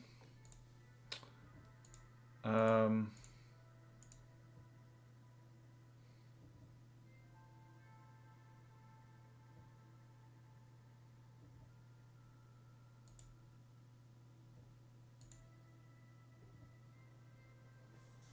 my god.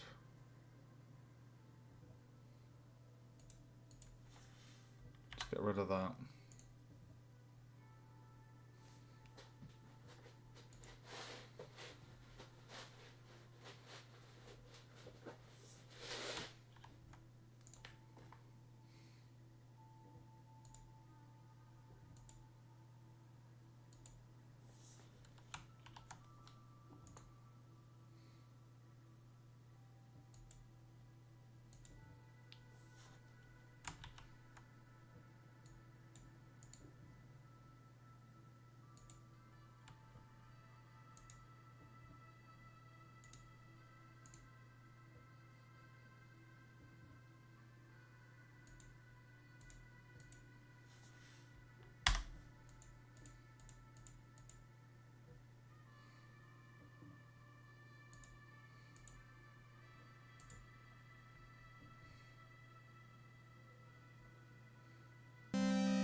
Right.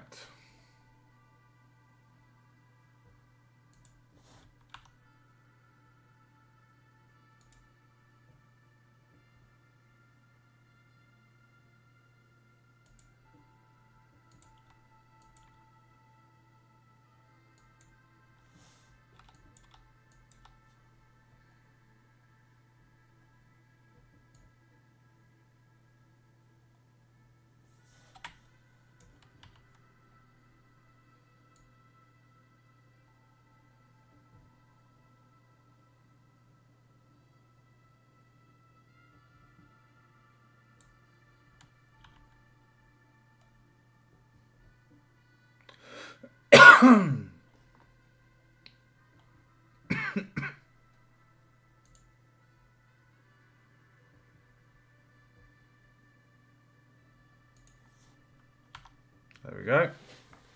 Right. Okay. So first off,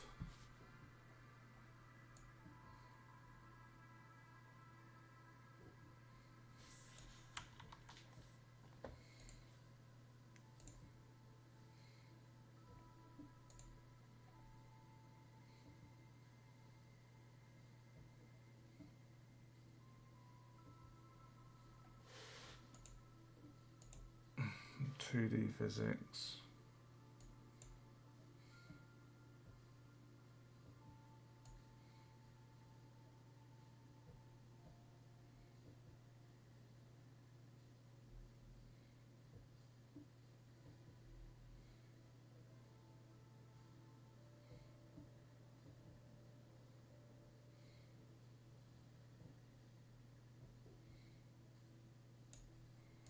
Let's do -3.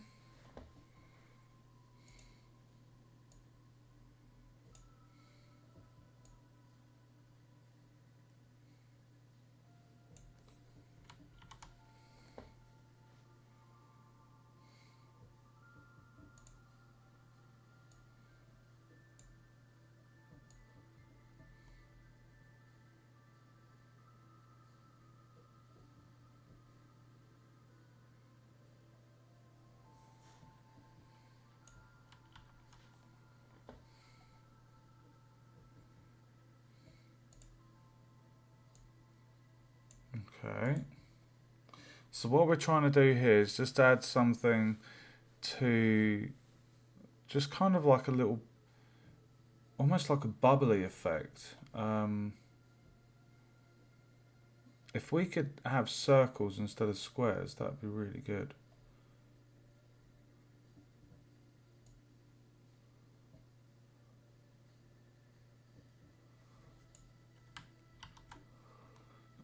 Shape, there we go.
Hmm.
Um.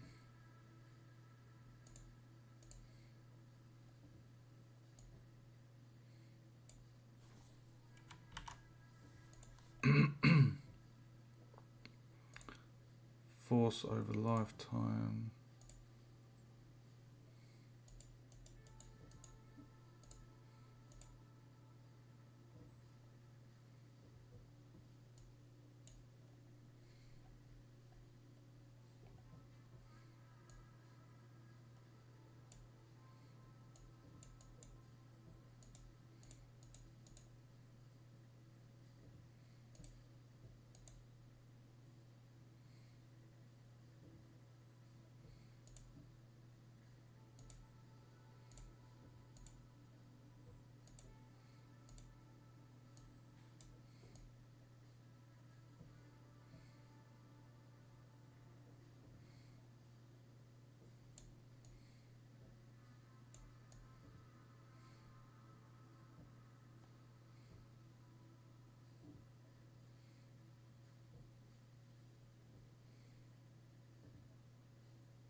size.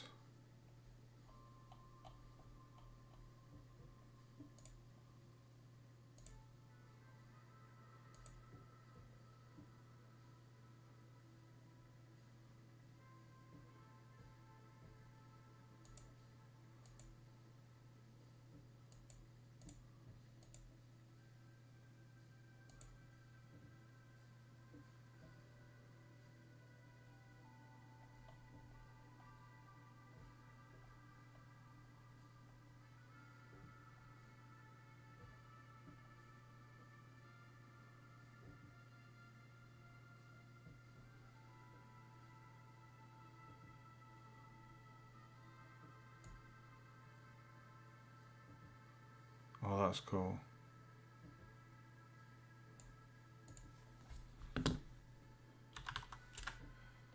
Oh, I love that.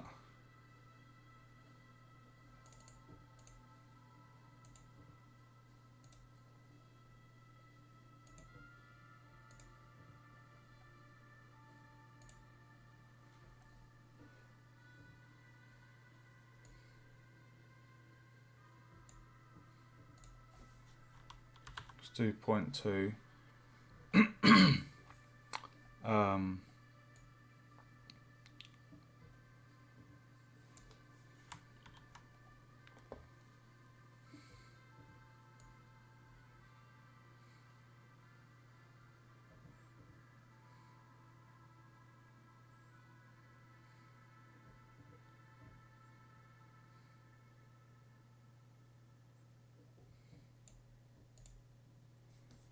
Let's have it at 1.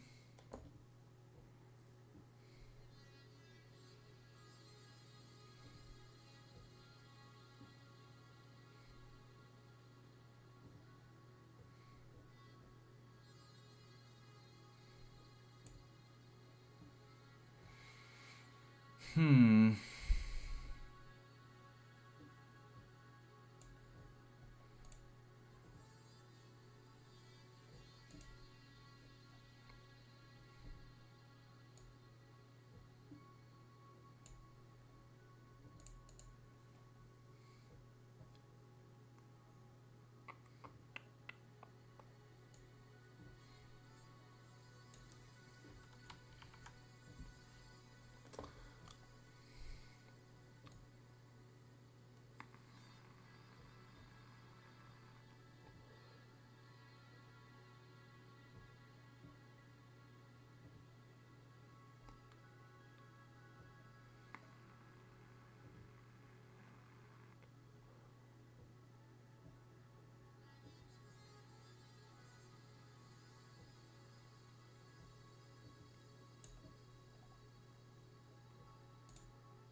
Okay, I hope you're enjoying this, guys. It's quite fun.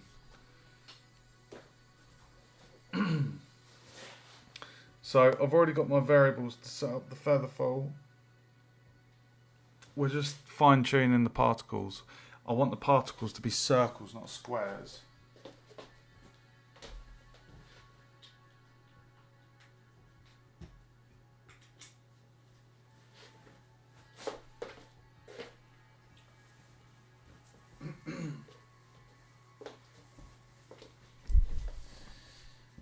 Oh man, it's a long stream. I've done over 8 hours dev today. I've got all the UI done. I'm just adding in this power up.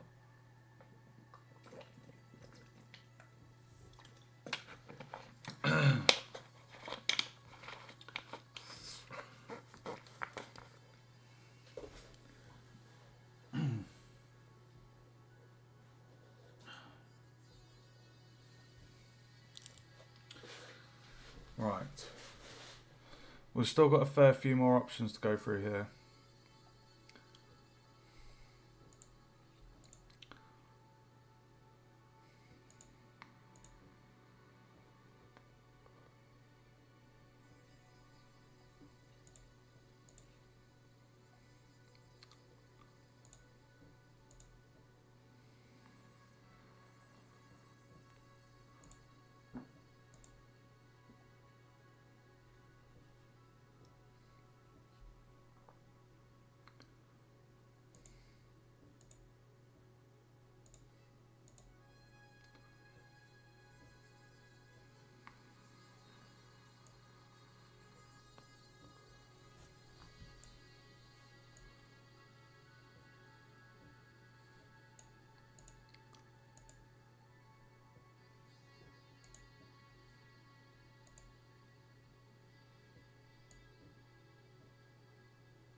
Oh, that is cool.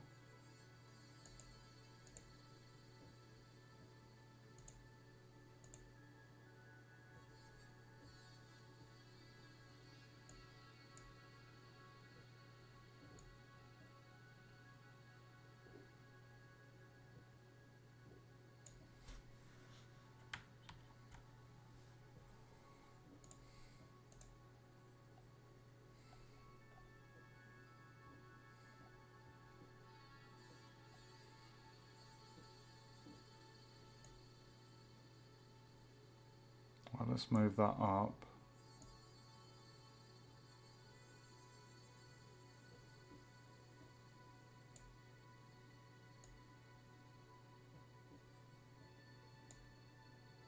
Actually, if that's 0.5, there we go.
Dude. Oh my god.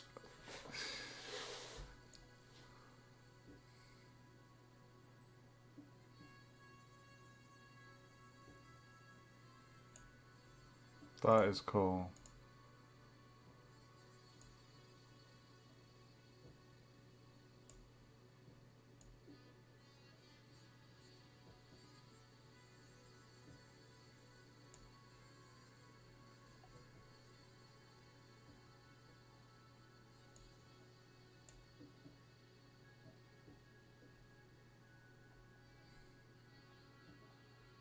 Oh, dude, I can see it on this one over here.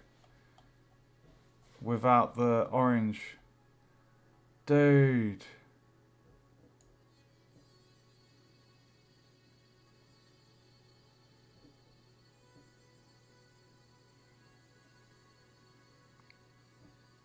Oh my god, that looks so cool.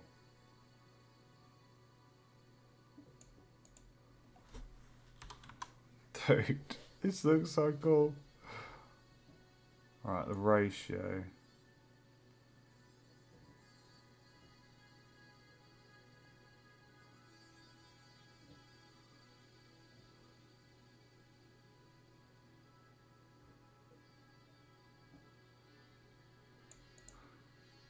Lucky number 7 seems to be good, so 0.37.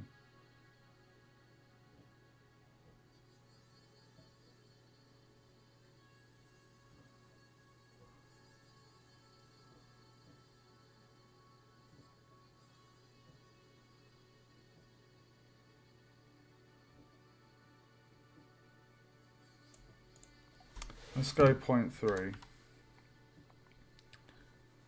Oh, I like that.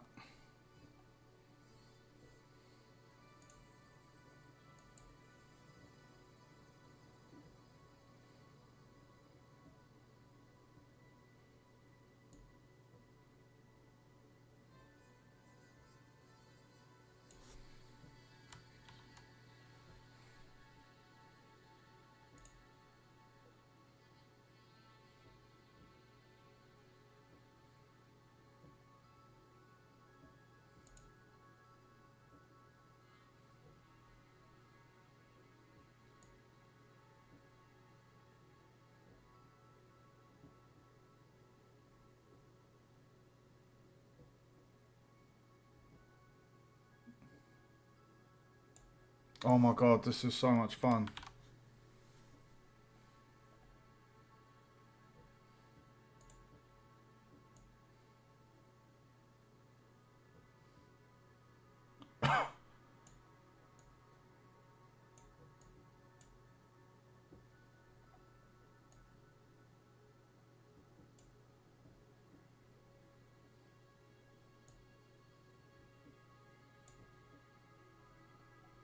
Dude, this is so much fun. Can you see that? We've got these really cool lines coming off there.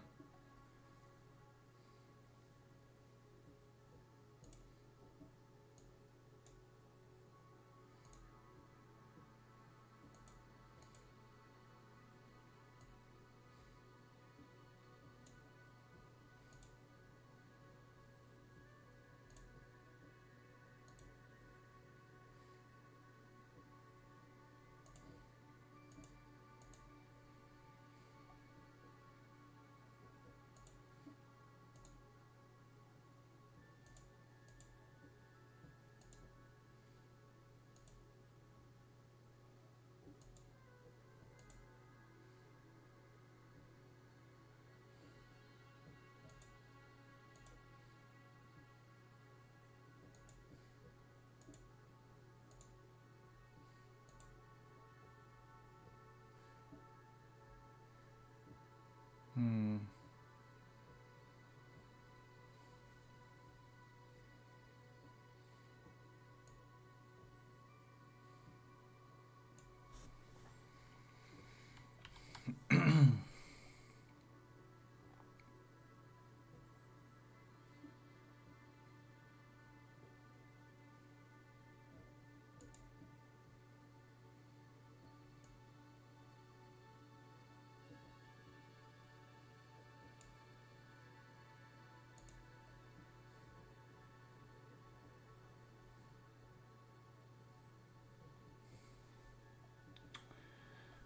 Why can't... Where do we...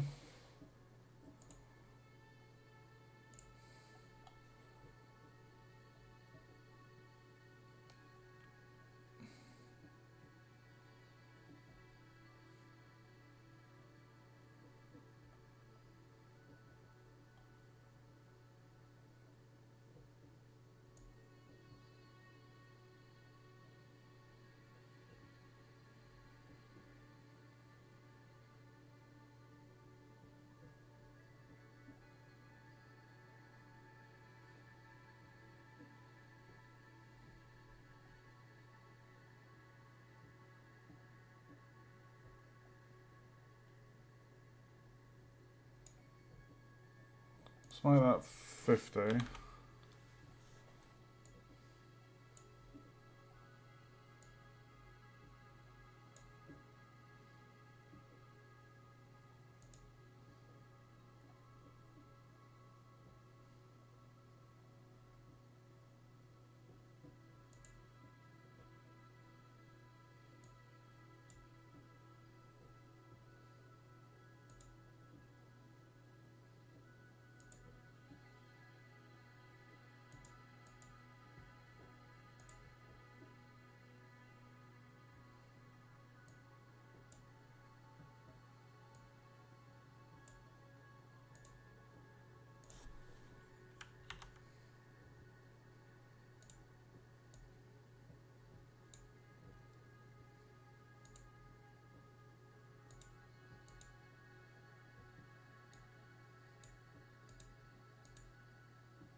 That does look pretty cool.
Let's go for 0.07.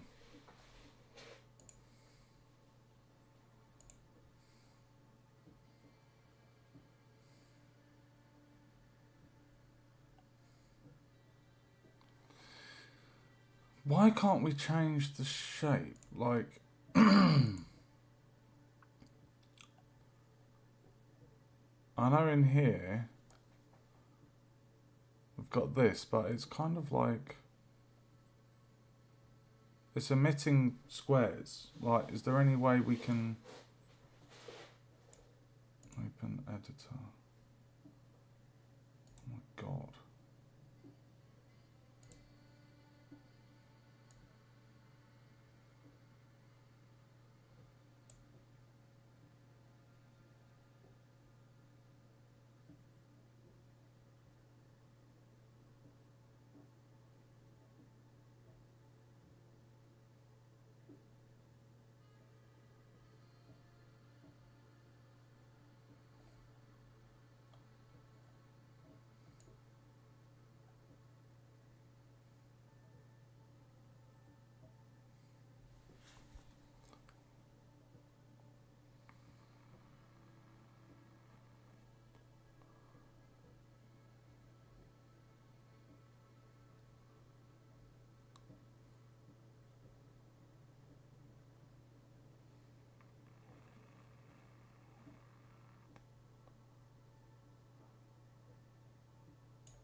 Let's see how that looks, shall we?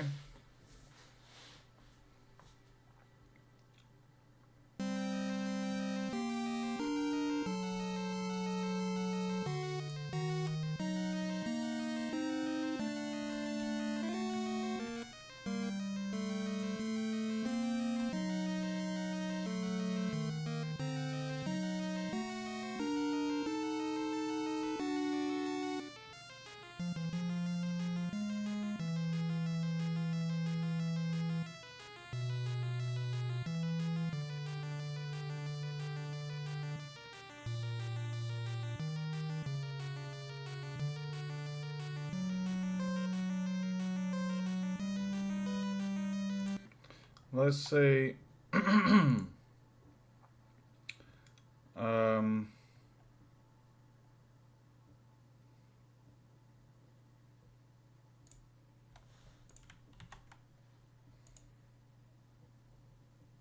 Let's set the color of the bubble.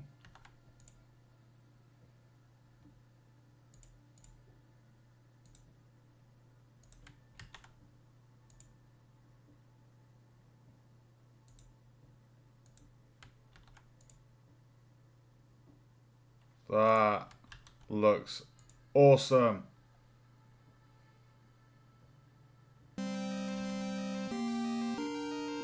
Oh, dude!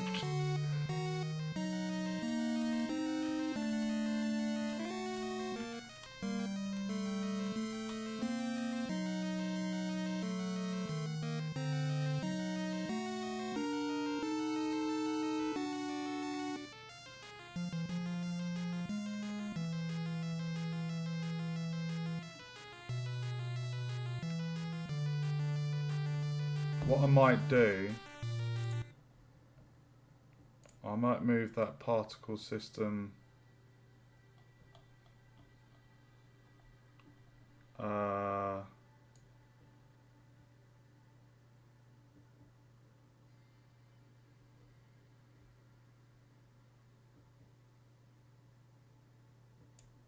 like there.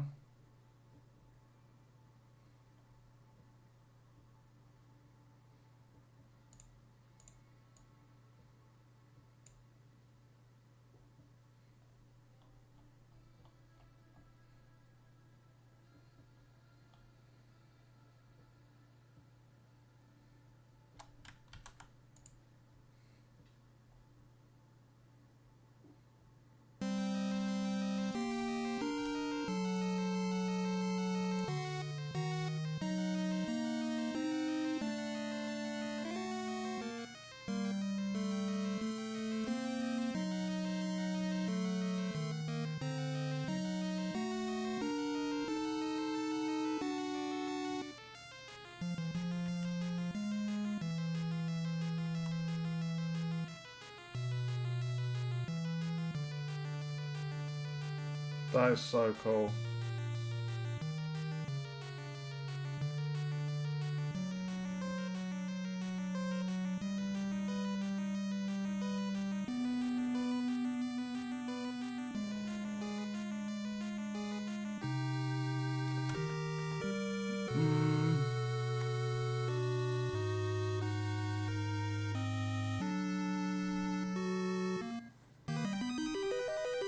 Let's see if we can play around with that just a tad more.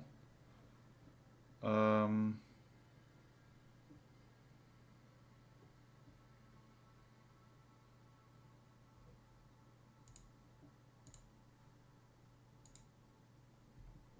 just going to temporarily turn the canvas off so I can actually see those adjustments.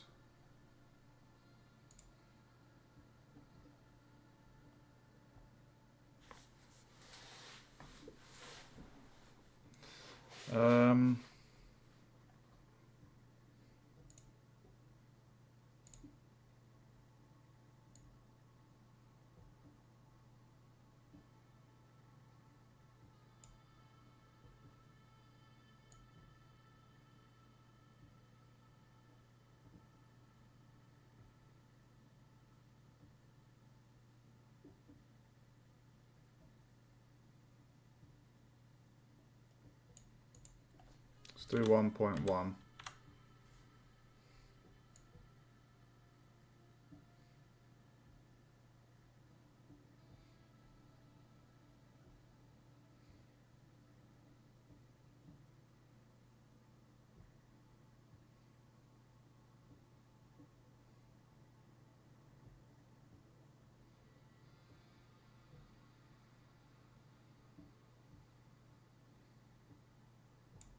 Dude, that is so cool.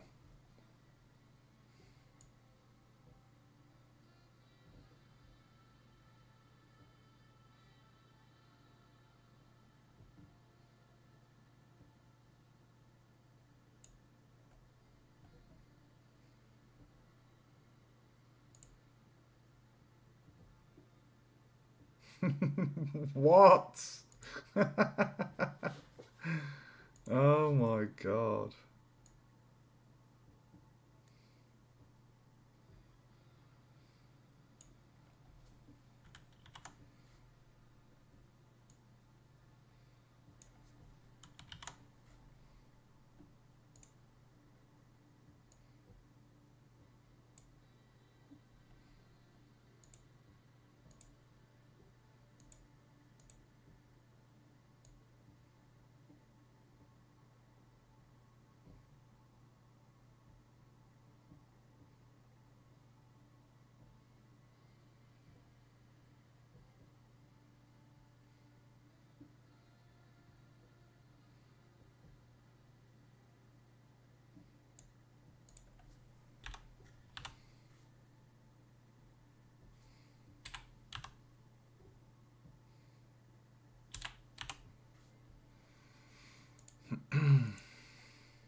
Now, because it's feather fall, it slows down movement when falling. So I feel having a slow rate like that is pretty cool.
I really like that.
That looks so goddamn cool. It's like it is like they're actually kind of coming from the circular shape. That's pretty cool. I'm just not sure how.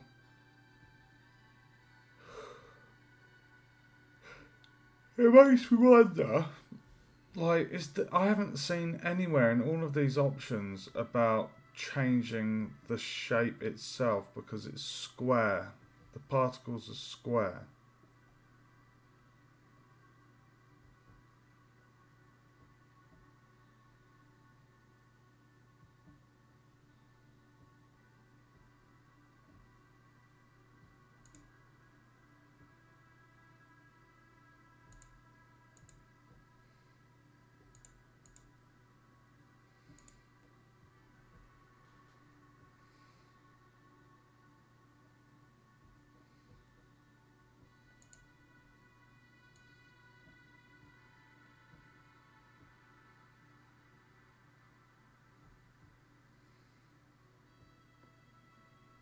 I'm happy with that.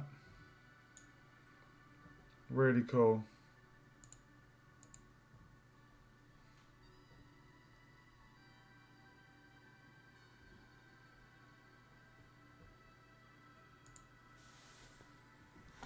Really, really cool.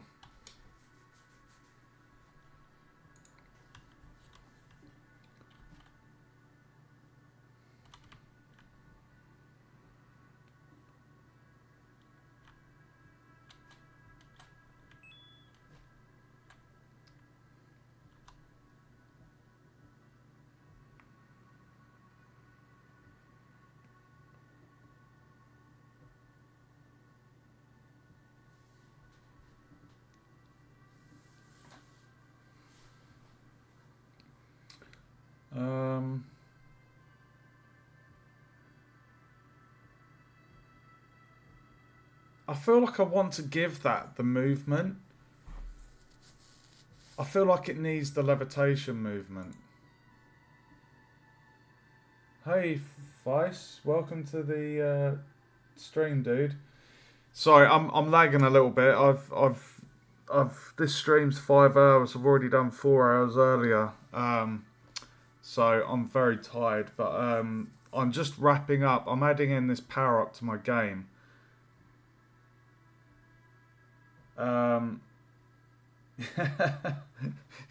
It's like 4 o'clock in the morning here. It's been a real day.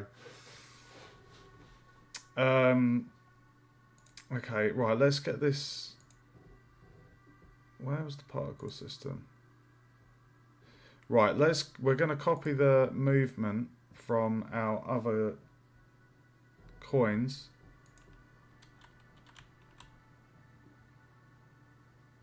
Why is the sound not playing?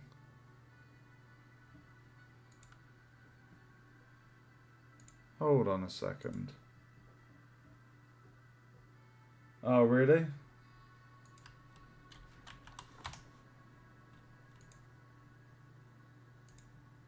Oh my god, is that...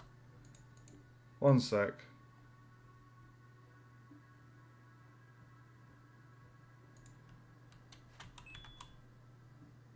Why is the music not playing? Oh, the UI. Oh, numpty. I turned off the bloody canvas while I was doing that power up. What a numpty. Sorry. Were you using Unity or Unreal, Vice? And do you do the coding or... Do you do the coding or do you do the blueprint, visual scripting?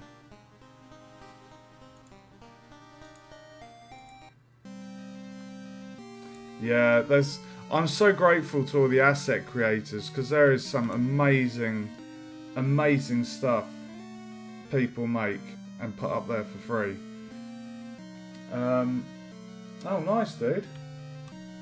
In the industry or like, are you a programmer by trade but not in the game industry, but you do games in spare time or? Right, let's so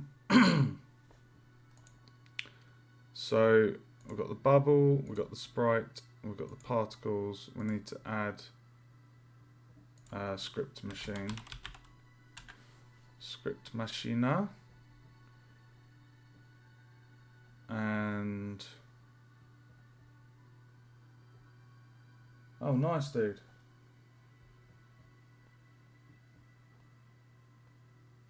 Oh, nice. I'm 38 in May. It's nice. It's nice to know there's people my age out there. I'm feeling quite old at the moment. Well, I'm not feeling old. I mean, I'm studying at uni and I'm double the age of everyone. So, yeah, it's all good. Oh, Jesus Christ! How do you keep up with so many languages? That must be quite tricky to... I mean, I do visual scripting in Unreal and Unity, so I'm kind of above the bonnet, and you guys, the hard coders, are under the bonnet, so it's a bit more intense. But, yeah, knowing more than one coding language, man, it's a lot of respect for that.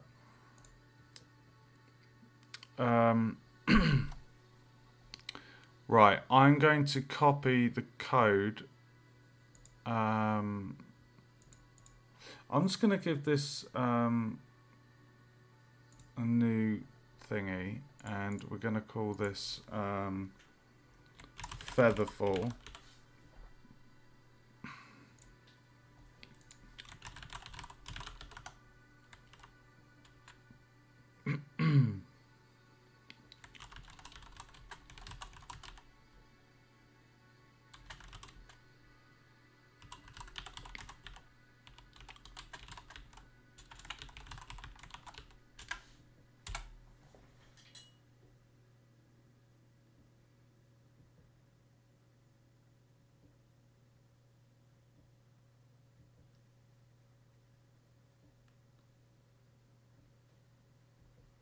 I see what you mean.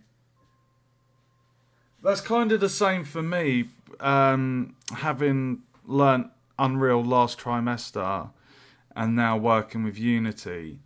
Like, it is kind of similar for me in the visual scripting sense, because there's things I like about Unreal.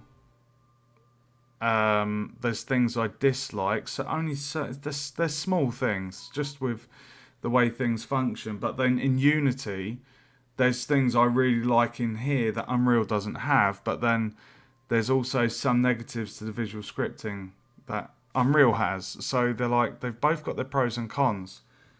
Kind of similar in the sense of what you're saying just there, dude.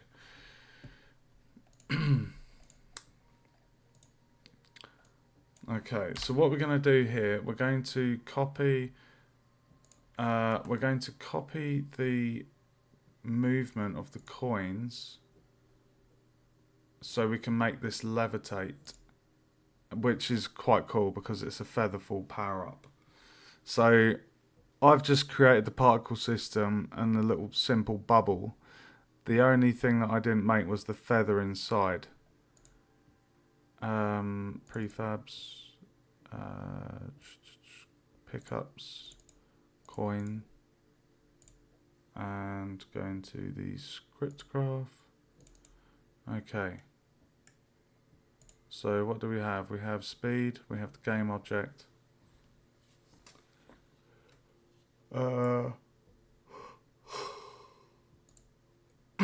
Right, so we need to make a vector 2.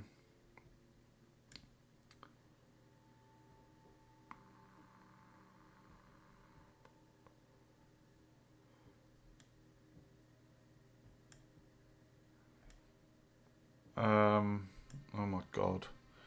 Right, so we need a vector 2 starting position. We need speed 1 and the object for the object itself.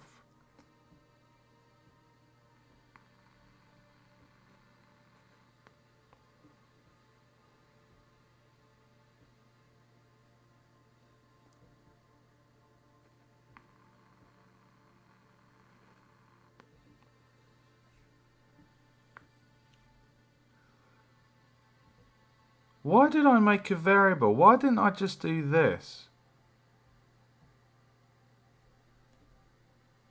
Why didn't I just... I shouldn't have to make an object variable for it. There's only going to be one power up in the game. I can just get the game object destroy and then this. Like the function this. Right. So I just need a speed float 1 and a vector 2. Right, so let's go to the graph of the featherfall. Vector 2. And then it was speed 1, wasn't it? Speed 1. Okay. So we got the graph, we have the speed. Right, we're going to go back into that coin prefab, copy the code.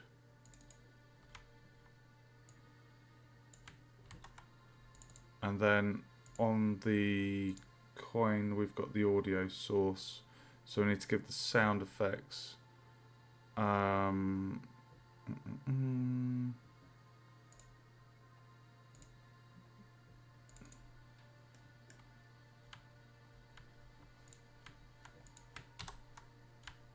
So are you deving at the moment, dude?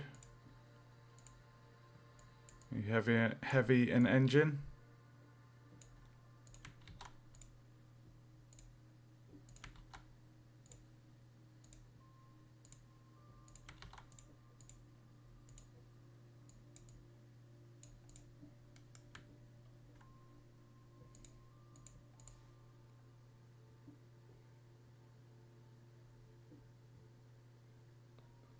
Oh, you're doing an event with your game?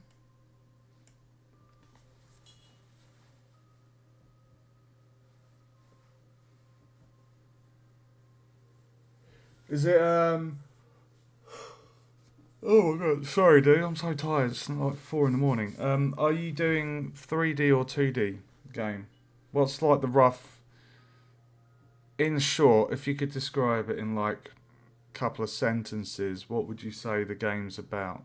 Multiplayer, single player?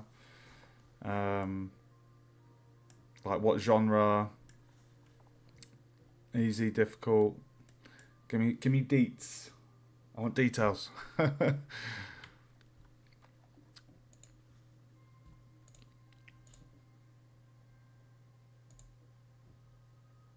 Hold on, why am I getting the option for coin there?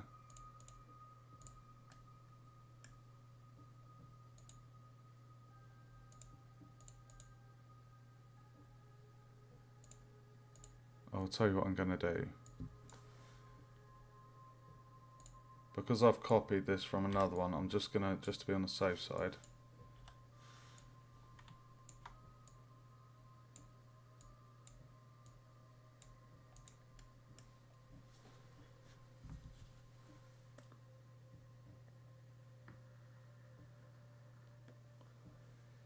Oh, nice. That sounds pretty cool.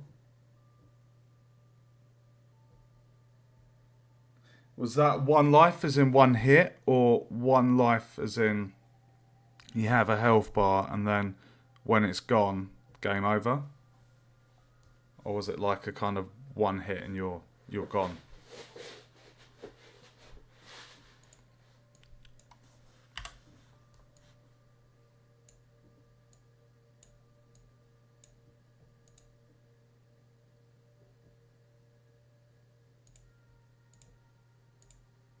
Why am I getting the option for coin? I know I copied the code, but I'm in the Featherfall. What's going on? Like, there isn't any variable in here for coin. Look. All I've got is speed. So why am I still getting coins showing up there? What is going on? What is going on?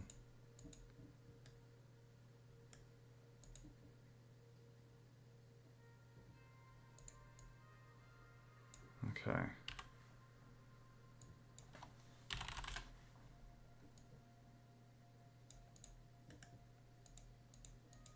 Right, we need to add a sound component. Ah, okay, nice. Sounds almost Souls-like in a sense.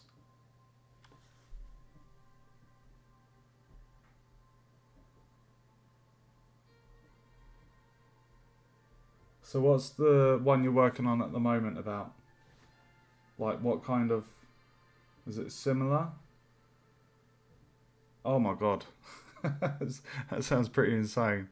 There's a 2D Souls-like called Salt and Sanctuary. I think I have it in my library. I've not played it yet, but yeah, that's I'd like to get on that when I'll finish second trimester in the end of April. I'm making 3 games at the moment. One's a Greek project, got this 2D platformer, and then I've got to make an idle clicker. So this platformer's almost done though. There's only a couple more mechanics I need to add in, and I want to add in an AI enemy as well. So pretty cool. I'm enjoying it. Just oh my god, bloody exhausted. Oh, Zelda, nice. Well, I discovered our how to do RNG in our Space Invader group game. Enemies dropping random power ups, and having done that for the first time, I was just like, oh my god, I am definitely making my own RPG.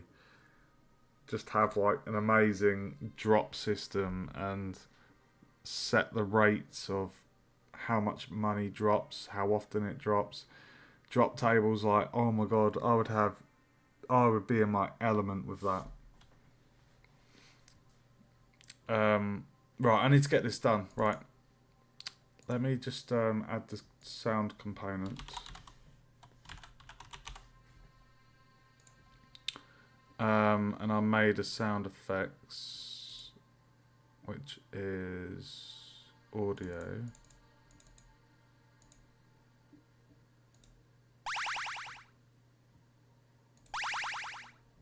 Power up.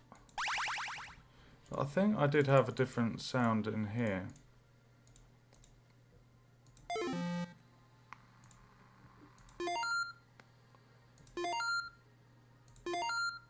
I don't like that one.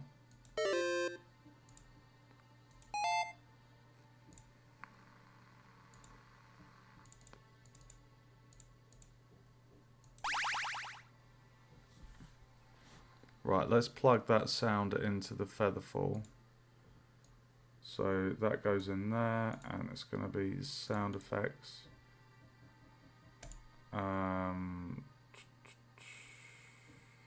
Yep, okay. Right, so in the code,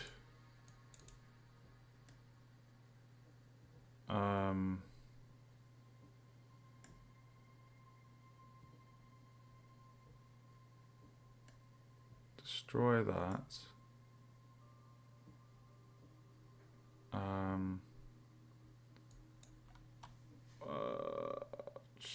Audio.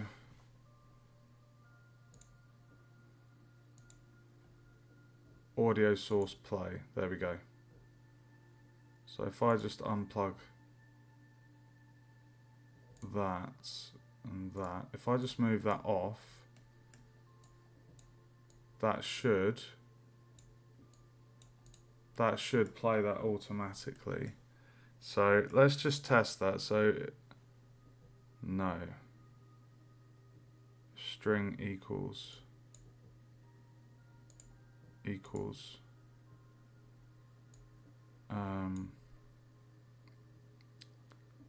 that needs to be string literal.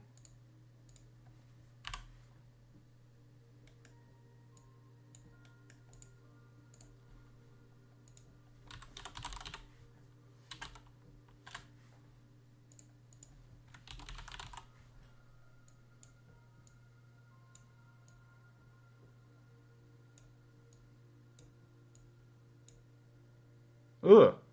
There we go. I forgot to plug. Oh god.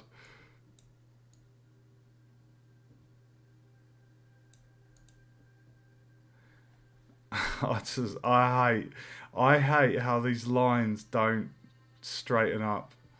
This is what I mean when I was saying about Unity and Unreal.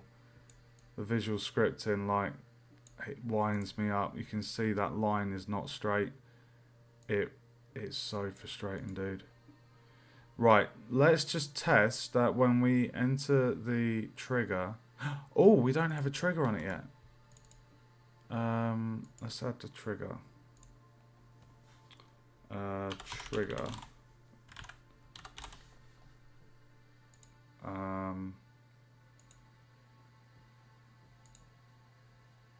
So is a trigger. Let's do the offset.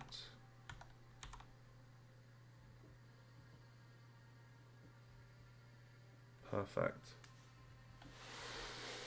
Okay, right, we've got the trigger in.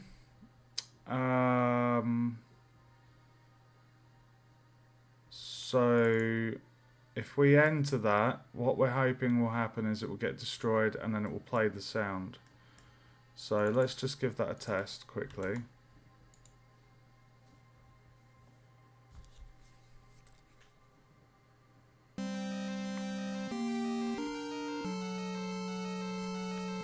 Why is that so...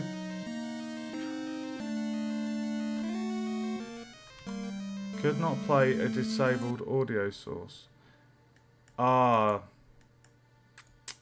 Okay, let's put that before then.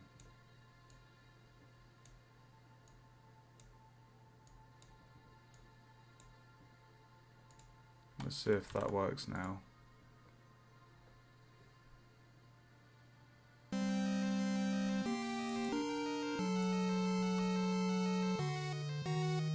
Why are you not playing, dude?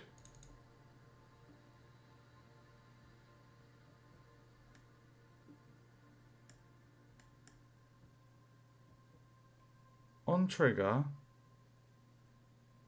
play. Let's just unplug that. Why is it not playing?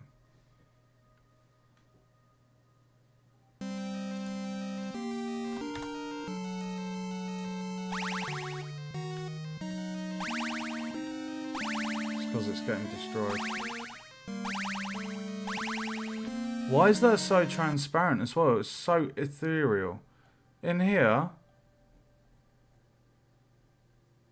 that is definitely more transparent, isn't it?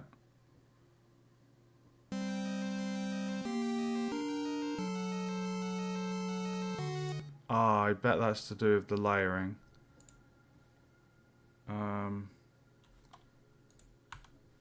Let's do... No, oh.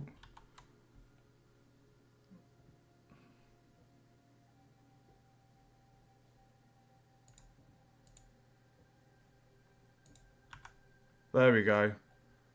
Order in layer 1, 1.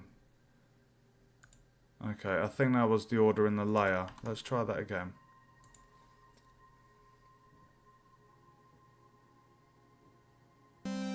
There we go.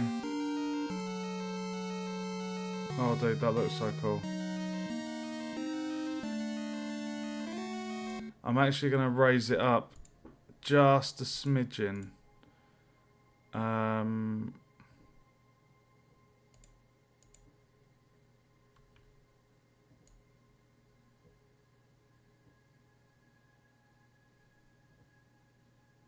Oh, you know what? It can stand the ground for the moment. Yeah, it's really cool. It's some chiptune style music. It's got a really, I've got a really funny. I've spent like the last 2 days doing the UI, so getting all the menu, the main menu done, settings, system settings, so resolution, graphics, music and sound effects. I've got a pause menu, I've got the win screen, I've got the lose screen. I've done all the UI, so yeah, it's really cool. The music is just so awesome. I actually changed the in-game music earlier. I had one track that I felt like it fitted, but it sounded more towards like a Sonic 3 level. It was very, not industrial, but it was just, it didn't fit with this environment of this cave-like area. And I got this audio asset pack a couple of days back, and I think I just came across this track in my folders, and I was like, oh my god, this is so much better. So yeah, it's all about just making sure everything feels right, you know, it all fits together. Right, so if it loads. Right, so that sound is playing. And we need to destroy that.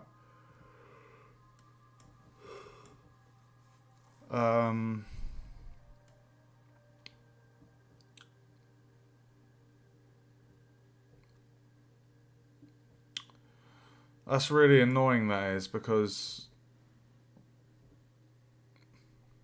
if I connect that, because it's getting destroyed. But the thing that I don't understand, if I go into the thing I did earlier, which was the def menu. No. Oh, what did the def menu? Def menu is getting handled in the game controller. There we go. Okay.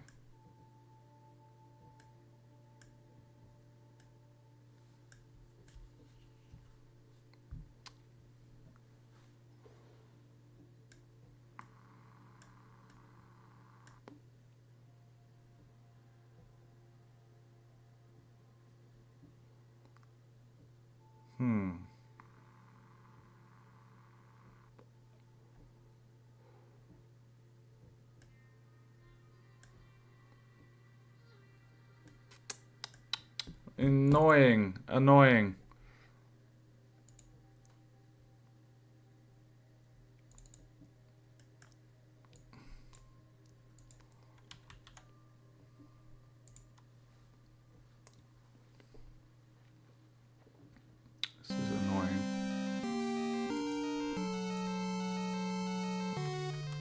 It's not playing because it's getting destroyed. That is so goddamn annoying.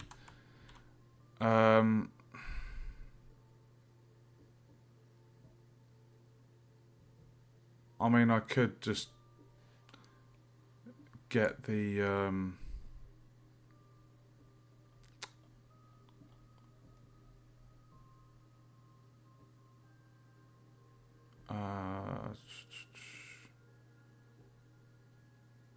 where is the other thing?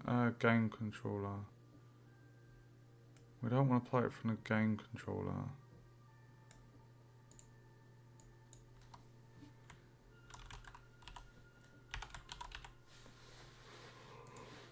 Oh my god.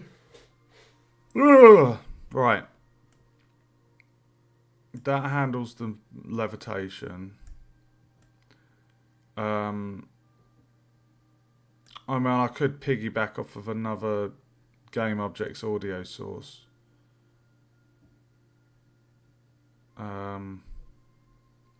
That's a workaround.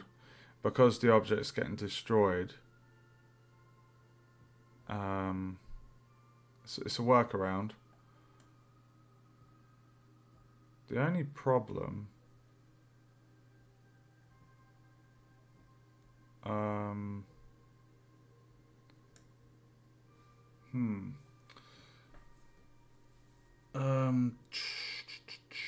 right. I need to play that sound. Right, let's.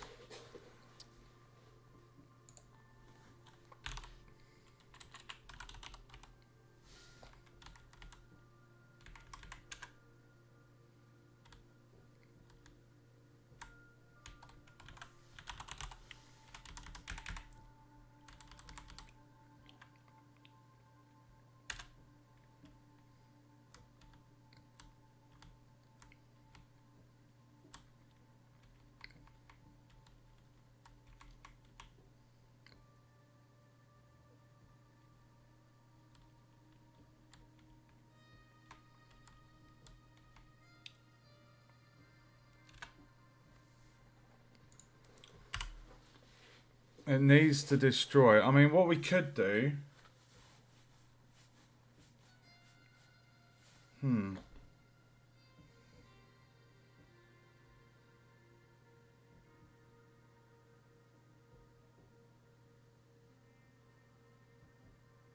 I have a sneaky workaround here.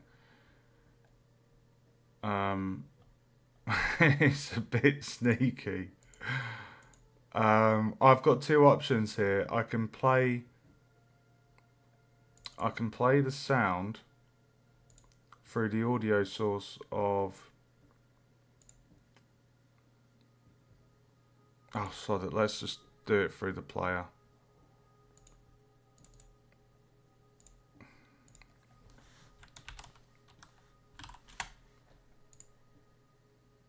We'll do it through the player. I was going to be sneaky. It was quite sneaky. I was basically going to, when the player enters it, I was going to destroy the collision box, turn the object's visibility off, let it play the sound, and then after 3 seconds destroy it. That was my solution.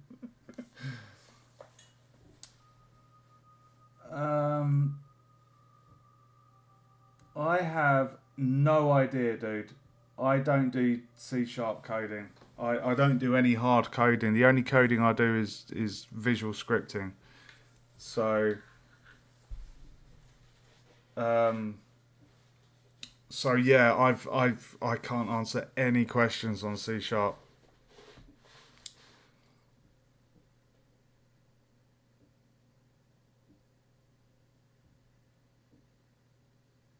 Oh, what for the what I'm doing at the moment?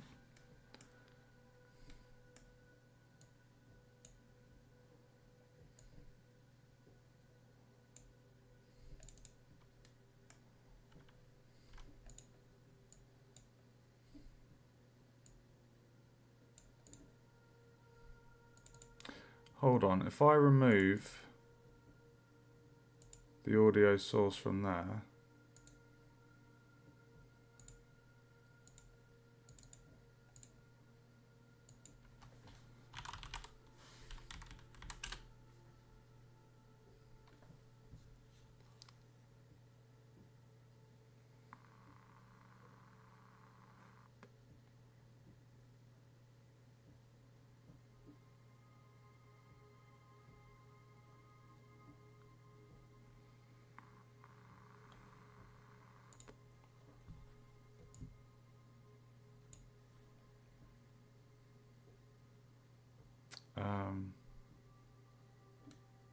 Get starting position.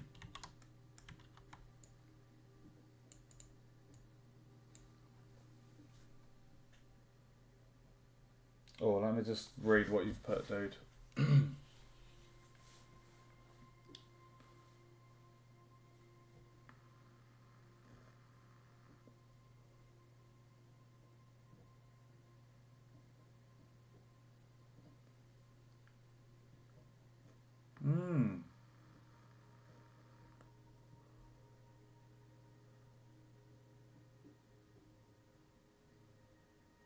That's a good idea. Well, what I'm doing at the minute, I understand what you're saying there completely. What I'm doing at the moment, I'm the player. I'm just going to use the player's audio source and play it from there.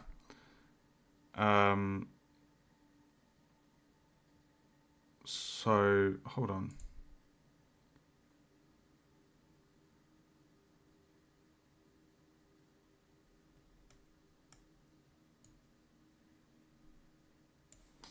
One second.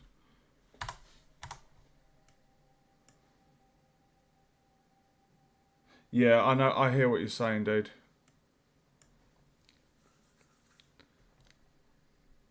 I'm not going to do that at the minute because I've already got the audio source on the player. So the player's audio source doesn't have a predefined sound file in there. It's just empty. So I've used that a few times. Right, we need to play a clip. So what one was it? Power up.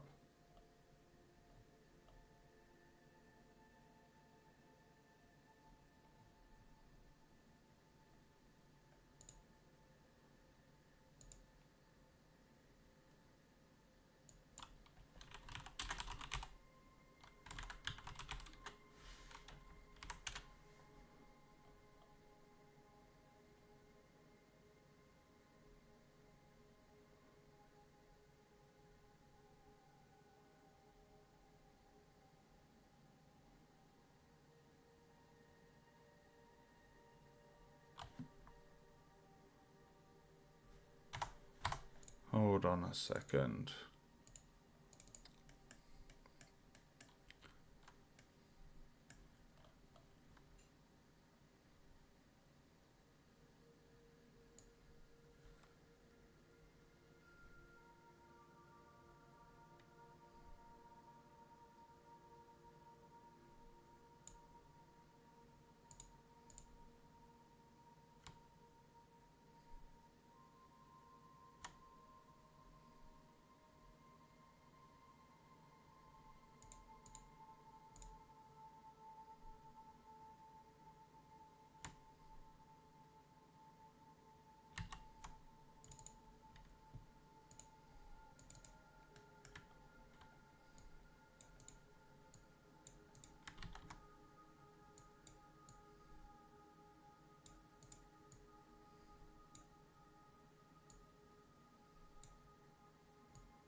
Oh, I've not linked it up. Silly.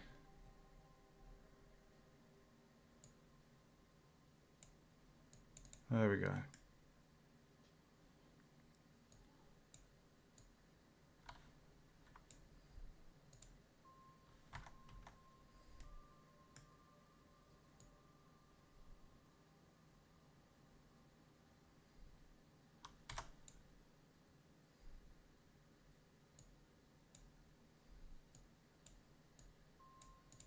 Not sure if that's going to work.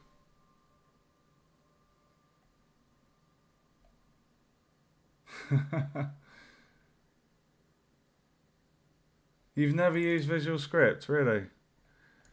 This is my... Oh, you should see the settings UI. This is my player one. This is my player one. Let's got everything. Lots of code. Lots of code, dude.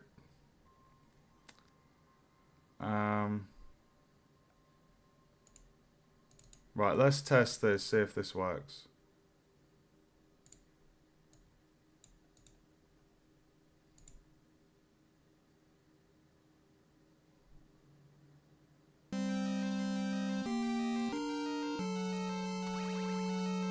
Oh, it did work. It's very quiet.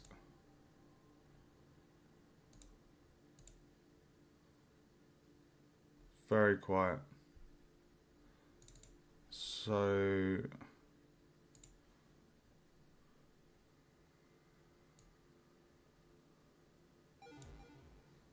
Hey, thanks for following, BRB.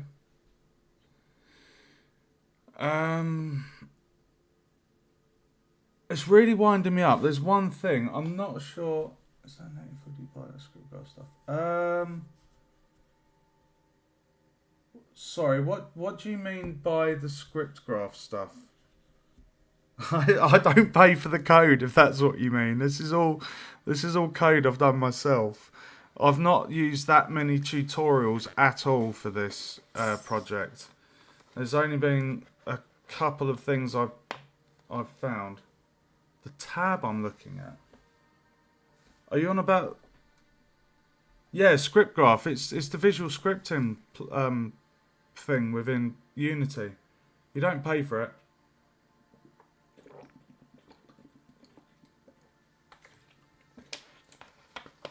I'm surprised how many people tune in to the stream, and like so many of them are like, "Oh, is that Visual Script?" Like, barely anyone does it. It feels like not a lot of people use the Visual Script.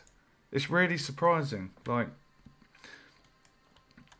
yeah, and also there is barely any tutorials on YouTube for it. It's been really hard at points to try and figure things out, because every time I find a tutorial, I start watching it, and then the people just dive straight into C#, and I'm like, well, that's no good for me. So, it's crazy. You have to go on to the package manager.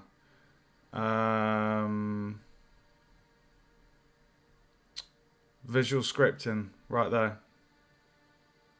You see that? And then you just add a script machine component, and then away you go. Good times. Right.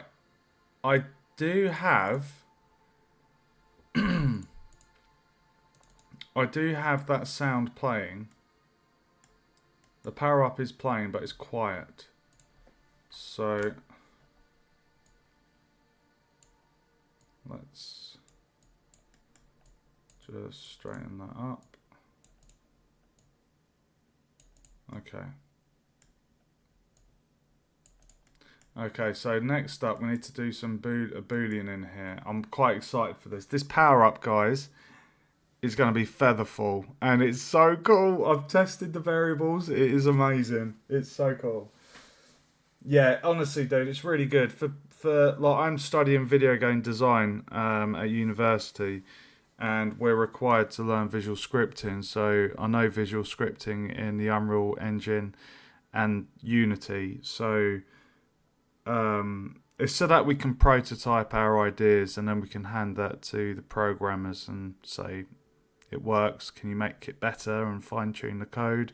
So that's why we're learning Visual Script. I've made 2 other games.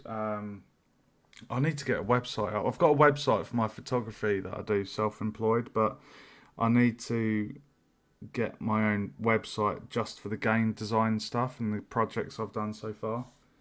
Because I've made 2 games last year. I say 2 games, they're vertical slices. And this trimester, so from January to April, I'm making 3 games. They've got a group project that's Space Invaders, like a modern take on it. It's really cool. That's been done in the Unreal Engine. This 2D platformer is being done in Unity, and then I've got to make an idle clicker. I've got a really cool concept for that. I'm in the planning stage of it at the moment, but it's literally all UI and just maths. So I'm quite excited to get into that. This platform you're looking at the moment is very close to being completed in terms of all the mechanics. When that's all done, I'll be then fleshing out the level with the aesthetics, the props, the scenery. So it's going to be really fun. I can't wait to live stream that phase. Right, I'm waffling. Let's test this. The audio level is going to be quiet, but you can hear it. Listen carefully.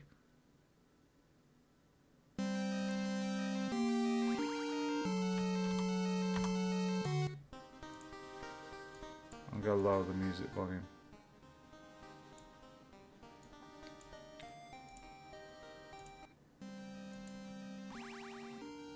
There we go.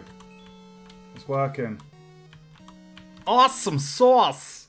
Yes, right, so next up, I know the variables. So if I just show you my player variables at the moment.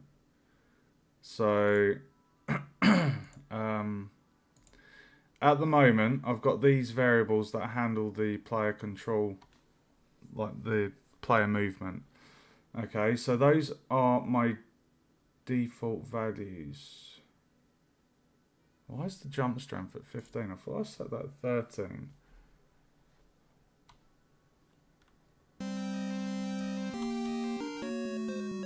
Oops. Completed the game. Right, I'm going to remove reduce, sorry. I'm going to reduce that jump strength to 14. So that was just OP. Welcome to the stream. See, we've got another person in. Welcome, welcome. Right, that needs to drop down to 13. That is way too powerful. It's really hard fine-tuning the variables just to get the right jump, the right feel. Okay. Right, so now that we've got the power-up in the game and it's destroying, we need to set up the variable. So this is going to be called Featherfall. This is my amazing power-up. So on game start, we're setting the starting position. We are then, this is the code that makes it levitate and just kind of float up and down.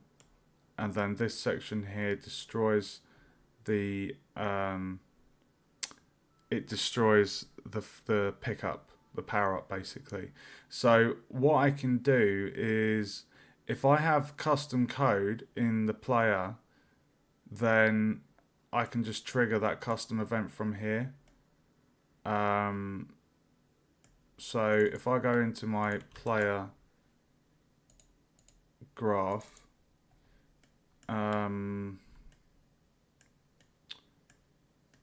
I'm going to put it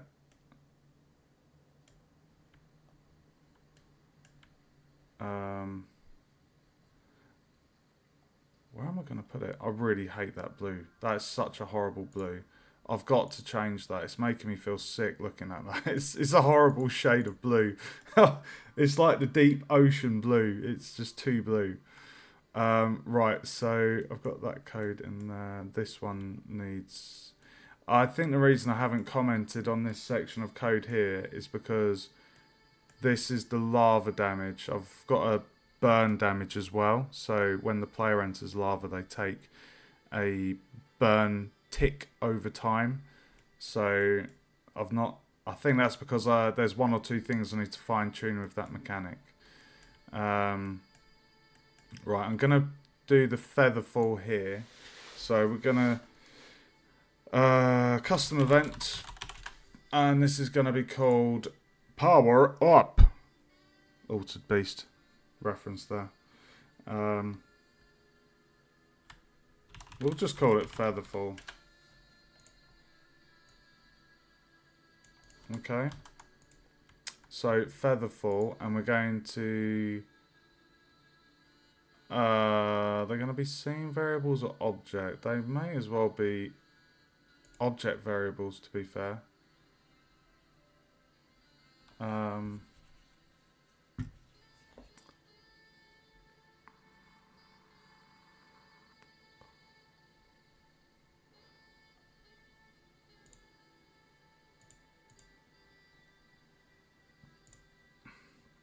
Yeah, I'll just make it an object variable. Okay.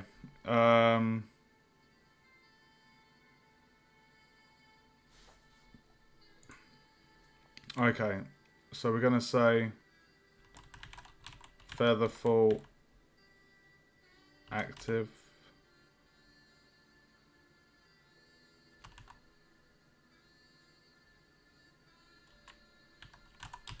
I'm just going to call it featherfall activated. Okay. And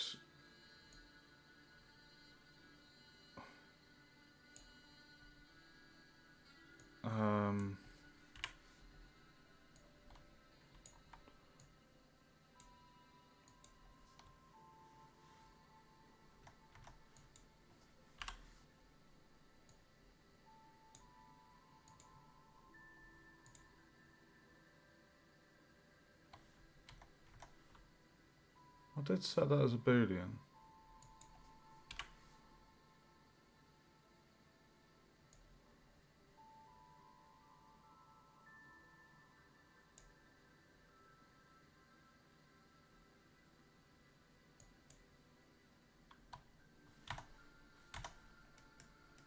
I'm tired. Altered Beast is a classic, dude. I've got a Sega Mega Drive on the shelf. Sorry, I've got two. I've got the Mark 1 and the Mark 2. Well, there was two. There was Sega Mega Drive, then there was Sega Mega Drive 2. I've got like tons of classic games. I've got a really nice collection. My kids love Altered Beast. It's such an awesome game. Okay. Right. So by default, we will have featherfall off. Welcome to the stream, by the way. Oh, nice, dude. That must be great for like game nights. That's awesome. Okay, right. Featherfall. We set the variable to active. And then we will do a timer for 10 seconds.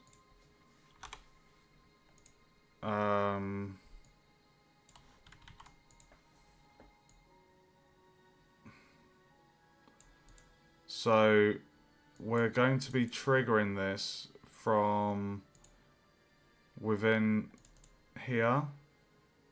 We'll drop the custom trigger event up there. So we're saying the featherfall, we're turning featherfall on, and we're going to be setting variables. Hold on a second. Let me just check those variables in the game. I need to make sure that these are tip-top.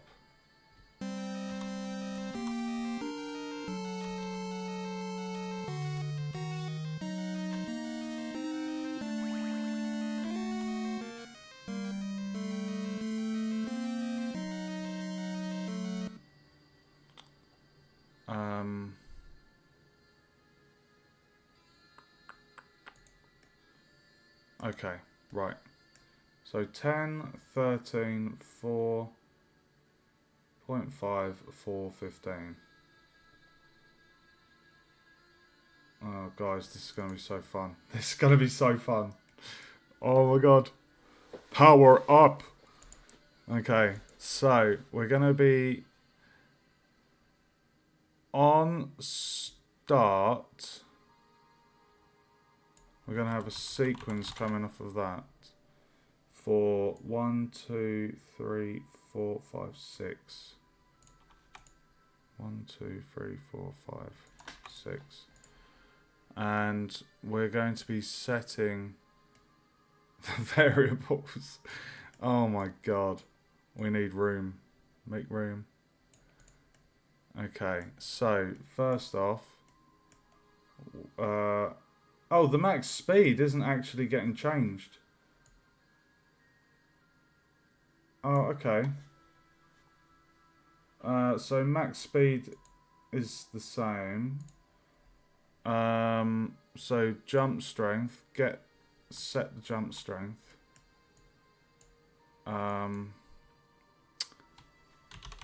Float literal. And that is going to be jump strength. So jump strength is going to be 10. So max speed, jump strength. The acceleration is staying the same. What's the 0.5? Jump gravity stays the same. So it's the bottom two, hang time and fall rate. So I only needed 3. So hang time.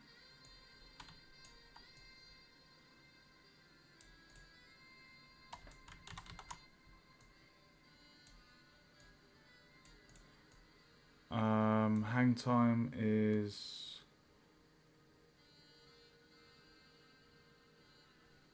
hang time's the bottom one. That's going to be 1. What we'll do is if we just move that. Oh my god. That goes up there. Copy that. So the next one is full rate. And that's going to be 1 as well.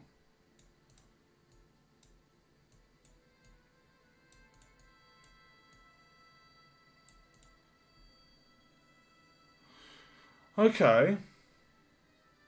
Right.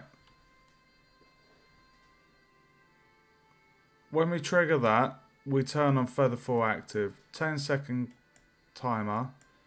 When it's started, we're going to set the jump strength. So I'm looking at a notepad file. My max speed isn't changing. The jump strength is changing to from 13 to 10. The acceleration stays the same. The jump gravity stays the same. And then it's full rate and hang time, which will be changed to 1. And that is literally that's that. 3 steps. Okay. And then when it's completed, we need to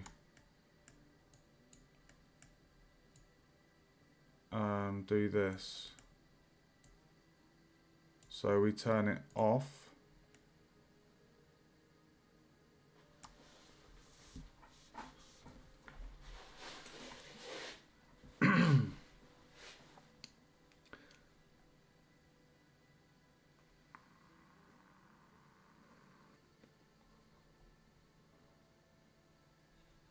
Just realised there's 2 ways I could have done this.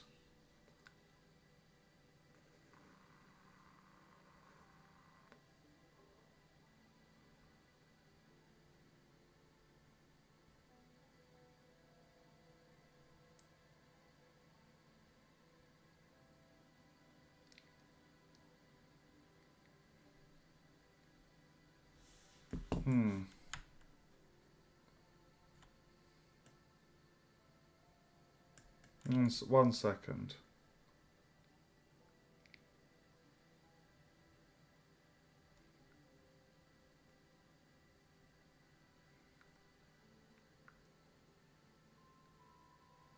Why did I set up a boolean? I don't even have to do a boolean. I can just temporarily turn these on and then after the timer, it would turn itself back off. I don't even need a boolean for this. Why am I doing a boolean?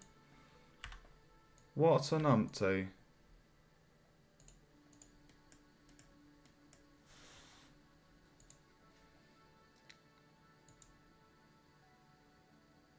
What a numpty.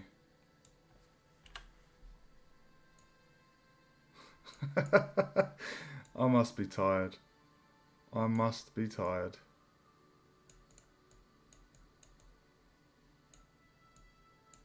What a numpty.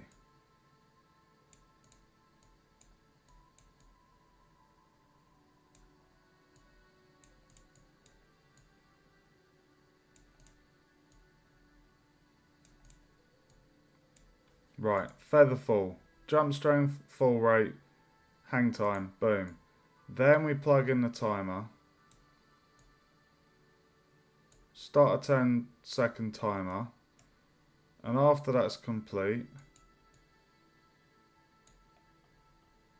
we set those back.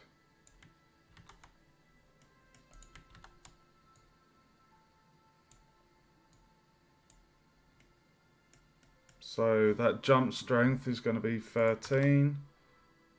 Fall rate is going to be 4. Hang time 15. So we're saying when they hit the feather fall, we trigger it, we set those variables, and then we do a 10-second timer, and then doom. So we set those back. One thing I want to do is add the sprite above the player, because what I did with the lava is I had a fire sprite appear above his head, above the player's head, so that they get a visual feedback that they're on fire. So I'm going to do the same for this. Let's just test that this works first. So what I need to do is go into the feather fall,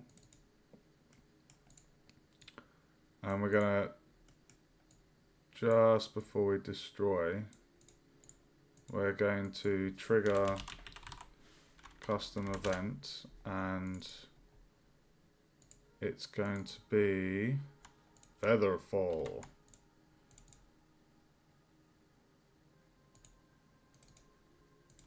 Boom. And from the player.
Okay, shall we test it?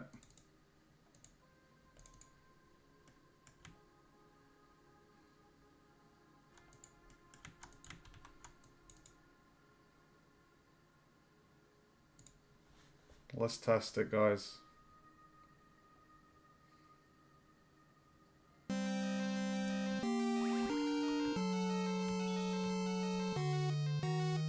Oh, dude. Dude.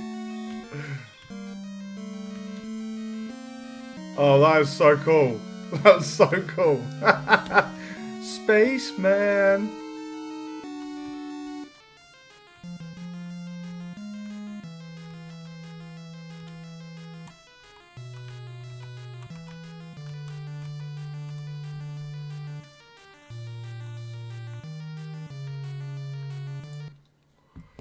Bro, that was awesome.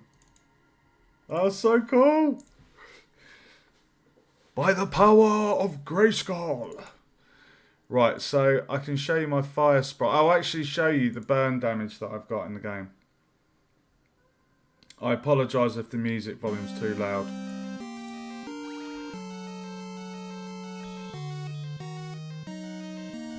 So this is the lava sprite. So when you go in the fire...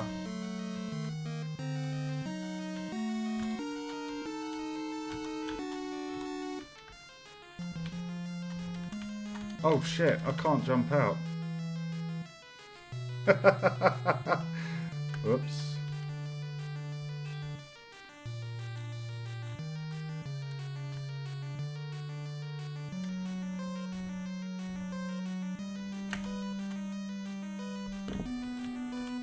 So we're basically, that fire sprite, we're going to do the same, but we're going to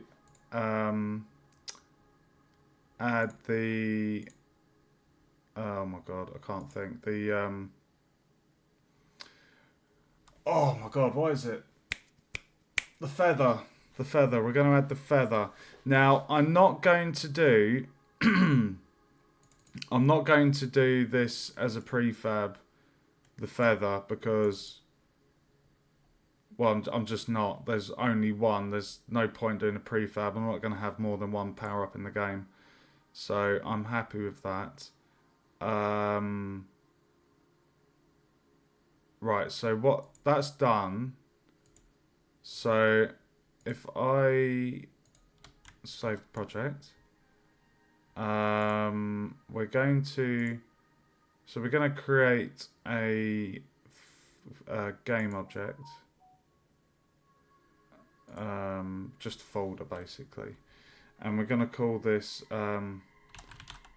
Featherfall Sprite.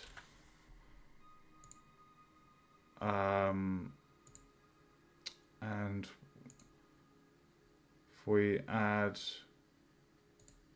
the object, so where is that at the moment?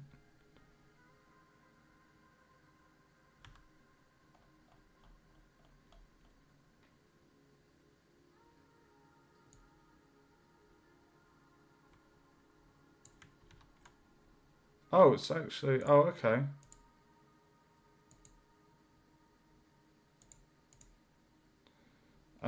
Right, so I just need to find the asset. What was that pack I imported? Not that long ago, guys, was it? Oh my god. It was Kanos?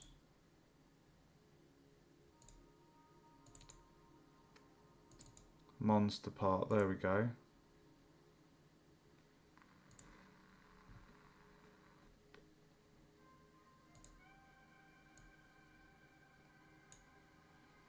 And then what we want to do, we want it to have the same colour. So,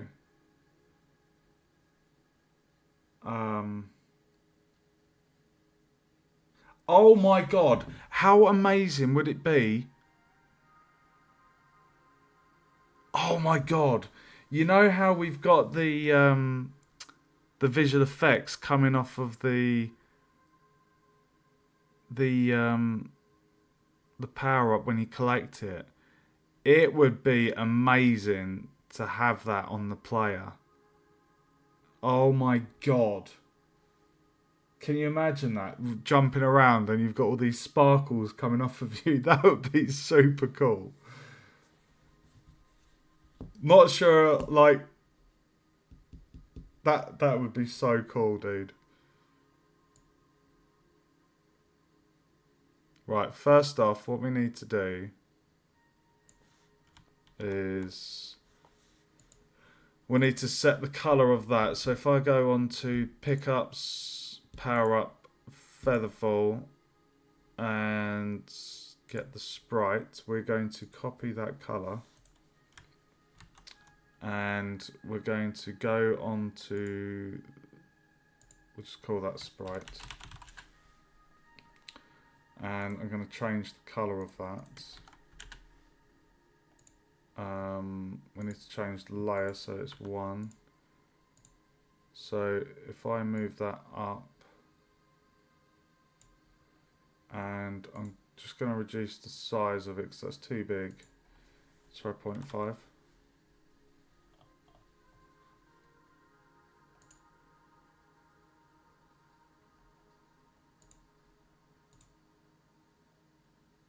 How big was the fire sprite?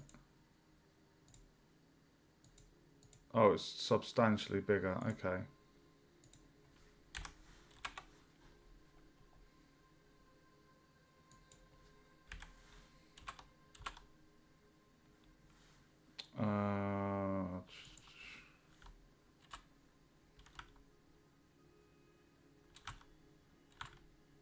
There we go.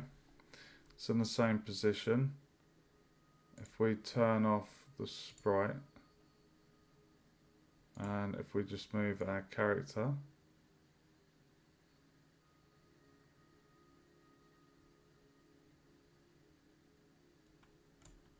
that looks cool, doesn't it? It's the same, exact same colour as the bubble effect, right? So I am so tempted. I am so tempted to put the sparkles on the player. That, oh my god, that would be so cool. I think I'm gonna have to do it.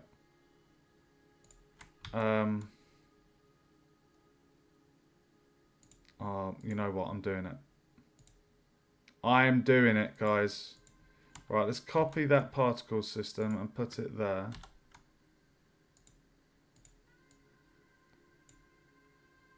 And then if I just turn that on, we're going to need to set the position of that to 0, 0, 0.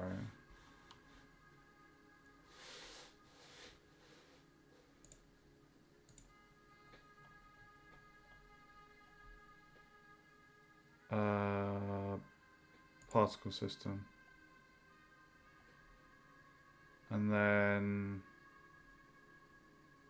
on the X do -1, no, minus 0.5. Dude! Oh my god. Holy shit, that is so cool.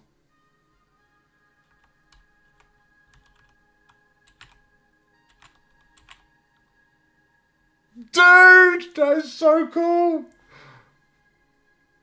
Oh my god, so like you've literally like collected it.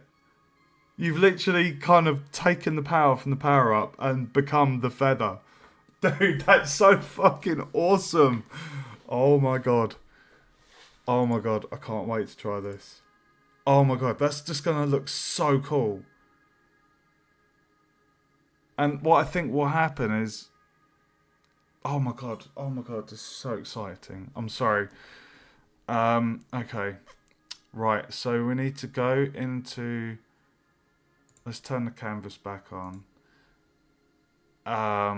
We need to go into the player script graph, and where we had the flame, where's the burn sprite? Okay, so basically, oh, did I do an object? Burn sprite. Okay, so we need to do an object. So we'll call this featherfall sprite.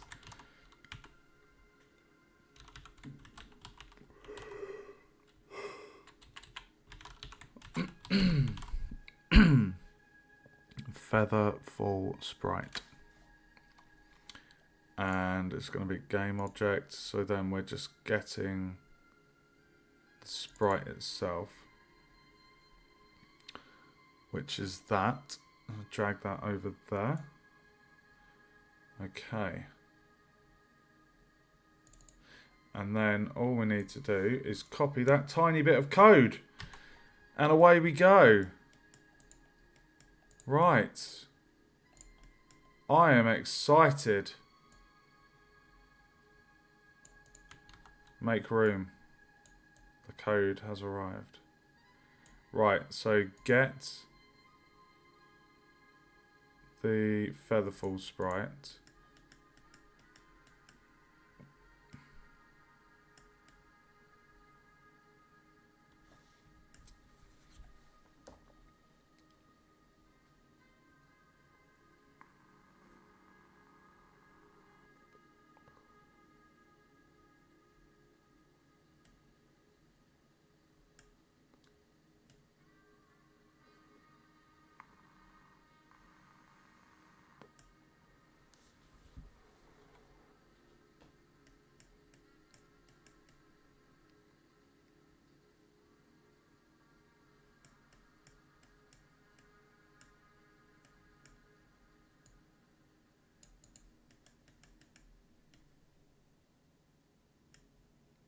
Yeah, it's set active.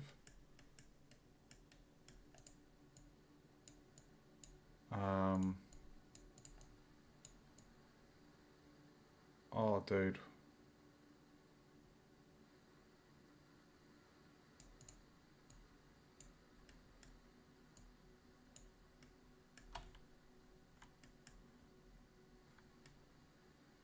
Dude, I'm so excited.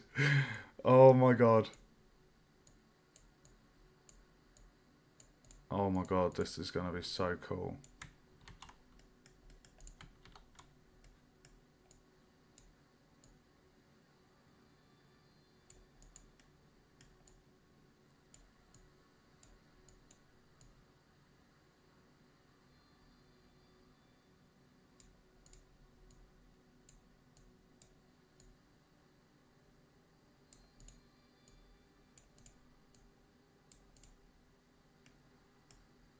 Oh my god, that's a long ass bit of code. Oh my god. Here we go. Let's do it from the main menu so that the audio levels aren't so loud. I do apologise about the sound. I have set it up. It is working. Right, let's play it full screen.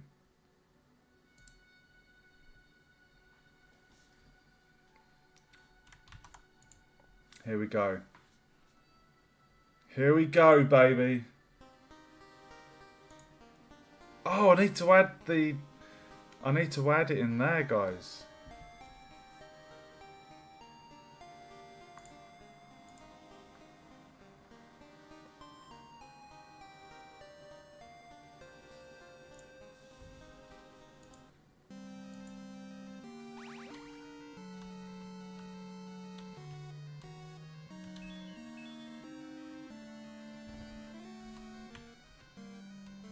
No, I forgot about that. Don't worry about that. That's not actually going to happen in the game.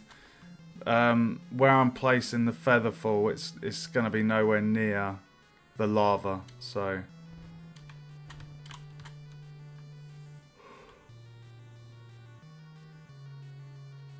Oh.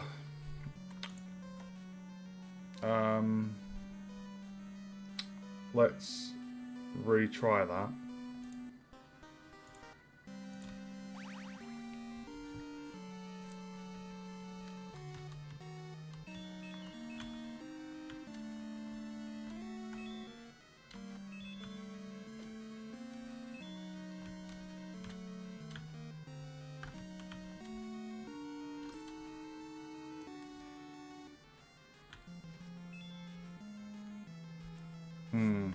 I think that jump height needs to be just bumped up one.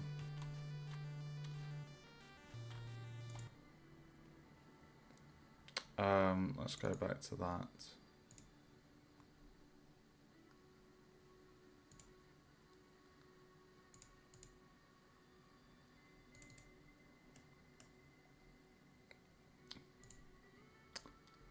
I'll put the jump strength at 14.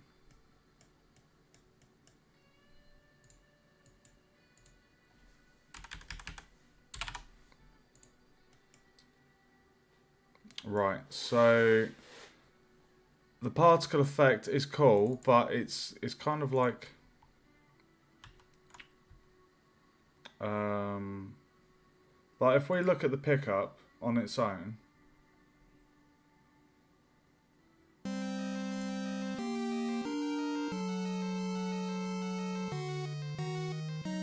like it's really cool, right?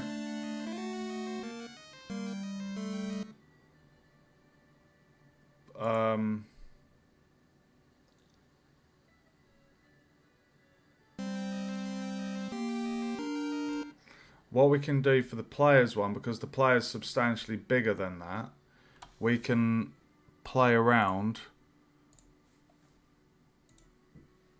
with it.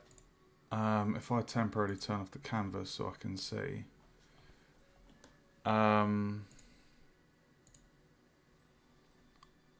Now,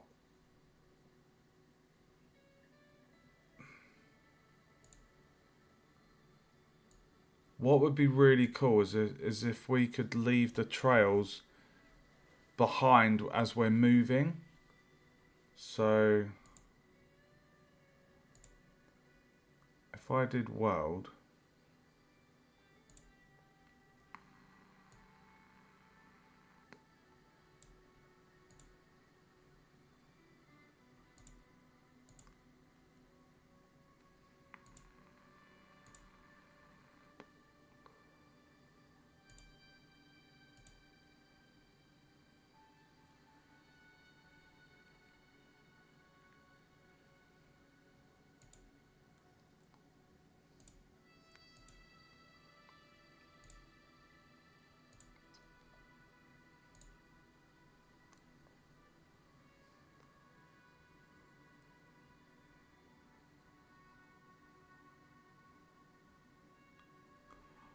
oh my god, trail points will be dropped in world space.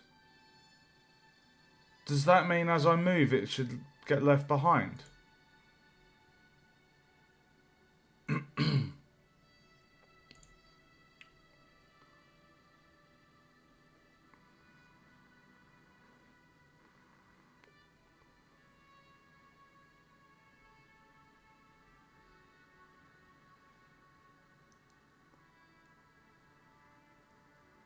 I'm hoping that will get left behind. Right, let's make this a little bit bigger.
Okay.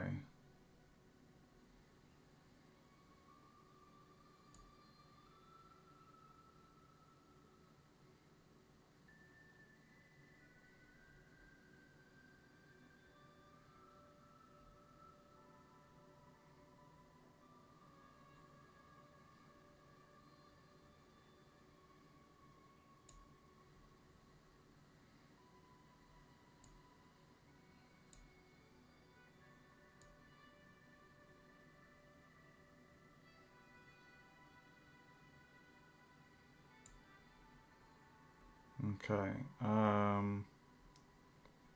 Shape. Let's see. Right. So circle.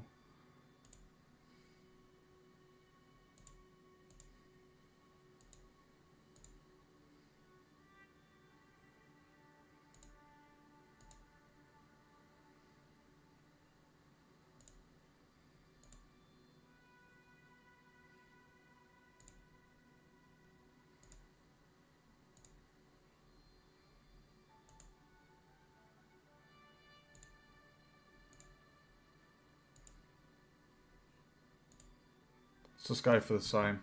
Right, we'll see how that looks. Right, so turn that off, turn that on. Here we go, guys. I'm hoping the trail's gonna get left behind as we're moving.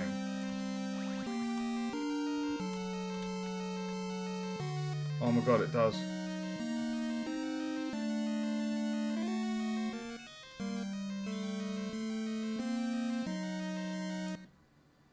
Oh my god, it does.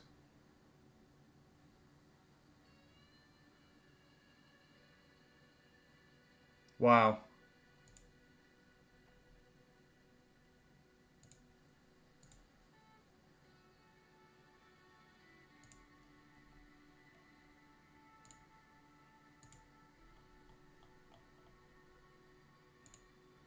Dude. Right. That worked. That literally did what I thought it would do. So because we're going to be moving,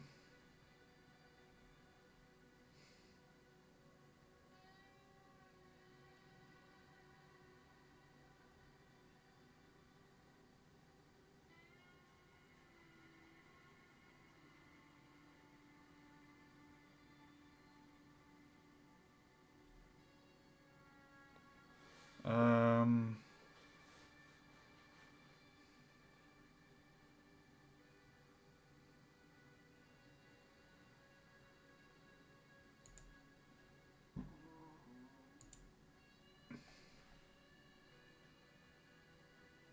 um,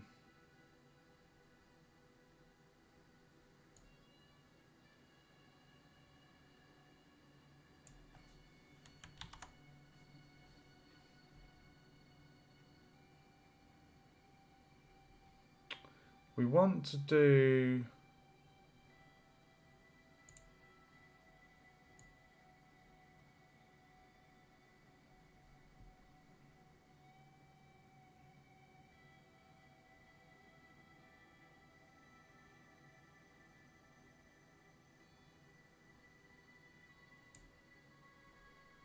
If we do 120...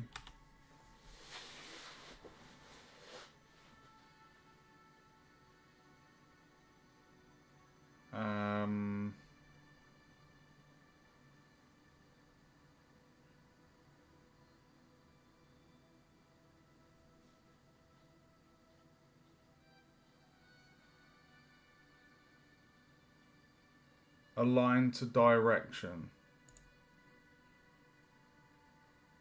I wonder if that means as we move, it will kind of trail, maybe.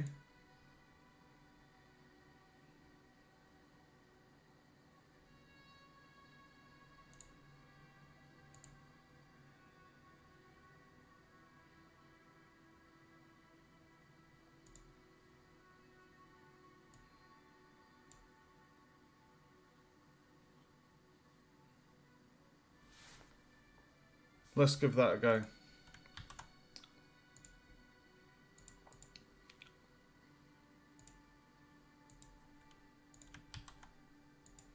So this is just fine-tuning the particle effects at the moment.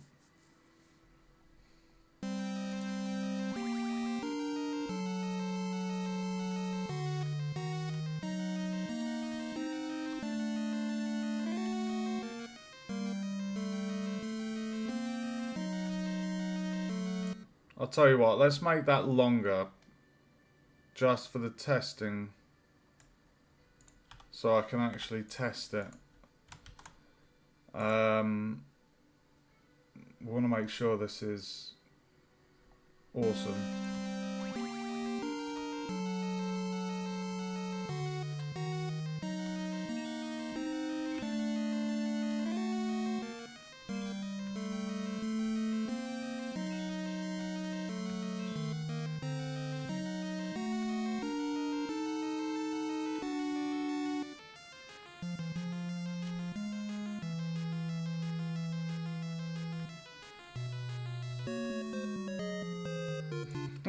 Didn't mean to complete the game. Oh my god. Right, let's turn that back on.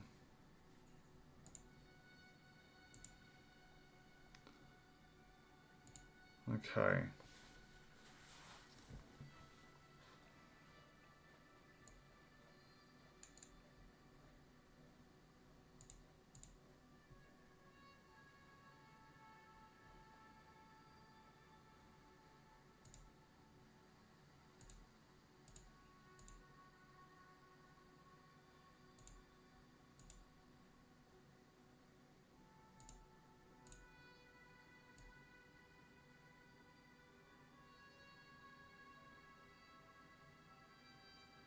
Oh my god, what did I set? What's the default? Point 4.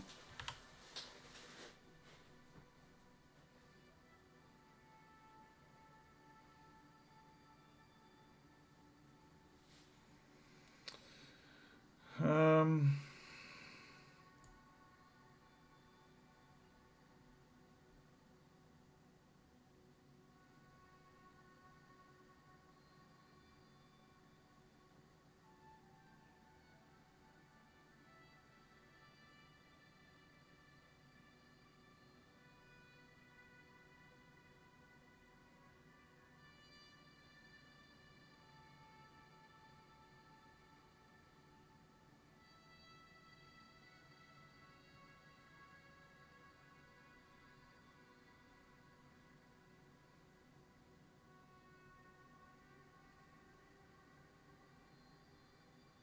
it's almost a bit like Super Saiyan charging up.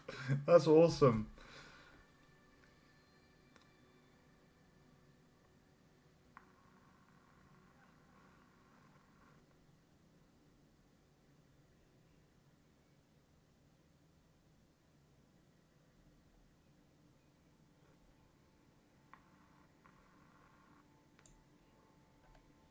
Okay.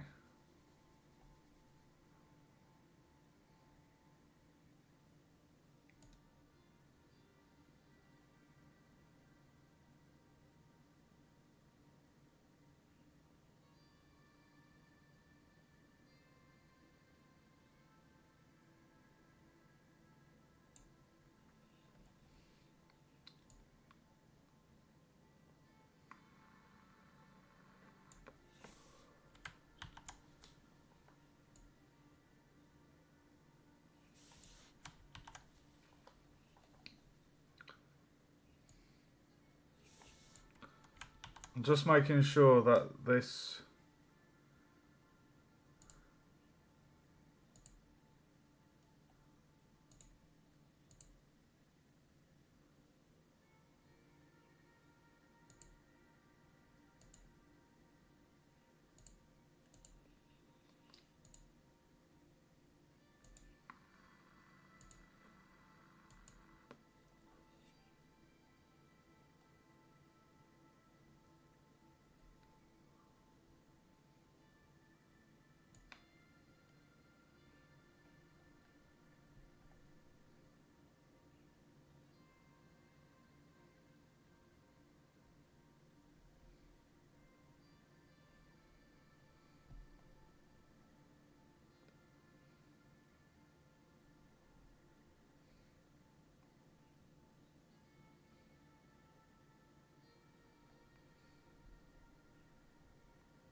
Let's go 275.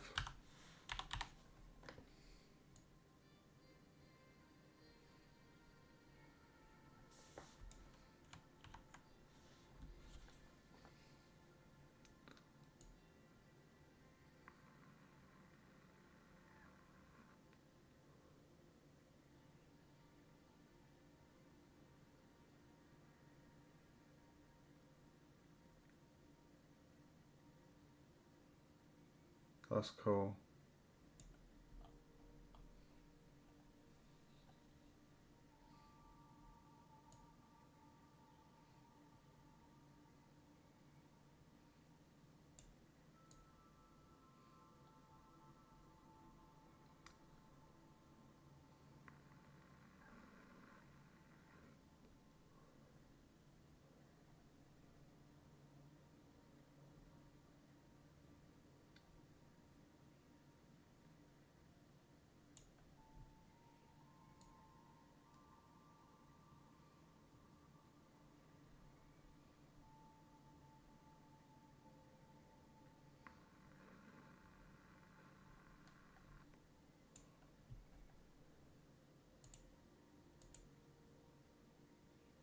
Holy shit, dude. Oh my god.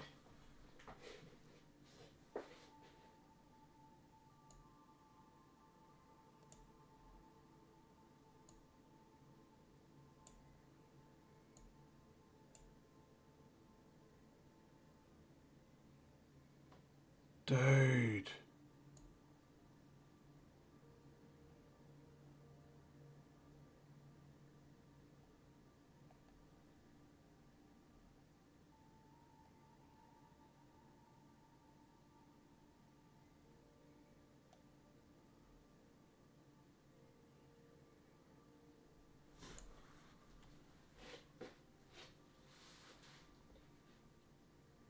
That is so cool. Wow.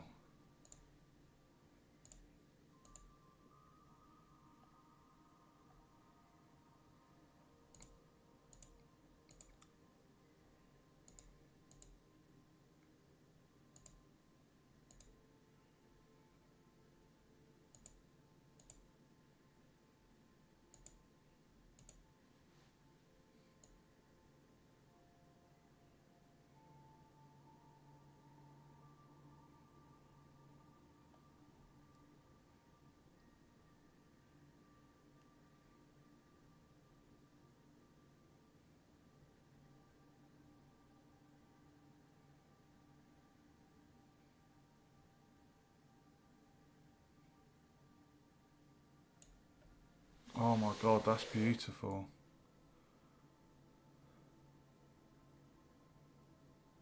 Dude.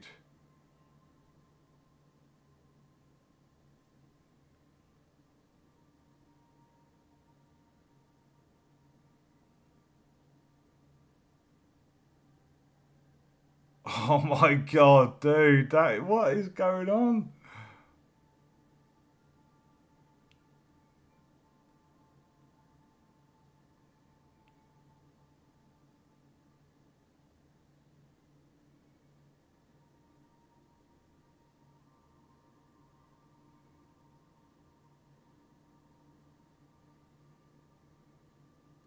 Can we change the rotation on that?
Let's go 245.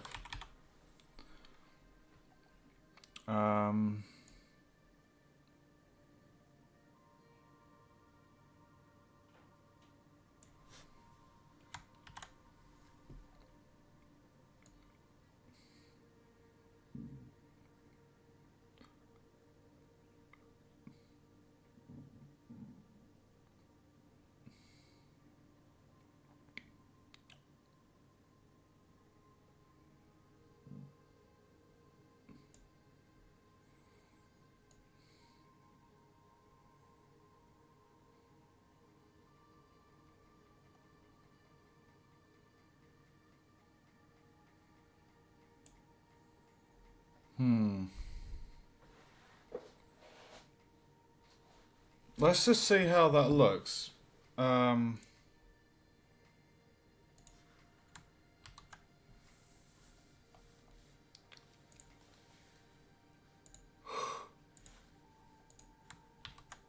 my god. How have I been streaming for 6 hours 40? Jesus.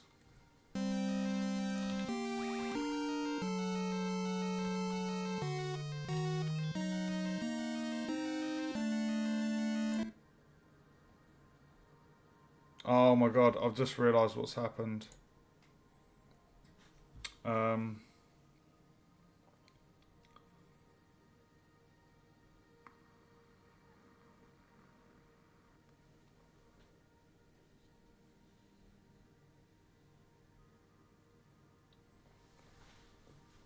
Oh,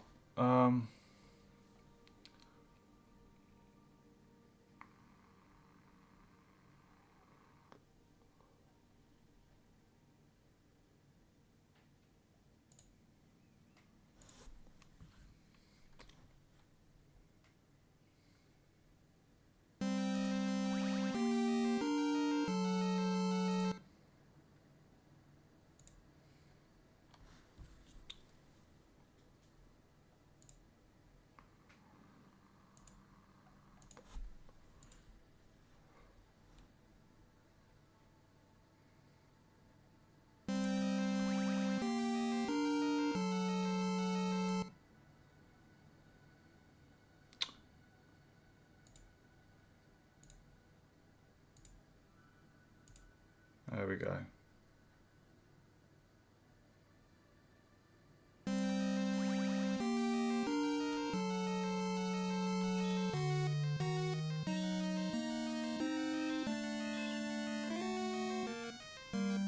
Dude, that's so fucking cool. Oh my god.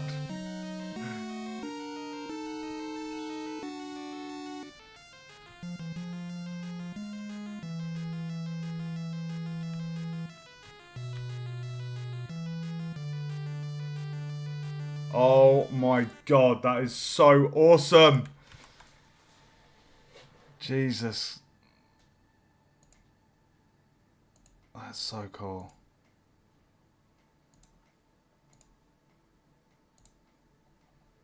Let's play around with that some more. It needs fine tuning. It's like you almost want... It's like you almost want the...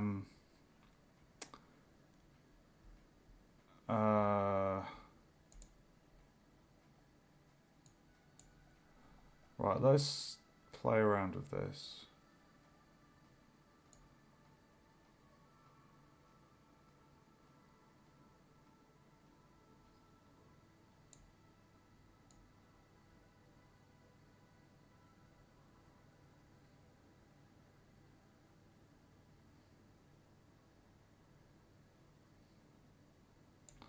I'm not sure if I like the way that's...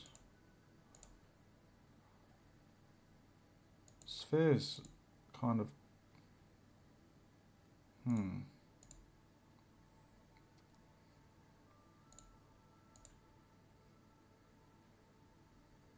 Donut's too random.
Okay. Right, I'm happy with the shape and the emission. I'm not sure about the speed.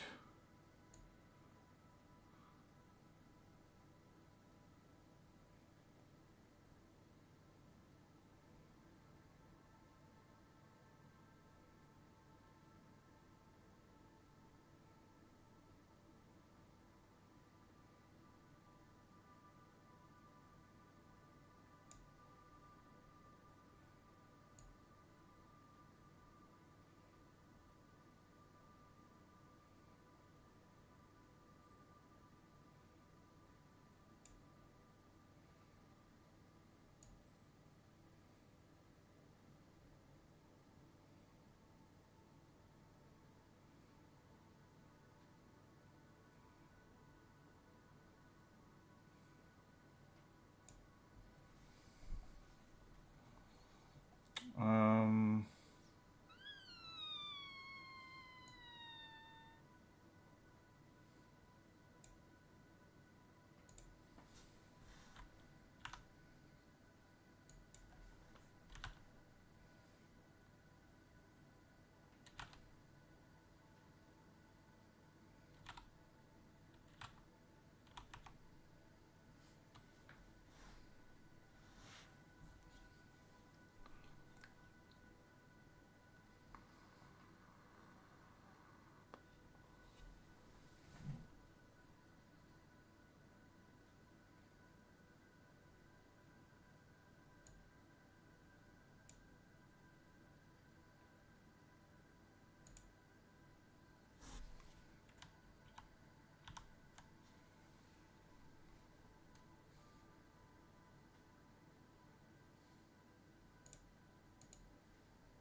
mm,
sorry, I'm going quiet, guys. I'm tired.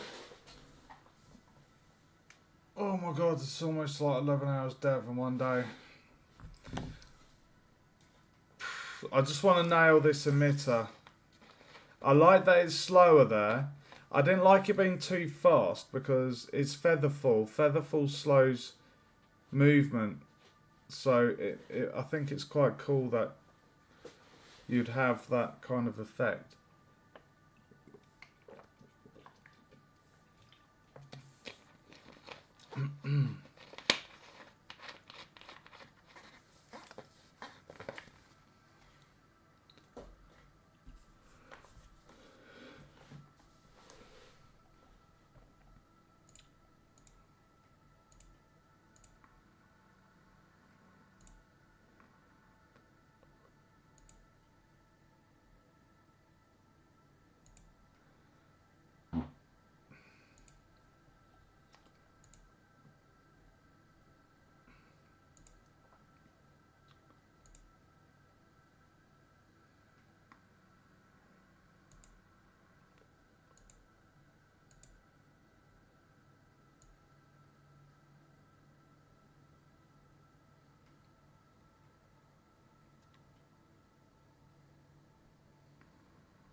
Um,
it takes too long from when they come in.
It's quite tricky trying to get it just right, isn't it? It's really quite tricky.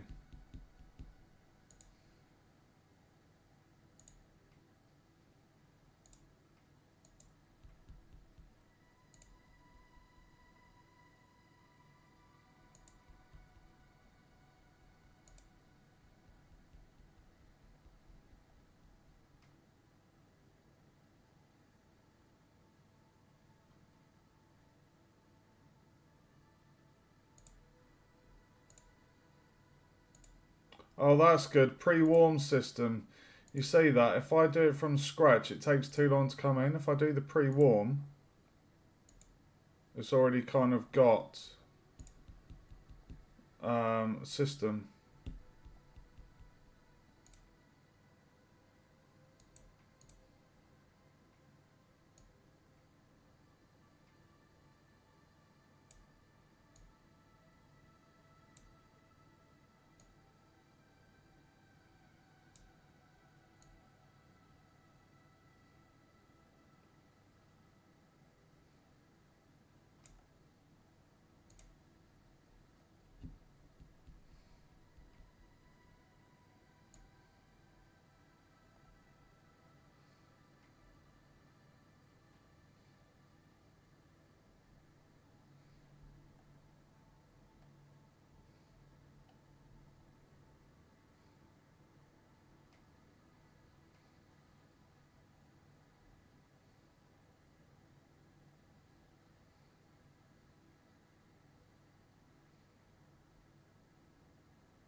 That I like. Random's cool.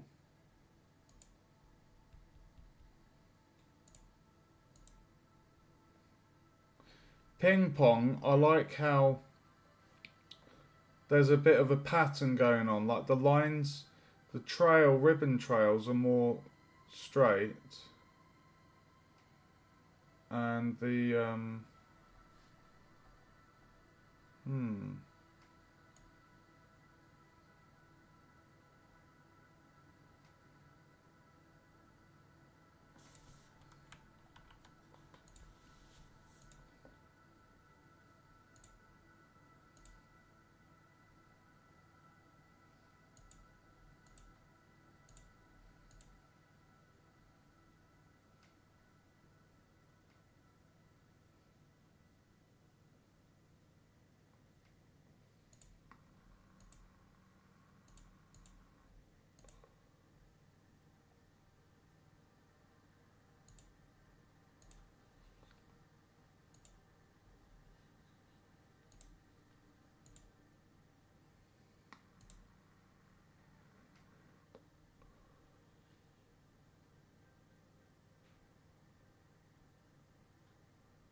I quite like that.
Yeah, I like that.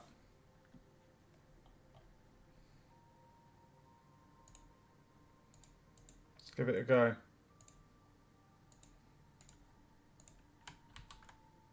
Here we go.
Let's try that. That looks quite promising.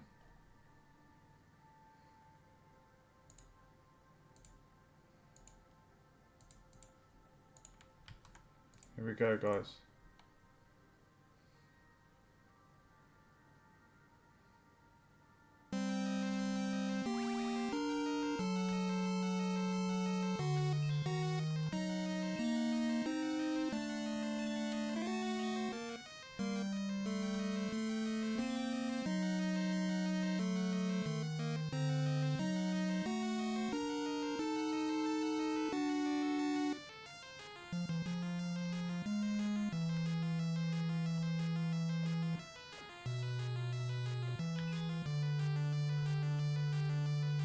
Hmm.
God, so much playing around you can do with this. It's crazy.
Uh,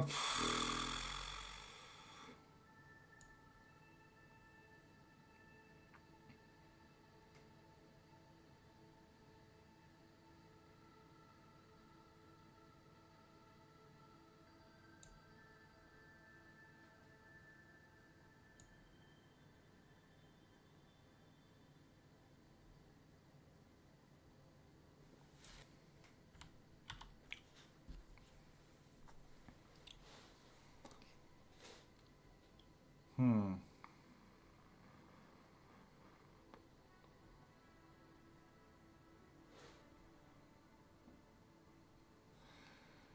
Let's see how that looks. Turn that back on. Oh, I need to go to bed, guys. It's 6:12. Oh my god.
Oh my god, that's fucking awesome! Dude.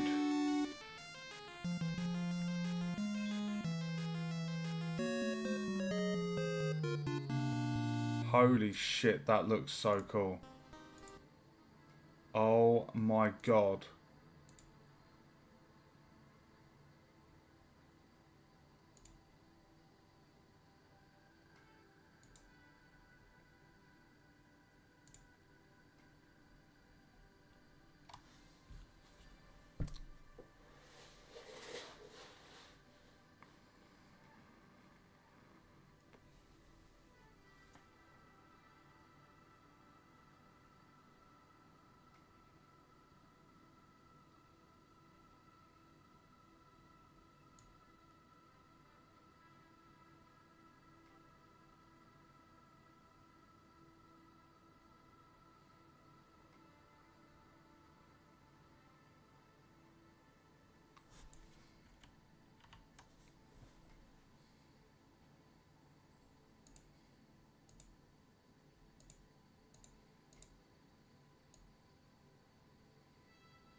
we go.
Um,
hmm.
I'm just testing this at the moment, guys. I'm just fine tuning it.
Test that again.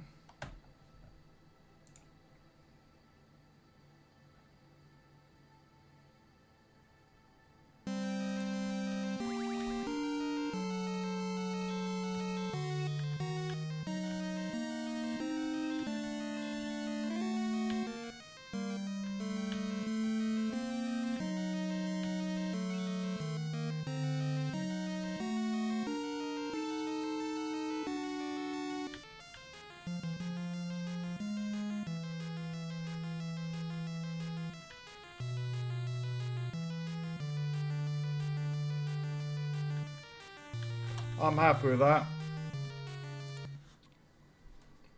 I want to see how the white I'm gonna try and make the trails white.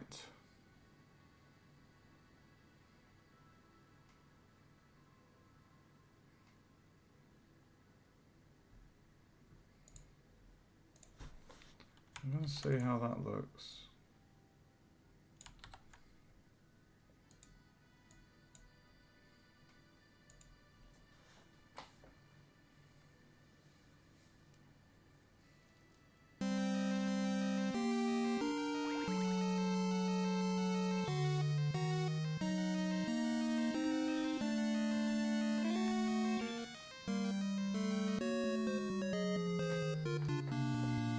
I keep forgetting that I've got that there.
I did 25 in there, what will that do?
Sorry guys, I've gone really quiet. I think it's because I'm just tired.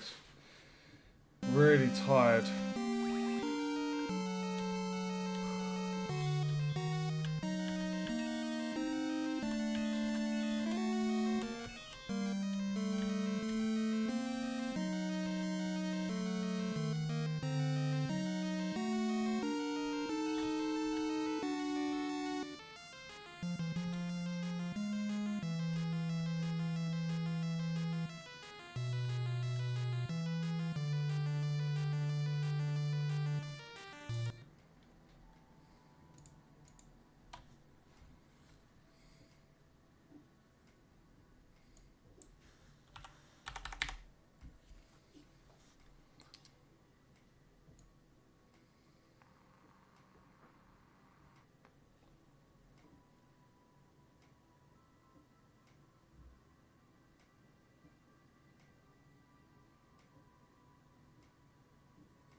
Oh my god, so I could be doing this for ages, fine tuning this.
God damn, I am tired, guys.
Dude, I've got to stop jumping on that.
I'm a little bit 50-50.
That looks better. Let's see how that looks.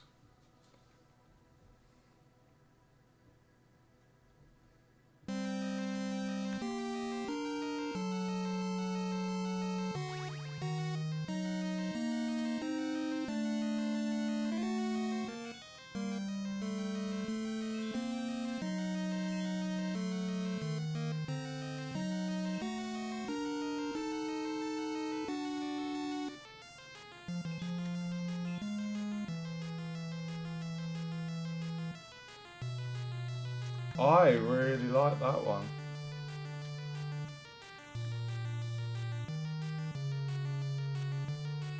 I think that's the one.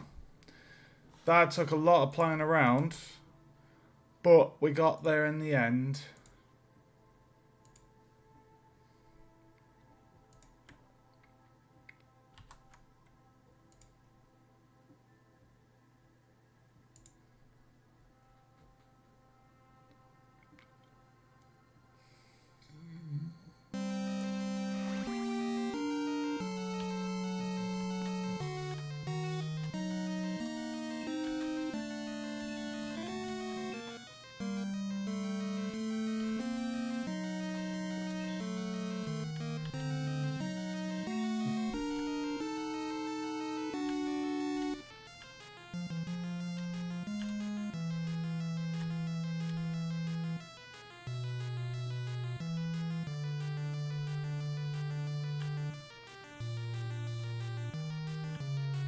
I've just got to do that one more time. It's really cool seeing that in action, guys.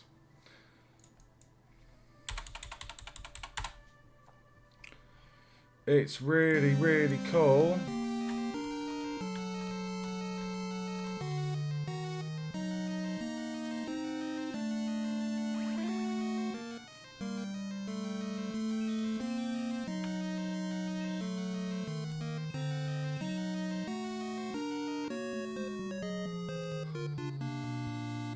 Fuck, I keep forgetting I've put that there.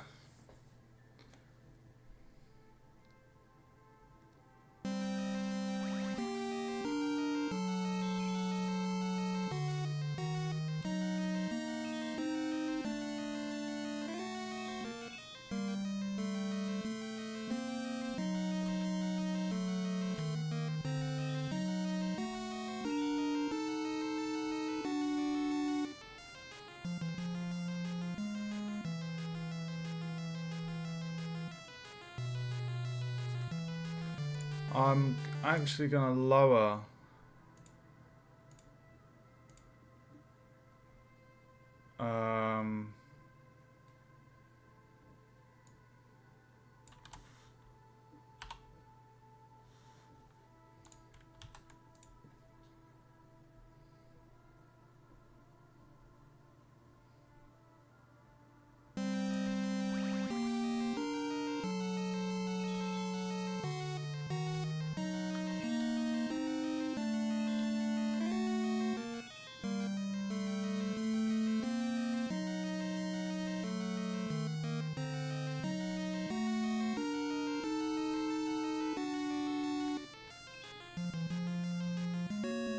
fuck, that looks so cool.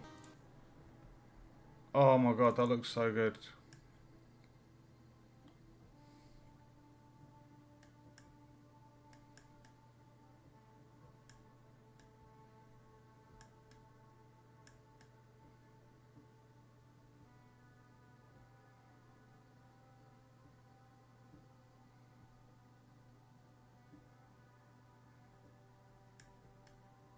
Okay. Right, so this code.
Okay, when players collected feather fall power up, the sprite is enabled and a slow fall effect is given by adjusting the variables. After 15 seconds, variables return default values and feather sprite is deactivated. Guys, that is the UI all finished, and that is the power up in the game. Oh my god, I'm going to bed. It's like nearly 7 o'clock in the morning. I've done 8 hours now, 4 hours only, that's 12 hours. Dev, I'm shattered. But I did it. I didn't want to go to bed until I got the power up in the game, so I'm really happy with it. And we'll just show that one more time. One more time, baby.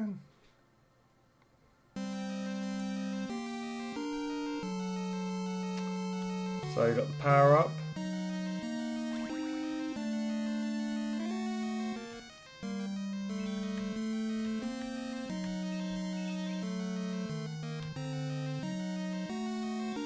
I love that the trail kind of, if you stop moving it goes up, but when you move it kind of goes with you.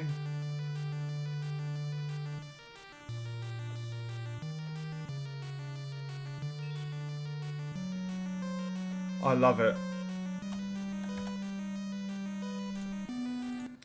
I think it's fantastic. I am really, really happy with that. I hope you guys like that. I really need to go to bed. I'm shattered. Absolutely shattered. But we have the power up. We've wrapped up all the UI. And we've got the death screen. So if the player gets to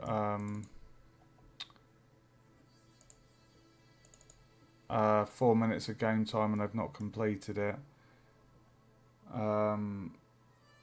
we end the game. So really, really cool. I'm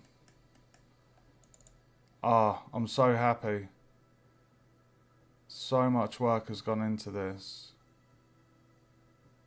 and it just looks so good. It looks so good. I hope you guys have enjoyed it. I really do need to go to bed. So if you haven't already, feel free to give us a follow on Twitch.